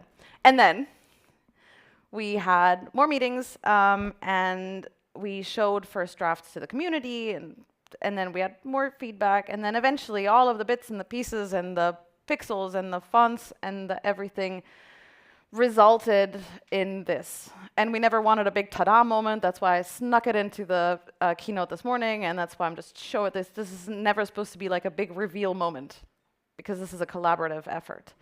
But this is the new, I want to say this is the new Neos website, but it isn't. I don't have a big button that sets it live. We had like fantasies of that at one point. It wasn't feasible. But this is what we want the website to look like, which is already an improvement, right? Like it's a thing. So we did a thing.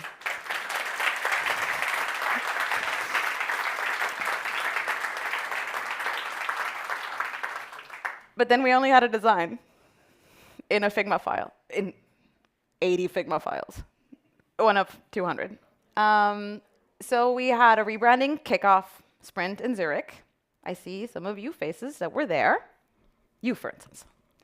And we took some fun pictures of us talking about things and fighting about menu structures. This was a very intense conversation about that we created personas, who opens neos.io, and then we started to channel marketing Melanie and Vorstandsvolker, sorry for the English speakers. What are they looking for on a website? And there were post-its and conversations and deep thought and cursing. Love when developers curse. It's always a good thing. This was already in a keynote. I love this picture. This looks, and then obviously I snuck my dog into the, this was also at the sprint. And I can't have, this is my dog. And basically that's what we're at. This is step 6. Which leads me back to my initial question of how did we get here, is where the hell are we? So now there's going to be a bit of a, I've tried to keep the slides in the Jung von Matt branding, prepare for a jarring switch to the new Neos brand of blues and whites. Whenever I was working on the slides, the switch was always very drastic, so here it is. This is what we're going with. I hope you don't hate it. No, actually, I hope you love it. I hope you can get behind it. I hope you want to help us develop this more. Neos is going to present itself with these pixelated visuals. You see them all over the place already. They're on the walls downstairs. They're not here, but they're here. They're on your shirts. They are, I've seen them on all of the speakers, the slides that show up between the speakers. They're on the YouTube video thumbnail. They're starting to sneak their way into the branding. So we're working with these pixelated visuals and also these elements with pixel icons and with these flying pixels, we've been calling them, that aren't decorative, exclusively decorative. They can hold information. They can be clickable. They can be interactable. So they're not just a grid in the background. We have updated slightly the primary colors, I think, and added the gradient. We have added tints and shades for transparency value things. And we have added new secondary colors. This was, I think, the most painful part of it all, because at some point there was like 8 of them, and then we hated 3, so we threw them out, and then we added 4 more, and then there was 9 of them. And then we condensed them down, and then we tried to figure out something that would work with the blue, complement the blue, but also contrast it a little bit, make it a little bolder, a little edgier, a little less humble, a little more braggy, a little bit more loud, because we don't have to hide what this community creates. This is my favorite part. I love the new typeface, and I've been seeing it all over the slides. Downstairs on the script, I love this typeface. Would you look at that ampersand? Look at the ampersand. It is beautiful. Yeah, big fan. We're using it in several different weights, but this is, I think, the medium for showing purposes. And then out of all of these design bits and pieces and elements and pixel elements and fonts and colors, we drafted this this first screen of a website, which is also what we implemented at, or started to implemented at the 2 sprints. This animation cost me everything. And then the final product, I didn't even make. I needed help. PowerPoint animations are hard. But so yeah, we have these elements. Resolution is awesome sauce. But you're starting to recognize the two-colored headlines, the blockiness of it. The pixelation. Yeah. On purpose. Pixelated visuals. Didn't I say that? Yeah, so we're using those block elements throughout. We're sticking to the blues, but breaking them a little with the secondary colors. I'm sorry, again, to the English speakers, I'm going to have to use one German phrase because it was like the thing that we kept saying at the sprint is, this is a angefressene Ecke. It's a chewed-on corner, I guess, that is throughout the design to like break things up. And then for the start page or the home page, we thought about this like parallax element where we can brag with our cases. Again, show them, present them. Was anybody else at the talk about the talk from Leonard this morning? Yes. What a freaking cool case. We need to brag with this kind of stuff. So like a parallax thing, and then maybe an element where when you hover, the sting opens. This is a design choice because if you just put pictures of all of the cases, it gets a little wild and colorful because all of the brands have their own branding, so they only pop up when you hover, so they're not all on there at the same time. You can tag them with e-commerce, for instance. We have teaser elements with more angefressene Ecken. We have the call to action that is kind of inspired by, but not exactly the publish button. But because community, yes, these are stock images. And the name is outdated. But we have, because we've found that the community is integral to the community, we want to showcase the members. We want to showcase who's active, who's contributing. We want to meet the community. And then a big point of contention was the service provider listing, because for obvious reasons, ranking in a service provider listing is very important to all of us. So there were many discussions about how we could find a fair way to contrast people who work alone with larger agencies and contributors who contribute their time, weigh them against contributors who contribute their money. So there was a lot of discussion about that, and I think we ended with something cool, and then every website needs a footer. This is super duper interesting. Then we heard some skepticism about the boldness of it all. And some of the people in the community didn't see themselves. They said it looked like a website for another JavaScript software. I was hurt. But that's a valid point. We don't want to take a design and stick it on your head and say, this is Neos now.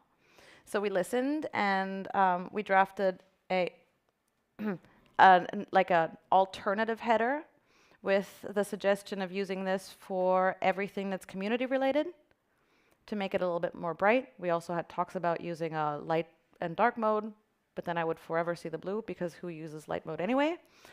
So as you can see, this is like, we're working with these things. We're listening to the community. We're happy about input.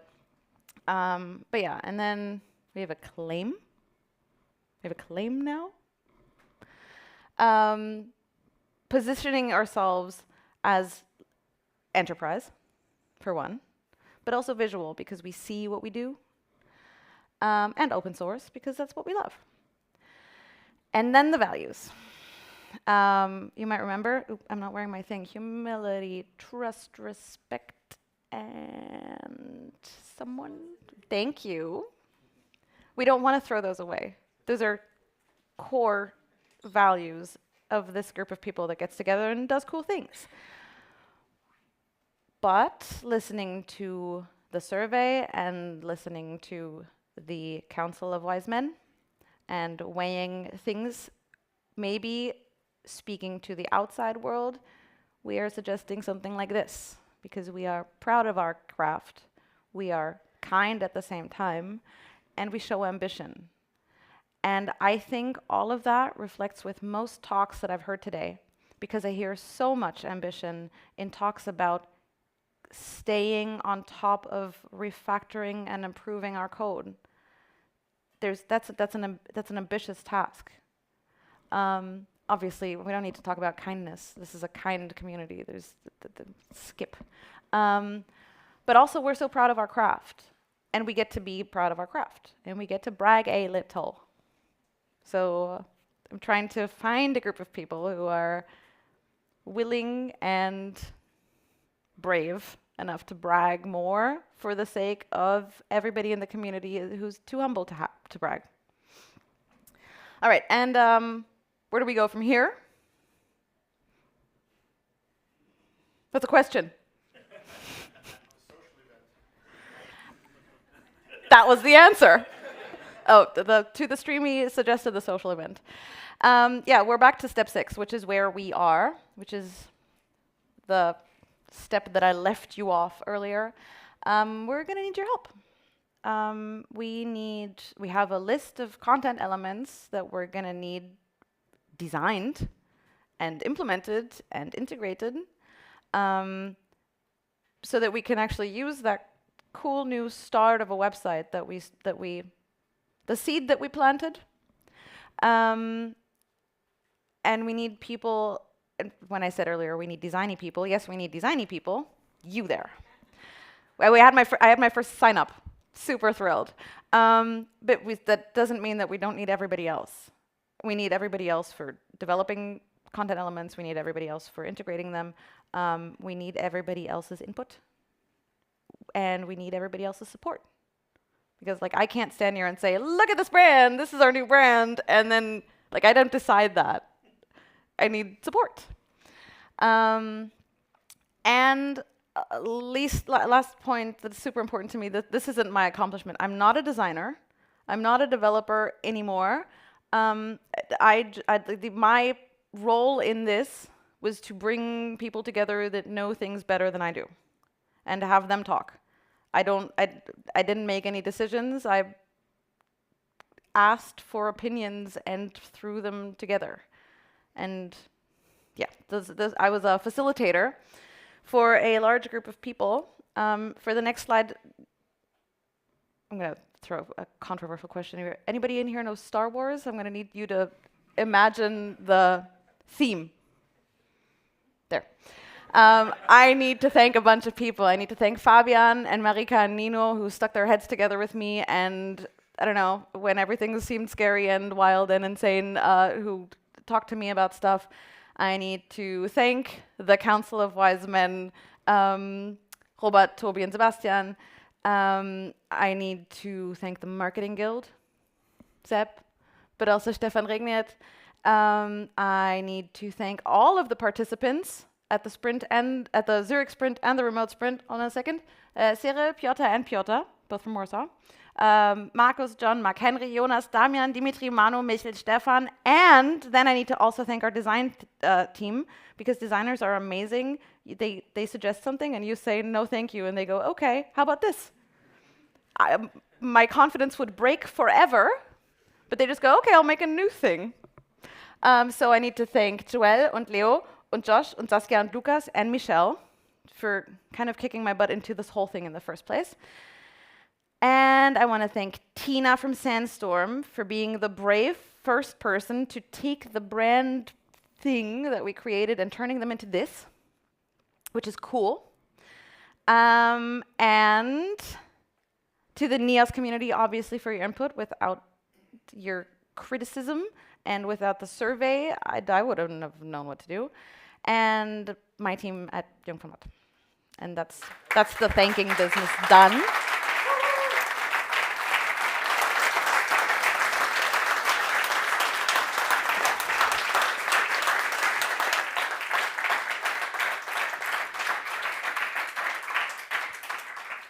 And that's essentially it. The big rebrand that isn't finished.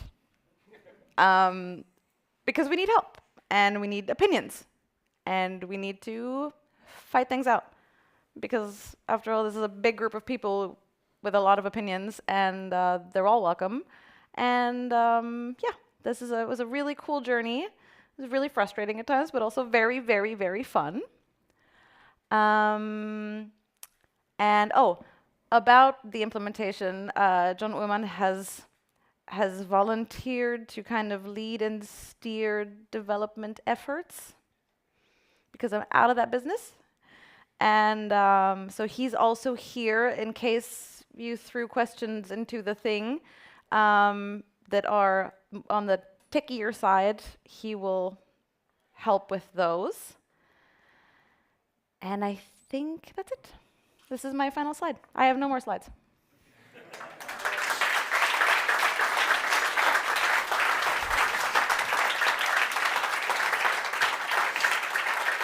Please don't ask any hard questions. Well, Maya. Yes. You did it. I did it. You're finished. No, I still have to host all meditated tomorrow. I'm almost finished. But you finished your talk. Yes, and it was I did. great. There's people saying, how are you so freaking awesome? That's not a question. That's an Caffeine. That's an exclamation mark. There are some questions. Yes. Oh. If I'm allowed. Yeah. Okay. One I noticed when looking at the slides, the accessibility of the white text on the yellow pixels. Yes. Have we thought about We that? have thought about that. We've considered it a lot. Final decisions are outstanding. Not as in they are awesome, but they are not there yet. Yeah. I would. But it has been considered. Accessibility was definitely a topic, and one that sparked a lot of conversation. But yeah, we have. It's not a yes. Has been. The question was, has it been considered? It has been considered. So what you saw obviously is a work in progress. Yes. All right. The idea, like the framework is there, but it's not, obviously it's not live. Like I said, there's no big button that we hit and we go, ta-da, because that's nonsense. So it's still happening. But it's not happening right now because nobody's helping. And there's a question, how can people participate? Are there new sprints planned yet? Do you know? There are not. The last sprint failed miserably because of a lack of people to kick butts, because I was too busy to kick butts, and nobody else, no, that's not fair. Nino kicked butts, but Nino's butt-kicking power needed more support. So help us kick butts, and we would love to have another sprint, but before we can get really, really active, we need more things to develop. So we need more designing people. Front-end people and people not working on NEOS 9 at the moment. Yes. Oh, yeah. Oh, that was another thing, obviously. Yeah. So the team is very split at the moment between NEOS 9 and this rebranding effort. So if you're not working on NEOS 9 or Flow 9 and you want to help, then have a look at the rework for our branding, the website, the components that would really help. We have a rebranding channel. I had like a useful link slide that I apparently deleted. So I do not have useful links. But there is a Slack for the rebrand, and if you're lost, just message me. I'm there too. Just have a question, throw it my way. All right. Don't forget to rate Maya's talk, and thank you very much for all these insights, taking us through your personal journey. And I'm looking very much forward to seeing you on stage in the future, and that won't be far away. So thank you very much for your talk, Maya. And next up here on the studio stage are the lightning talks. So if you want to hear those, then stay here. And on the main stage, we will have Dominic talking about HTMX meets Fusion. So enjoy your break, and then see you in 10 minutes. Thank you.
tell you it's gone way too far. No, nothing gonna help you when it falls apart. The prophets and the priests told you, but you covered your ears, and now the end is near. Gonna tear it all down. Gonna tear it all down. Gonna tear it all down. Gonna tear it all down.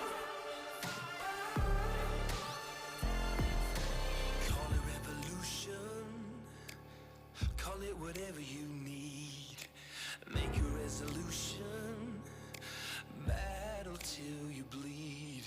Prophets and the preachers warned you, but you waited too long, and now your chance is gone. Gonna tear it all down. Gonna tear it all down. Gonna tear it all down. Gonna tear it all down. Let it all burn down in the fire. Let it all burn down in the fire. Let it all go down in flames. Let it all burn down in the fire. Let it all burn down in the fire. Let it all burn down in the fire. Ooh, let it all burn. Ooh, let it burn. Let it all burn down.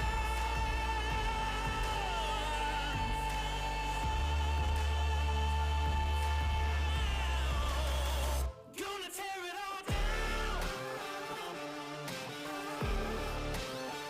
Gonna tear it all down. Gonna tear it all down. Gonna tear it all down.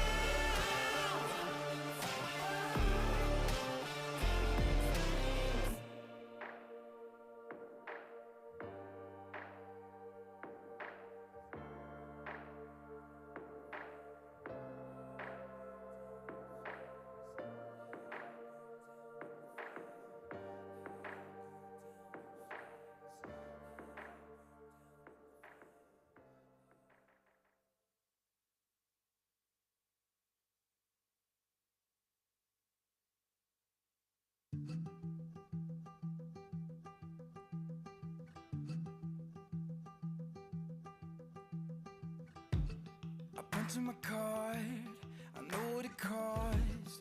Yeah, I put in the work that you don't. Day after day, I work in the play. Yeah, I'll do all the things that you won't. Even when my feet get tired, I will keep on moving higher. I'm the story you don't speak of. I'm the one they call the underdog. 'Cause every time the push comes to shove, I'm climbing over you to reach the top. 'Cause I want everything and nothing at all. Yeah, I want everything and nothing at all.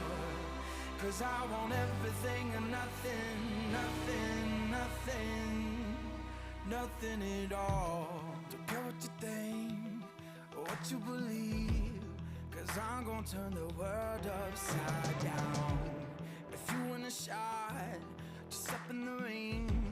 Yeah, I'ma shake your bones like thunder. Even when my feet get tired, I will keep on moving higher. I'm the story you don't speak of. I'm the one they call the underdog. 'Cause every time the push comes to shove, I'm climbing over you to reach the top. 'Cause I want everything and nothing at all. Yeah, I want everything and nothing at all. 'Cause I want everything and nothing, nothing, nothing, nothing at all. I don't want nothing at all, unless I can have it all. I don't want nothing, nothing at all. I don't want nothing at all, unless I can have it all. Nothing at all.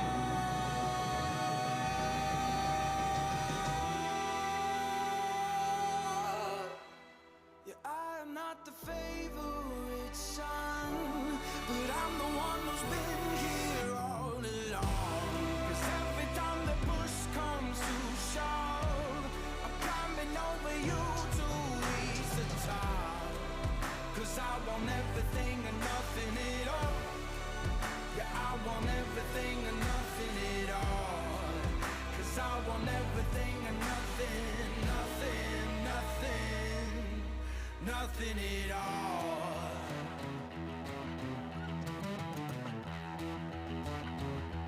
I don't want nothing at all, unless I can have it all. I don't want nothing at all, unless I can have it all.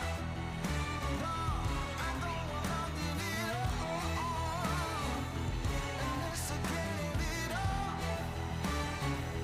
I don't want nothing at all, unless I can have it all. I don't want nothing at all, unless I can have it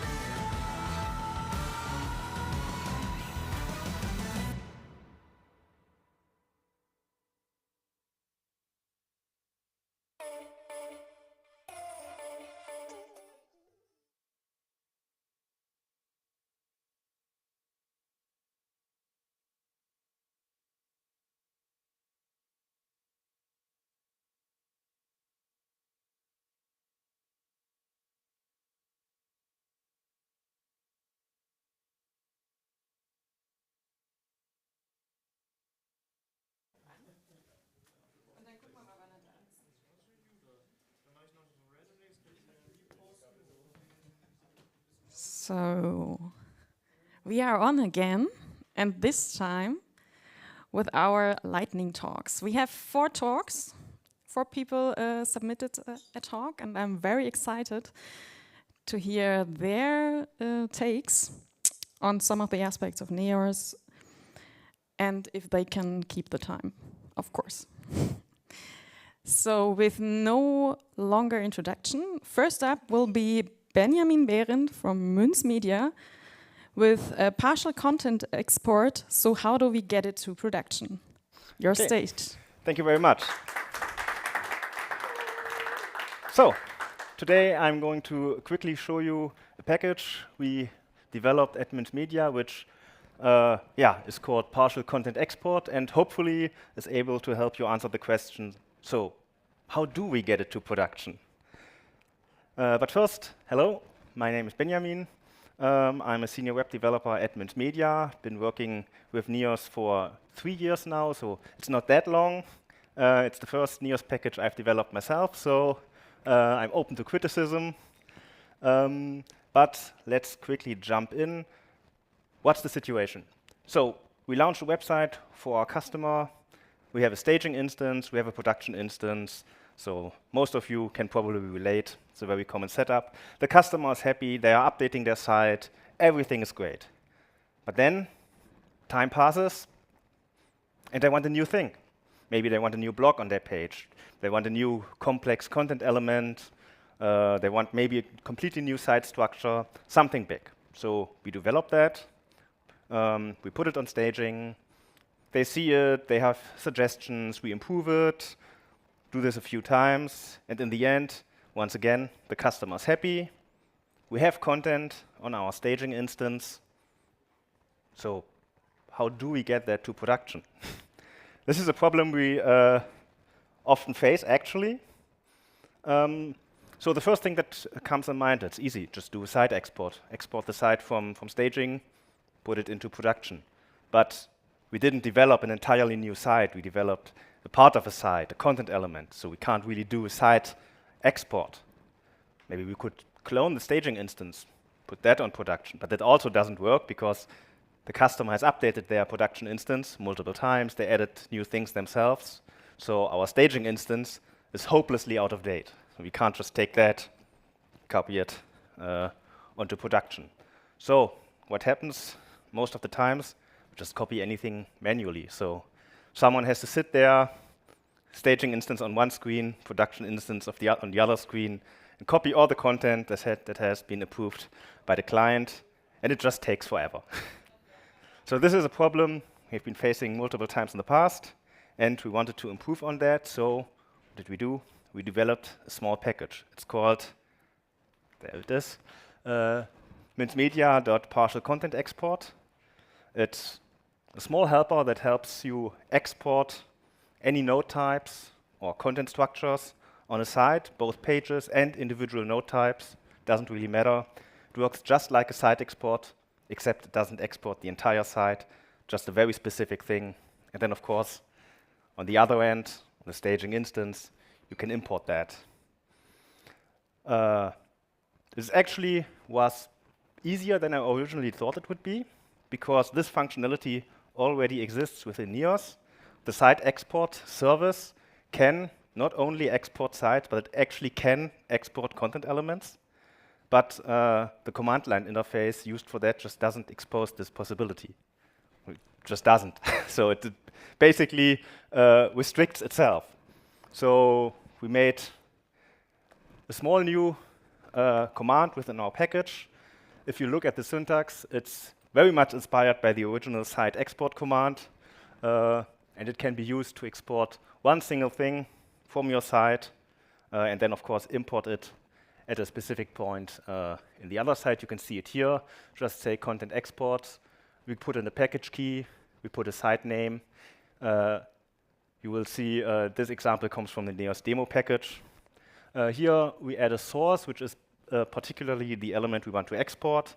This is very easy to find. It's the node identifier. You can see that in the Neos backend. And we can also provide a file name so that it's clear what we have imported. And then on the other side, we just import the same thing. I also have a quick demonstration. Let's see if I can get that working. I wasn't prepared to do multiple screens, so I will probably have to move that over here so you can see I have the Neos backend. Let's say we want to export the blog because we newly created that. So I could move over here, additional info, take the identifier. I'm just not going to copy it from here. No, that didn't do what I wanted. Let's move. It's a bit finicky actually.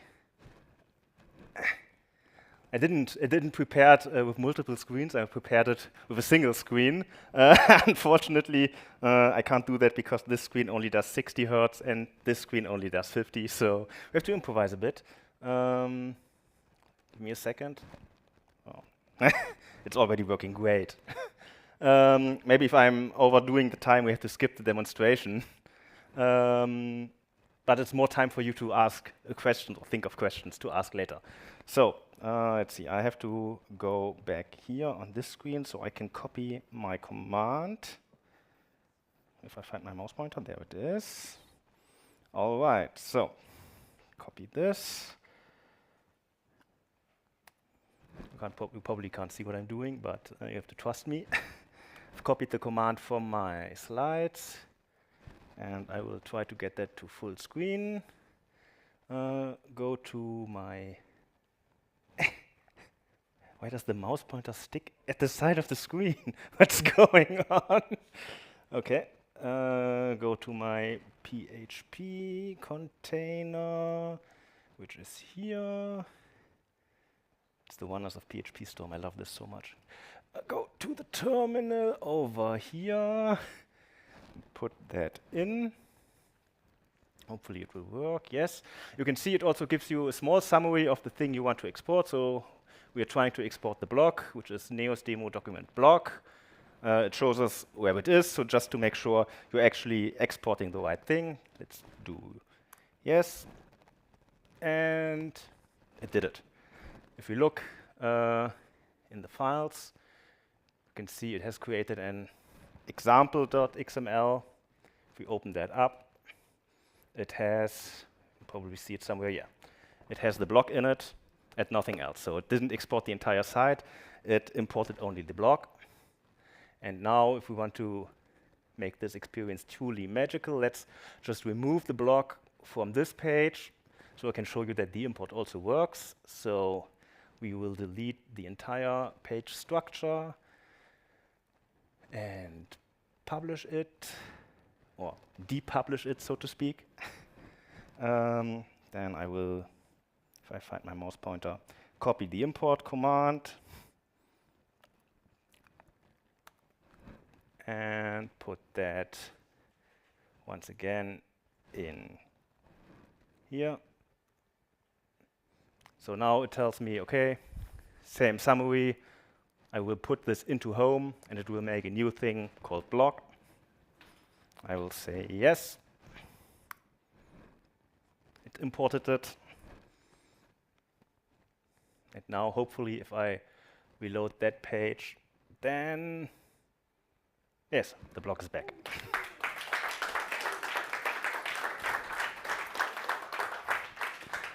Okay, that's it. Thank you very much. As you have seen, the GitHub is linked. You can download it, install it yourself, try it out. And of course, if you have suggestions, pull requests, that would be very welcome. Thank you. Thank you, Benjamin. Maybe you want to switch to the slides so yes, we can could be good. see the Let me just drop QR code. over here, or maybe it will just work if I put it back into. Yes. Yeah, that was the first slide, but oh, no, that was 1 to 4. So great. Thank you. I have no questions in the app, but that doesn't mean somebody else won't ask you if you go off stage about your little package. Thank you. Thank you. I hope you had a very nice time on stage and hope to see you again here. Hopefully, yes. So now it's up for Till. He is already prepared. We will have some kind of time in between where we will switch the laptops, Macs, what else? We will see more different systems, I guess, not only Macs this time. And Marc Henry, you can get ready because you will be on stage next. So, what will this talk be about? I can tell you. I have a very small notepad. And here it says, Crud UIs for Neos and Flow with almost no code. But I guess we have some technical problems because I see no slides yet, or no screen.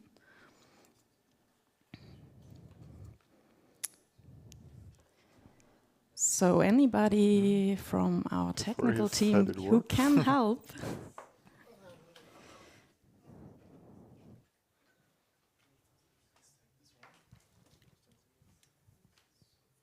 So in the meantime, anyone of you already did something like Benjamin just presented, thought about how to get a part of the site into, I don't know, from a live site to a staging environment? Any one of you did have this use case already? Ah, yeah, okay, 2, 3. And how did you solve it, or did you say, oh, well, no, it doesn't work?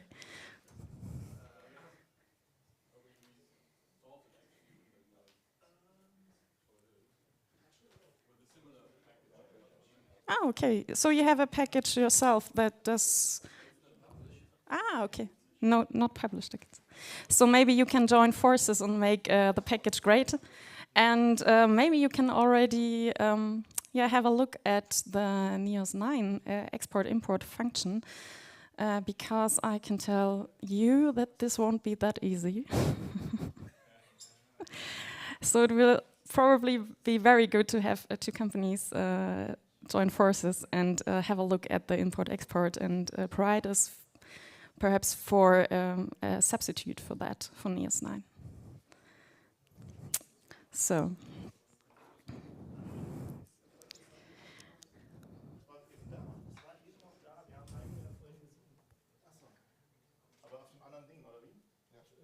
So we have some hectical.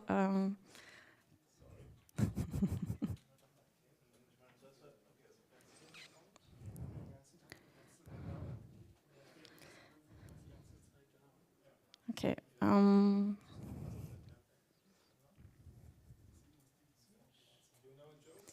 No, I'm not a joke person. Toby, do you want to step in and tell a joke?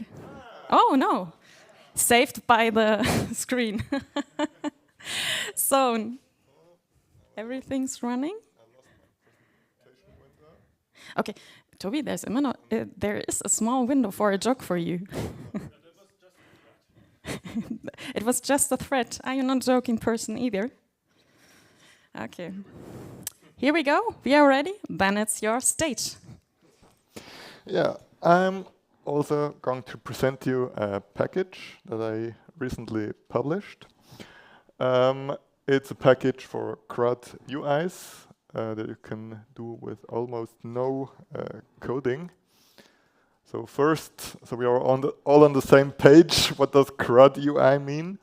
Crud is an acronym. It stands for Basic Operations to store entities, for example, in a database, to create, read them, update them, delete them, and user UI is obviously the user interface. So people have something to execute the CRUD functions.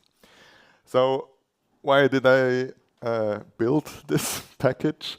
So I had a project with a lot of flow models and entities that are also they have a lot of relations with parent and child relations and in multiple hierarchy levels. I started to code the CRUD interfaces in the NEOS backend individually, but it was a lot of copy-pasting code and repetitive. That means a lot of maintenance and a pain in the ass if you want to change something, like add properties, so you have to change it in the edit view, in the show view, yeah, so it works. I also used Sandstorm CRUD forms, a great package for exactly this case, but I missed some features there, like the hierarchy thing. I could implement it. I also did it, but it was kind of clumsy. And I also missed Fusion, because Sandstorm CRUD forms is, how is it called? It's old, yes, fluid-based. And I wanted to have something in Fusion. So I started to build this package that generates back-end views like that. This is from a little showcase package that I also published with just some examples how to use the Crud UI package. So we have here example for album, CD, or anything. Has a title, an artist, which is also linked. So it's another entity. You can have images, date fields, and this is another relation. And there are even the tracks on this album you can also manage in this view. You can just edit and add new tracks there. And there is also the edit view. Doesn't look as beautiful as the show view, but here you see I have different kind of input fields, like a date picker, a select field for selecting other entities. This is the image field. You have upload, but you can also remove it with this little checkbox. You can have Boolean fields with checkbox and just plain text fields, of course. So how much code do you really need to achieve this? For models and repositories, you can just use the models and repositories you already have at home. So there is no special requirements for that. The package comes with default views that are automatically loaded. So I also did some implemented a fallback fusion view, so you don't have to define all the views for each controller, because they're basically all the same and they are just loaded. But of course they can be replaced, they can be customized, or there's even a basic theming mechanism, so you can just change like CSS classes if you want to adapt it. And you need a controller for each model, but this is basically the only code you really need to have the backend views, apart from like module configuration, and this configuration that tells the engine or the package what what property types it needs to use to display or edit the properties of this model. And my goal is to even make this like kind of not needed, because for default only text string properties, you can just leave that empty. So it doesn't need any more information. This property will just be rendered as a text input field and plain output value. But in many other cases, this could also be deducted automatically, like for a relation to another entity. It could be that automatically it selects type select and repository matching that other entity. So these are like, if you just go a little back, for properties, you just indicate what properties do you want to expose in the backend, and this is like you can define a type, and these are the types that are already available in the package. So if you want to display date or date with time, or just like a select or even multi-select, so then you can add and remove entities from this property. You can have image, audio, or like general JSON list that just displays arbitrary data. You can not only use the pre-shipped or the types that are defined in the package, but this is again like the configuration example from before. This is just a fancy property I defined here, and you can define editor and displayer for any property That is basically just a fusion component, and you just indicate it here, and it will be used in the template. So some more features it has for the index view. You can have a pagination, you can have filters for each column and order by, so you can order it decreasing or increasing. You can customize the backend view or even use it with front-end controllers. There is an example with Tailwind, but you can use any CSS framework you want. You can export the entities as CSV, and there is even not yet documented beta of translation with when you use like Sandstorm get mode translatable connector. That is missing, I guess. You can also translate the entities.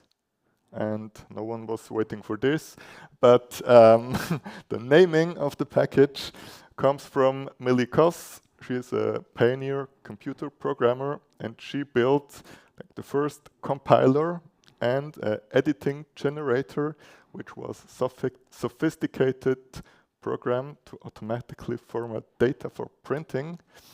And I thought this was a good name for this package. And it's also a hat tip to women in IT and a little symbolic support.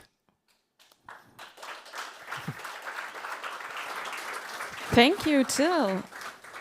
And I have a question for you. Why do you not just use the content repository? Why did you go with entities?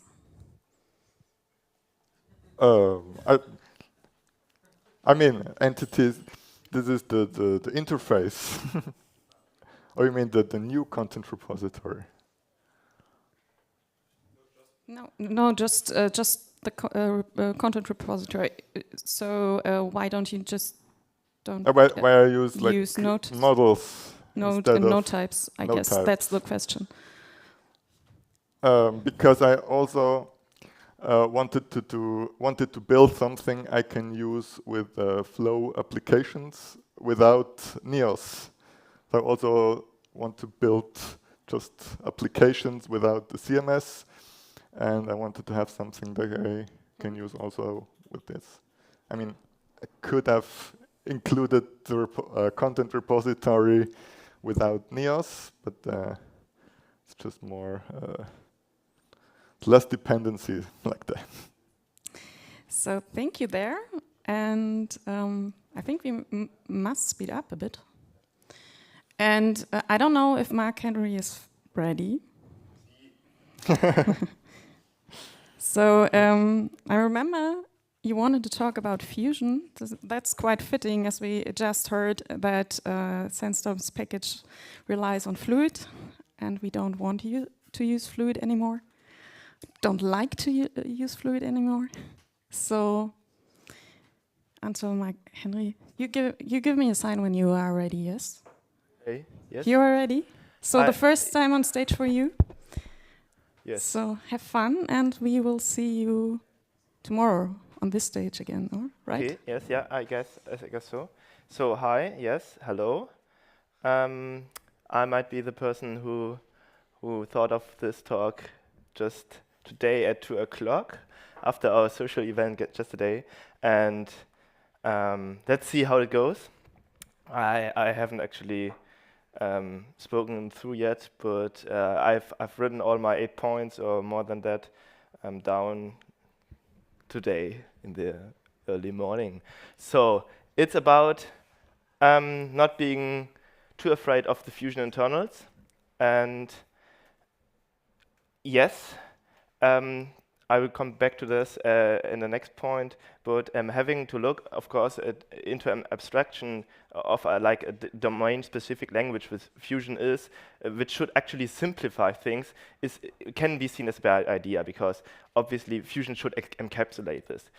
But as always, designing a perfect RPE is not always possible, and there are some quirks in every bit, and sometimes it does help to look beyond what you should see.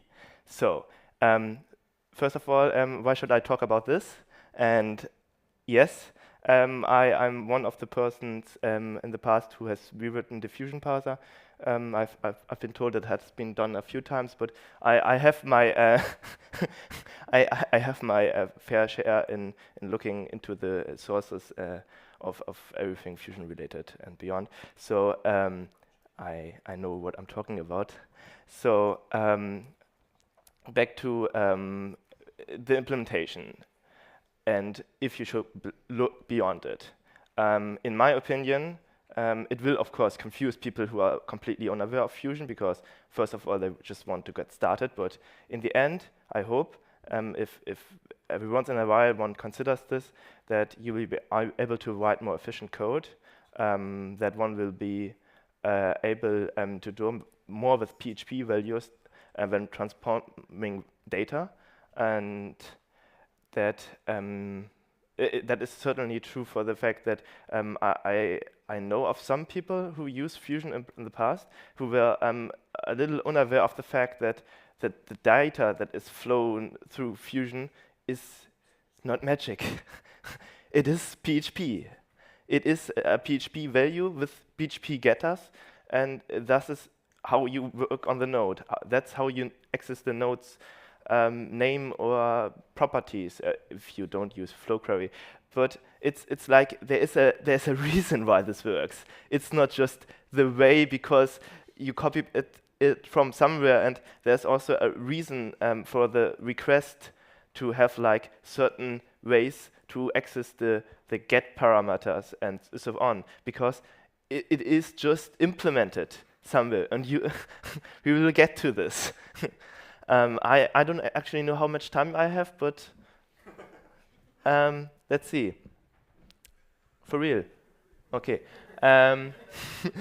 So another point is that you might better understand when you're looking beyond what you should see is that at context, this value and Fusion objections in general, and how EL help us work and function. This is all abstracted to a certain point, but I think it's worth looking into it. And of course, every once in a while, when we don't manage to make like the prettiest error ever, like everyone already knows about method Q or method bloop is not callable in untrusted context. That's my favorite message, because it's like so obscured, and it's like on a level that one thinks that this is so secure and stuff. There are tricks to do like really dark things in Fusion.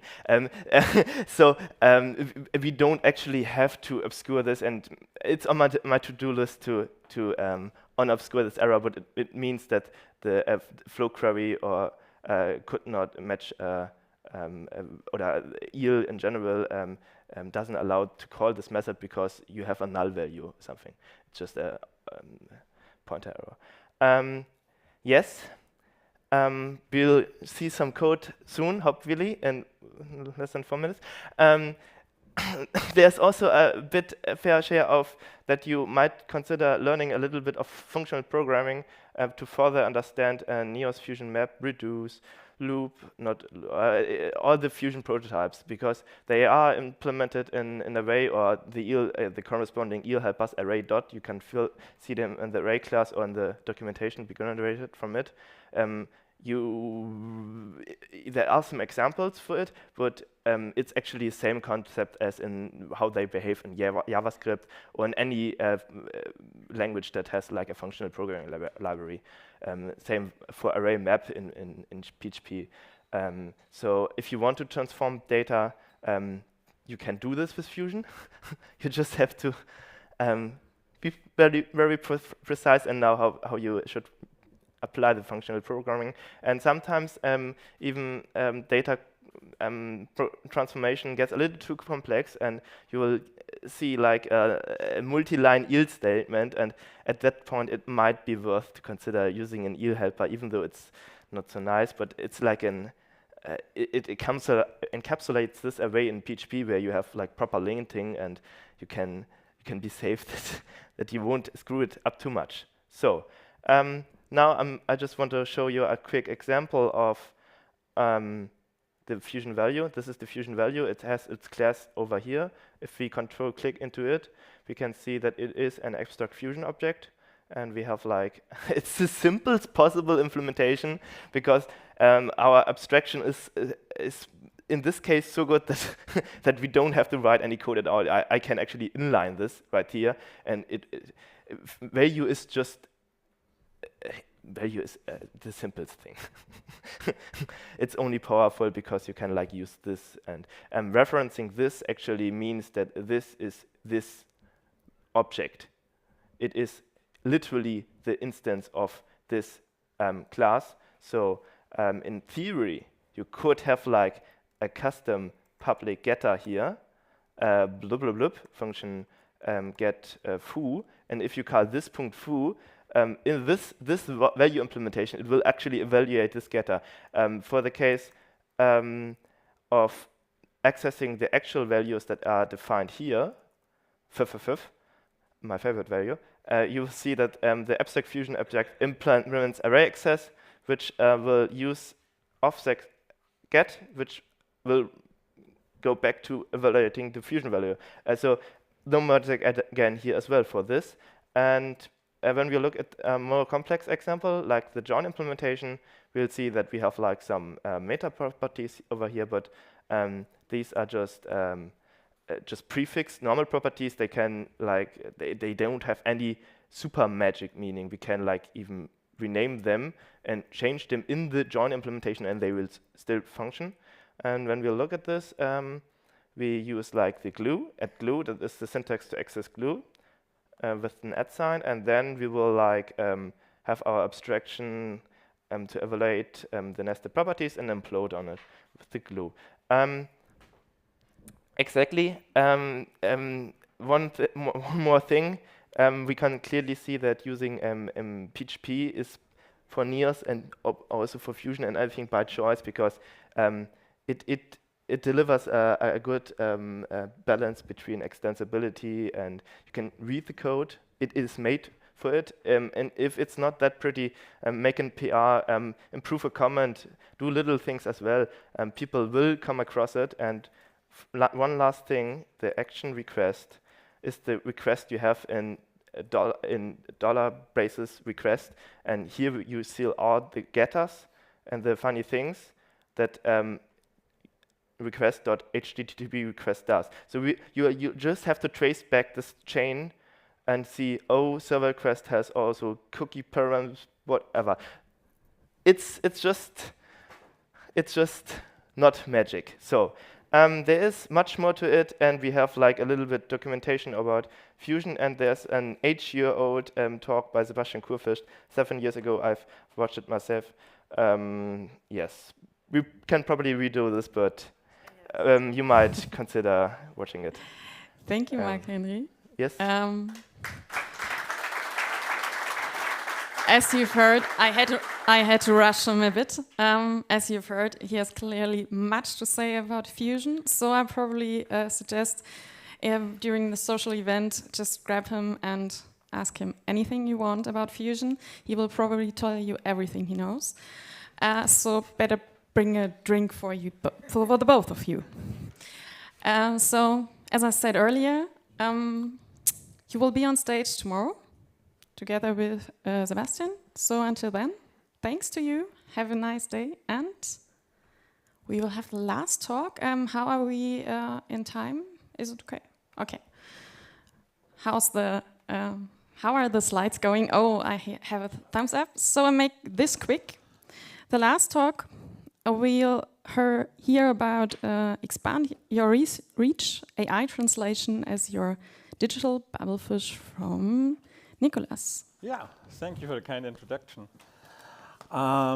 Yeah, as the title says, today I want to talk to you how we use automatic translation in our company to actually take it to the extreme and to power a complete website out of it.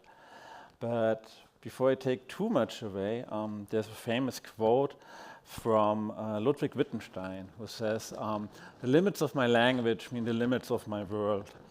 And the same is true for a lot of our magazines which are published in Germany. And if you look at, and if you talk to the editors, they put lots and lots of effort into the creation of the, into the creation of the content, and really struggle to get good quality content out there. But then the content is limited to the audience simply by the language boundary. And we thought, can we change that with modern technology? And what can we do to increase our audience, get the word out? And then everybody heard about it. What about automatic translation? So we sat together and we came up with the idea, okay, let's just give it a try. We created a new website, allaboutindustries.com, which is basically composed from other articles from partnering websites of our own, which fit an industrial topic, basically. All of the articles on that website are automatically translated. It is moderated and maintained by real human editors, so they take care of the article selection, and that they don't bug us and open too many tickets. We directly integrated it into Neos, which is their daily workflow. So as we sat together, non-techie said, hey, automated translation is easy today. Just go to ChatGPT, type in, translate this, and copy-paste the article, and everything is fine. Yeah, it's not that easy, because how do we handle if the LMM starts hallucinating and, for example, starts replying for rhetoric questions which were in the article? Then yet again in Neos we have structured content. We need to keep that structure, that we can do all our other stuff and that our other logic from the website still work. Then in addition, there are legal obligations, like the content needs to be marked as AI generated at a certain percentage.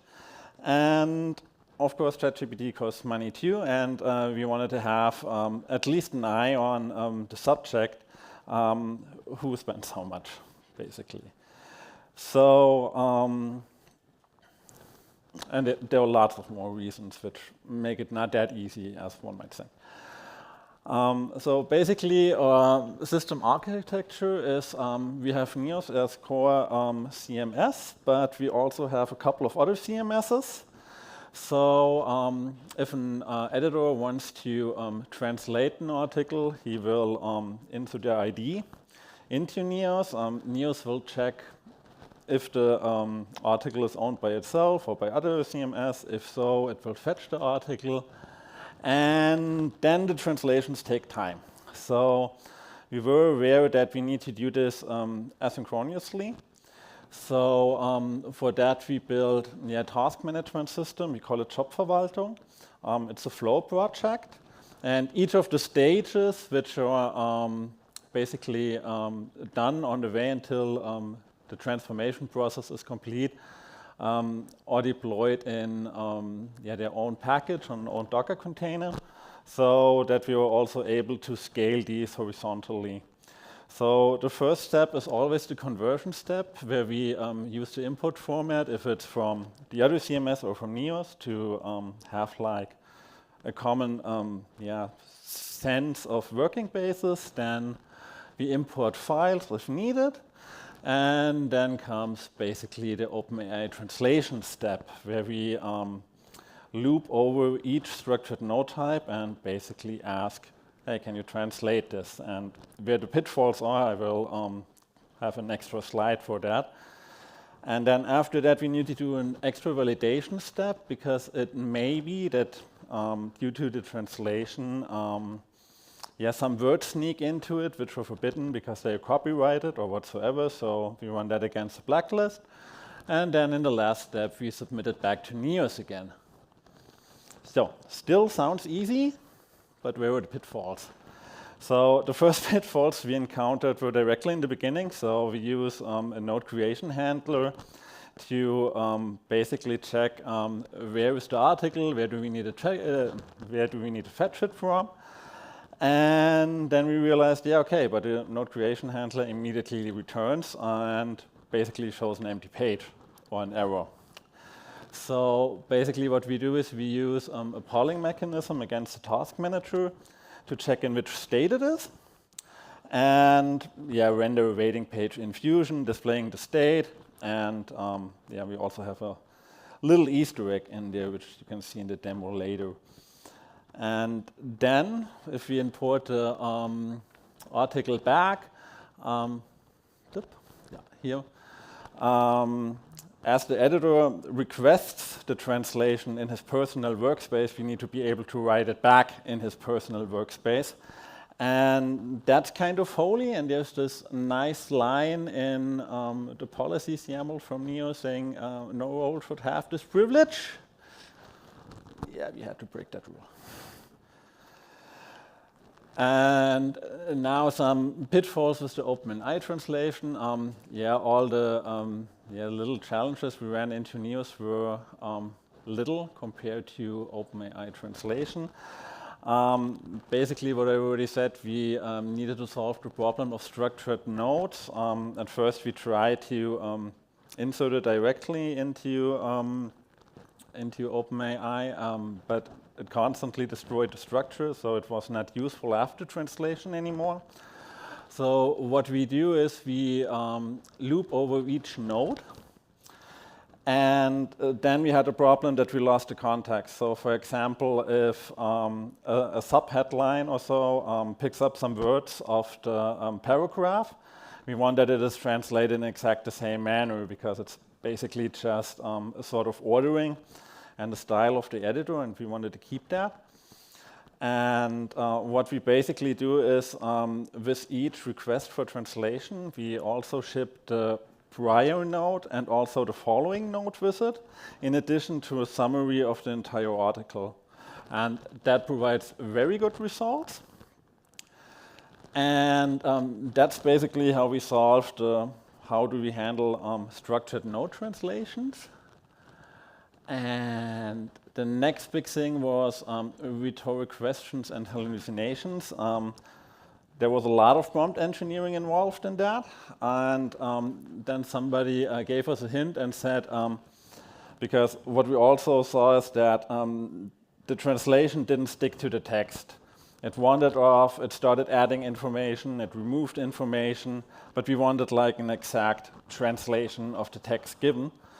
And what we do is, after we get the translation of a bit, we pass it in again and together with the original text, and we ask OpenAI to what threshold is that an exact translation or not.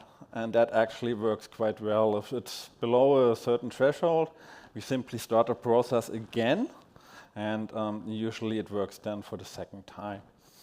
Also what we had is, we had articles like, this is how cyber terrorists hack your PC, and then OpenAI says, no, I won't help you with that, and simply stops and does nothing. So we need to define stop words that we don't constantly retry to get an answer, and simply leave that part as is. And there were lots of other mysteries, and I'm certain that if you're interested, we can talk afterwards. Here's a short demo how it works. Yep. So basically, the editor goes into the system, says he wants to create a new article. I just call it translation. And then he says he wants to import it from one of our CMSs. He inserts the ID, and he says he wants to have it in English. That's a Nachricht. And then we see the loading screen shortly. informing the editor that the input has started, and it directly jumps to the step that the article is being translated. Never mind the error, that's only there that you see that it is a live demo.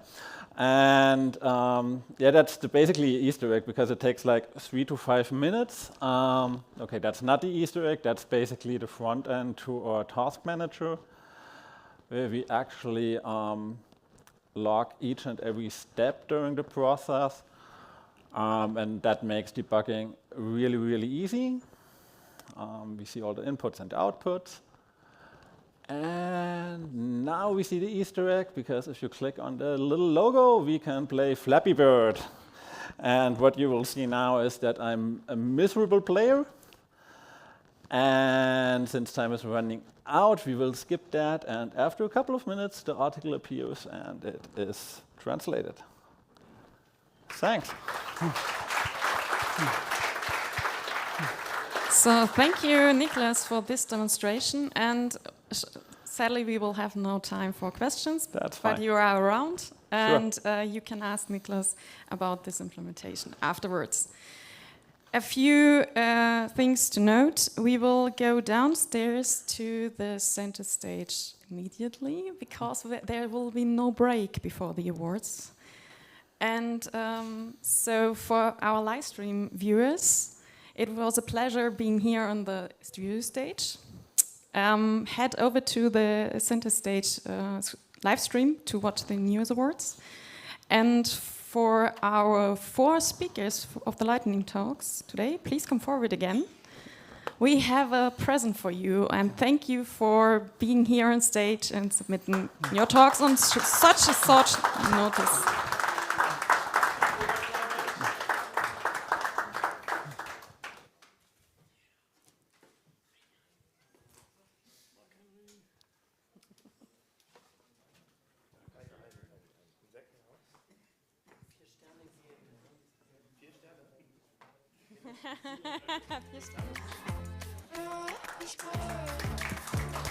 With you, no,